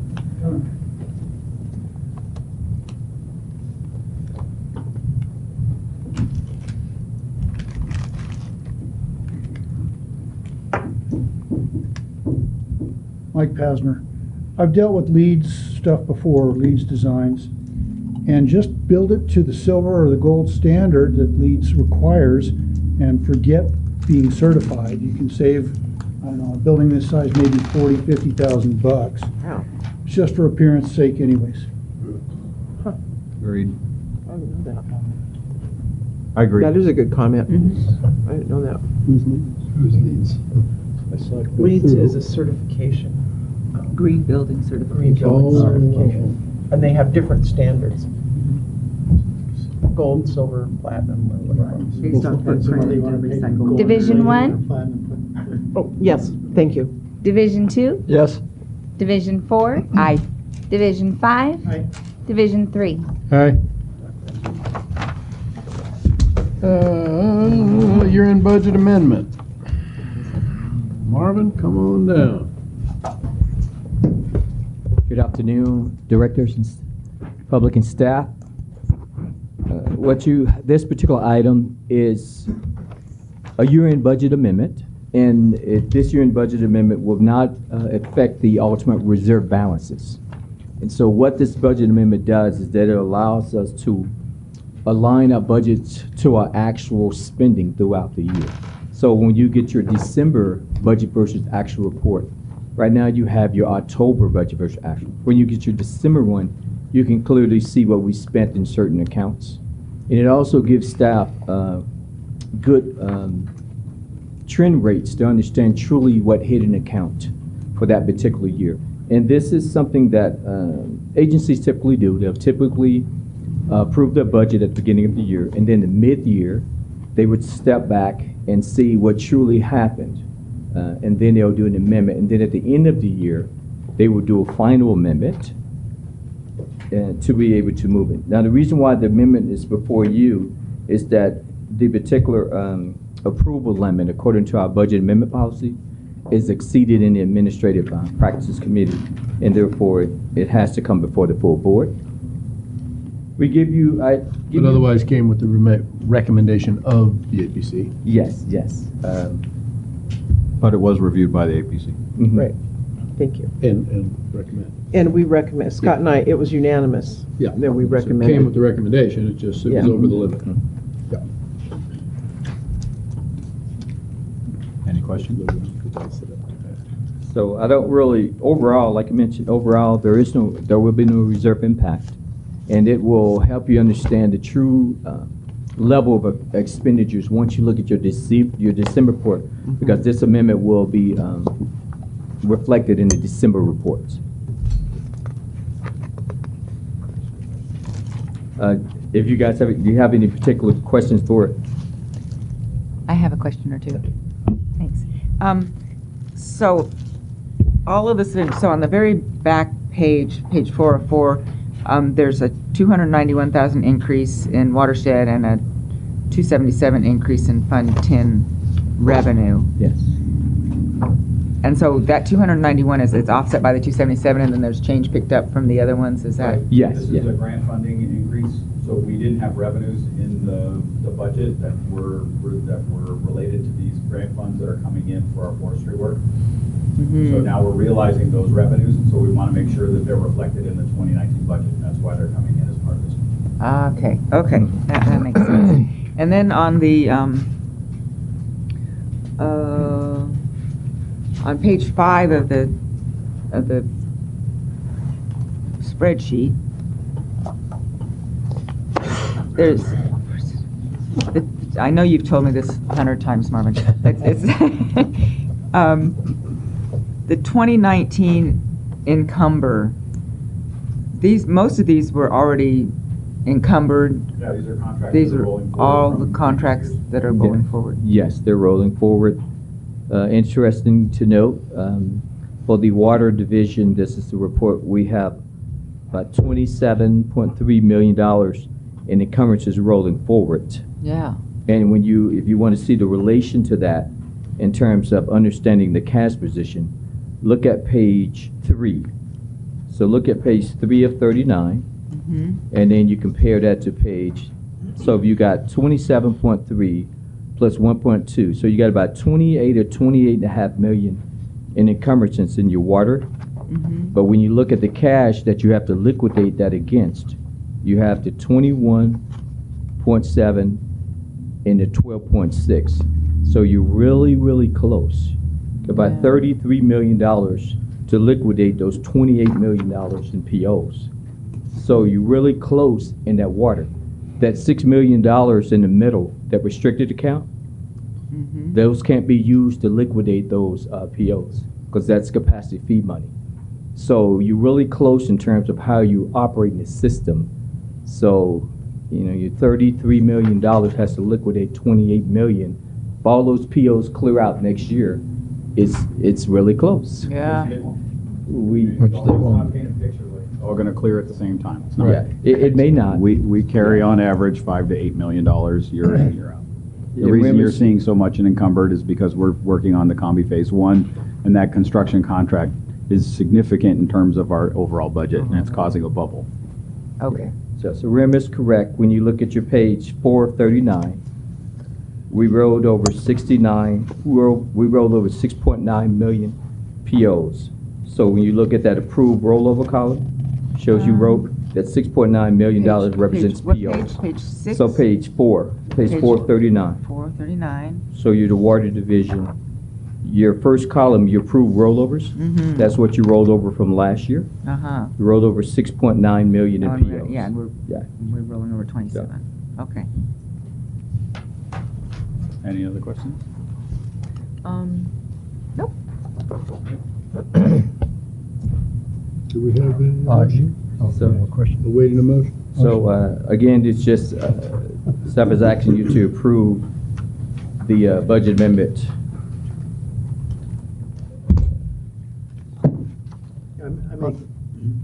My mic on? I'll make a motion to approve the budget amendments as reviewed by the PC. I second it. Public comment? Roll call, please. Division 1, Yes. Division 2, Yes. Division 4, Aye. Division 5, Aye. Division 3. Aye. Thanks, Board. So that was 10 or 11? 10. 10 or 11. This particular budget amendment request is a little different. This is budget amendment request is requesting that we roll over some of the 2019 budget to 2020. At the end of 2020, the reserves will not change. At the end of 2019, the reserves will increase because we're carrying forward some budget. The reason we're requesting these carryovers is that at the end of the year, we have activity happening, and we have to cut off the financial system at a certain date. So this year is December 16th.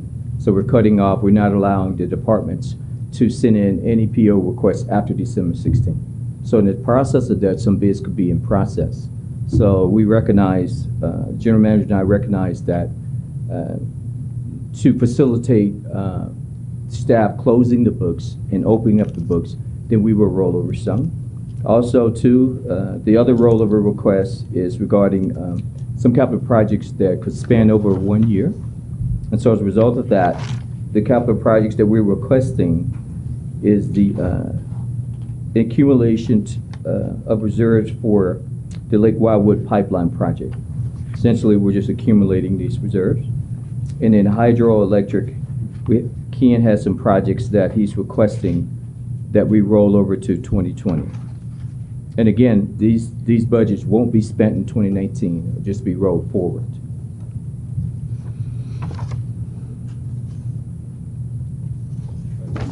If you guys have any questions, won't be any monetary impact to it over the 2-year period. I would move that we approve the budget amendments allowing rollover of the 2019 budget to the 2020 or 2020 budget. I'll second. Public comment? Roll call, please. Division 1? Yes. Division 2? Yes. Division 4? Aye. Division 5? Aye. Division 3? Aye. Thanks, Board. 12 is the annexations. Good afternoon, Board. Greg Jones. Yes. Referred to them earlier a little bit. This item before you is administrative only. Since 2004, NID has adopted application for resolutions for roughly 15 annexation, which encompasses a number of parcels in the district. They are currently in the district. What the district had failed to do since 2004 during these annexations are follow Division Code of Elections Code, Section 2200, which states that at the time or after any annexation of territory to the district, the Board of Directors shall designate by resolution the division in which the annexed territory shall be a part. So we went through the process. We formally went through the application with LAFCO. We had completed it all. They have gone through Board of Equalizations. They have gone through the county, both counties of registrar. They are both in Nevada and Placer County. They are on the tax rolls. They are within your divisions currently. What this is we found this error during the process of redistricting just a few months ago. As we were looking at all the divisions, we started taking a look back at some of the annexations that we had done and realized this error. So this solely is an amendment to each one of these 15 resolutions from the time that they were back and started in 4, and goes all the way up through the annexation of the East Bennett area that we just did a couple months ago. So it is something that we will continue moving forward, and it will be placed on every So what was the omission? So the omission specifically states, if you look at the first whereas or the first resolution, 2019-34. So this is an example. This is the oldest one. This was a resolution amending Resolution 2004-44, which happened back in December 8th of 2004. The board approved the resolution for application to LAFCO. And now we are stating that now for there be resolved that the land described in Exhibit A, and we attach the exhibit from the previous resolution documents from back in 2004, is hereby designated as included in part of Division 1 of the district, period. So that lives so with... we hadn't done the assignment of the That is- district. That was you the got omission. it. They had been done in practice, but not Right, legally. because I thought we'd done all, okay, so it was just they hadn't been assigned. This is administrative and now with the only. realignment, This has they may nothing to get do, reassigned again. when Okay. redistricting partners did their analysis I of the get it. district, it had already included all those numbers within it, so this doesn't change any of the numbers Right. from the redistricting partners. Okay, good. Maps and documents from just a few months ago. Yes, sir. To me, this is purely administrative and of no significant consequence to anybody. It's just this is cleanup. Therefore, I would move that we adopt resolution numbers 2019-34 through 2019-48 for annexation resolution amendments, officially designating the annexed lands into divisions according to the California Elections Code. Second. Public comment? Director's comments? Roll call, please. Division 1? Yes. Division 2? Yes. Division 4? Aye. Division 5? Aye. Division 3? Aye. Thank you. Approval of the warrants.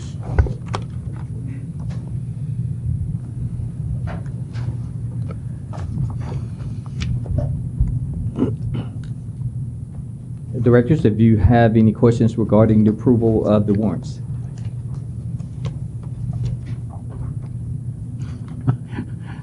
Or do we have enough strength to even ask the think question? about it. Or do we have a motion? Do we have a motion? I move we approve the warrants. I'll second it. Public comment? Director's comments? Roll call, please. Division 1, Yes. Division 2, Yes. Division 4, Aye. Division 5, Aye. Division 3. Aye. Thank you. Thank you. General Manager's report? To be brief, yes. Yes.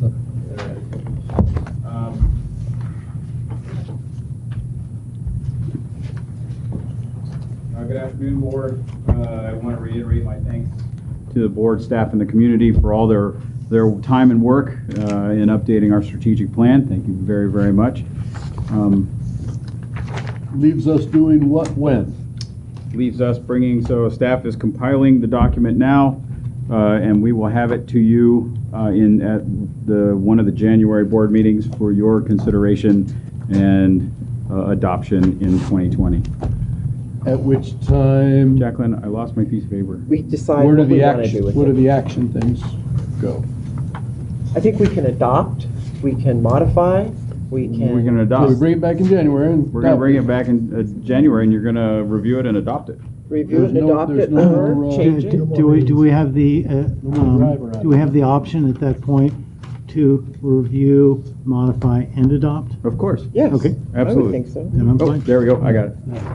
On the second, does that answer the question? Are you good? Yeah, no, I Okay. thought we'd do more with it. You can. I mean, We can do whatever once it Not comes, to change it, but I mean, so then I was We can thinking it change was the it. next step. well, the next step, once you adopt it, then I'm going to start moving policies and actions to start meeting the needs of the strategic plan. That's right. Oh, so you fill in all those, the rest of Yeah, this? I get to. He gets- I get to work on the actions. Okay. Actions. I'm action the So wouldn't we- ramifications. So on that, addressing the sustainability of our water supply with the uncertainty of climate change. Yeah. Was one of the actions. Yes. See, I thought that would then come to a discussion of the board somehow.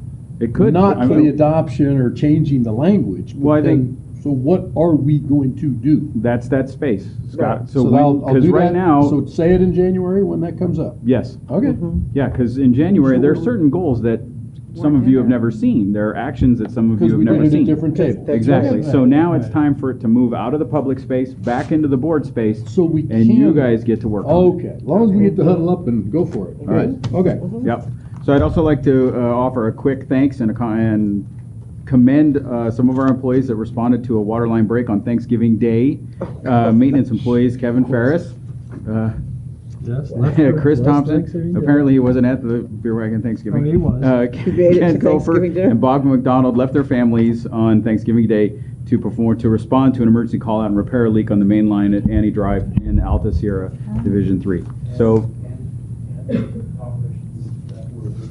and operations that were working that day, and I'll get their names but thank you to those employees that gave up some of their family time in an effort to support our community directly.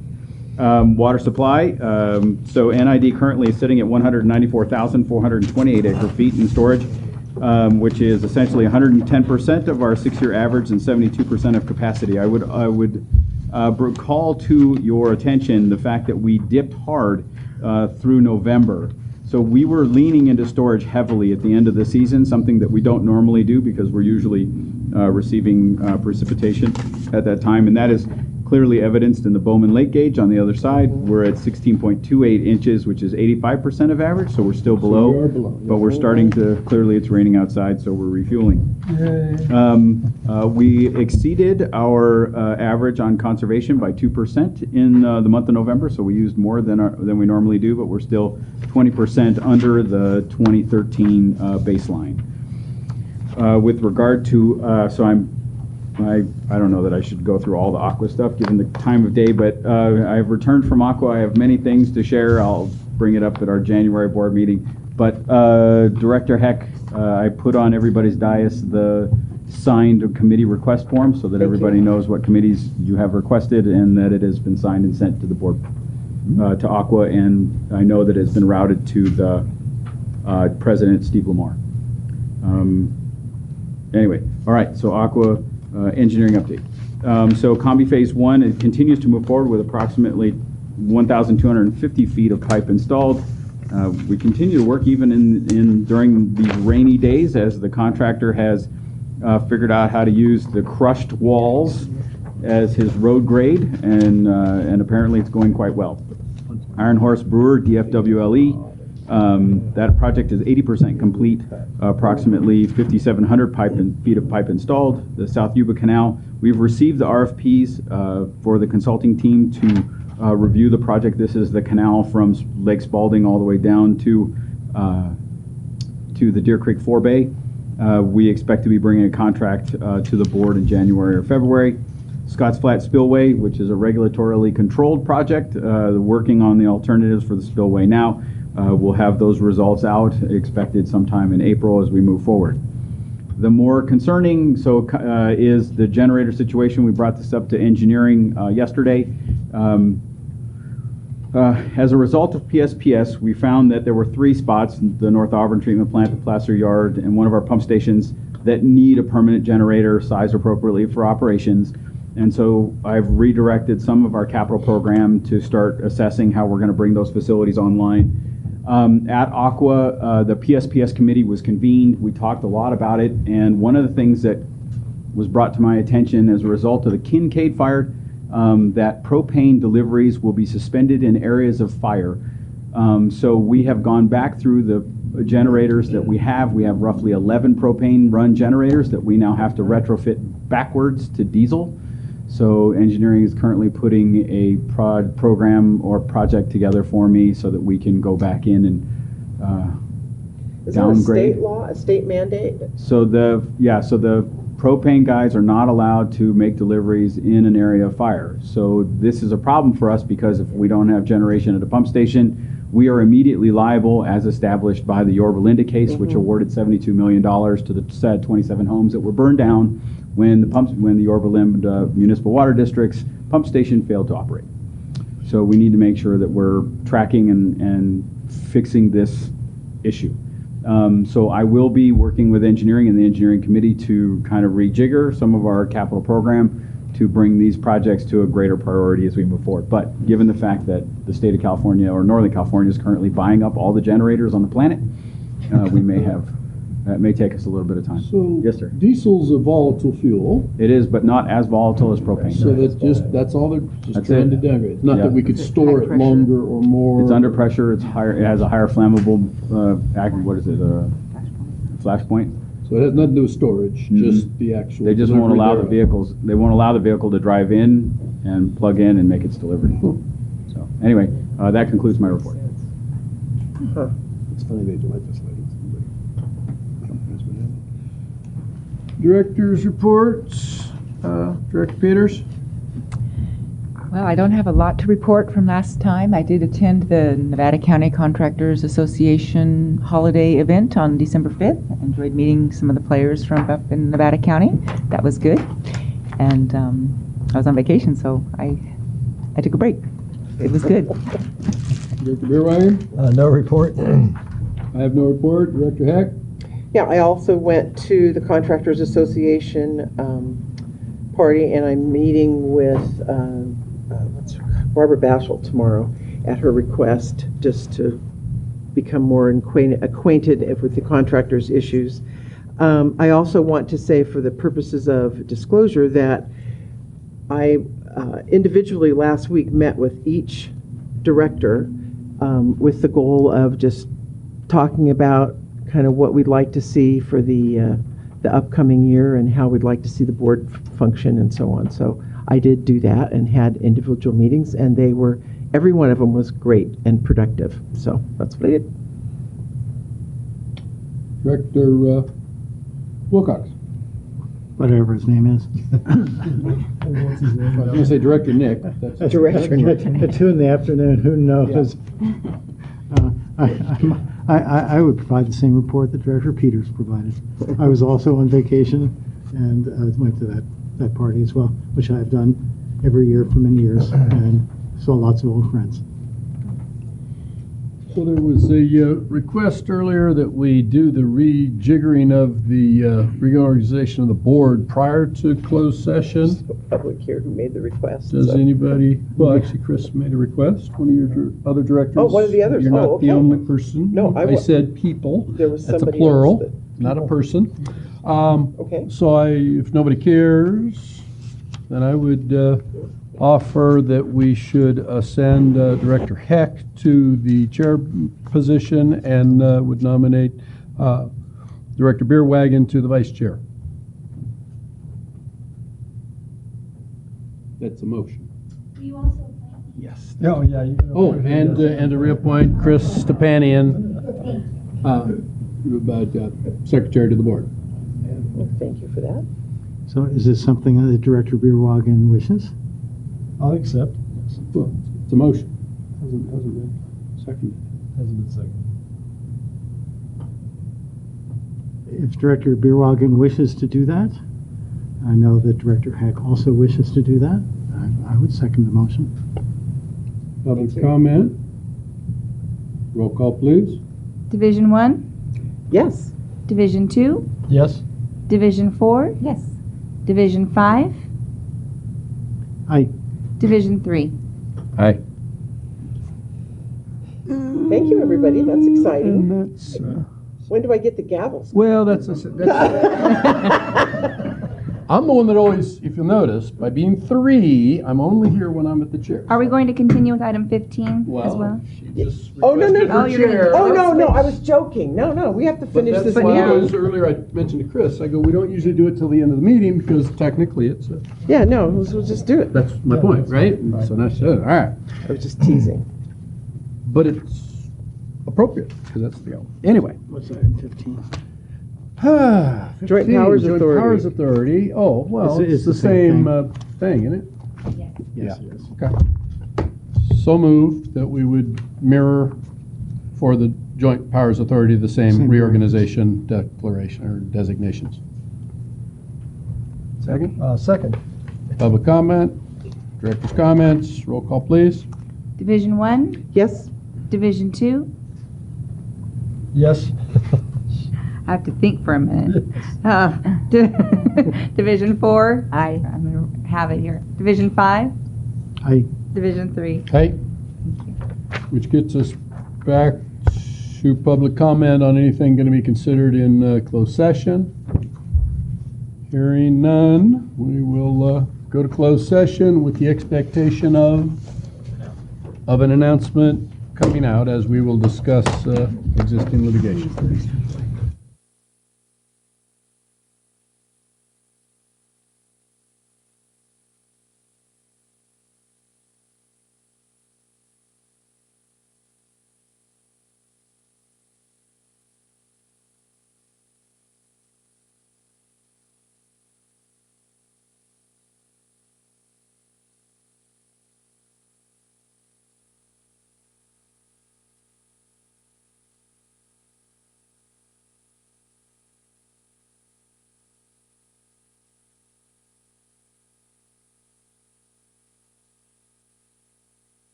Close, close. Open, open. Closed session, we discussed litigations and direction was given to council. Close, open. Meeting adjourned.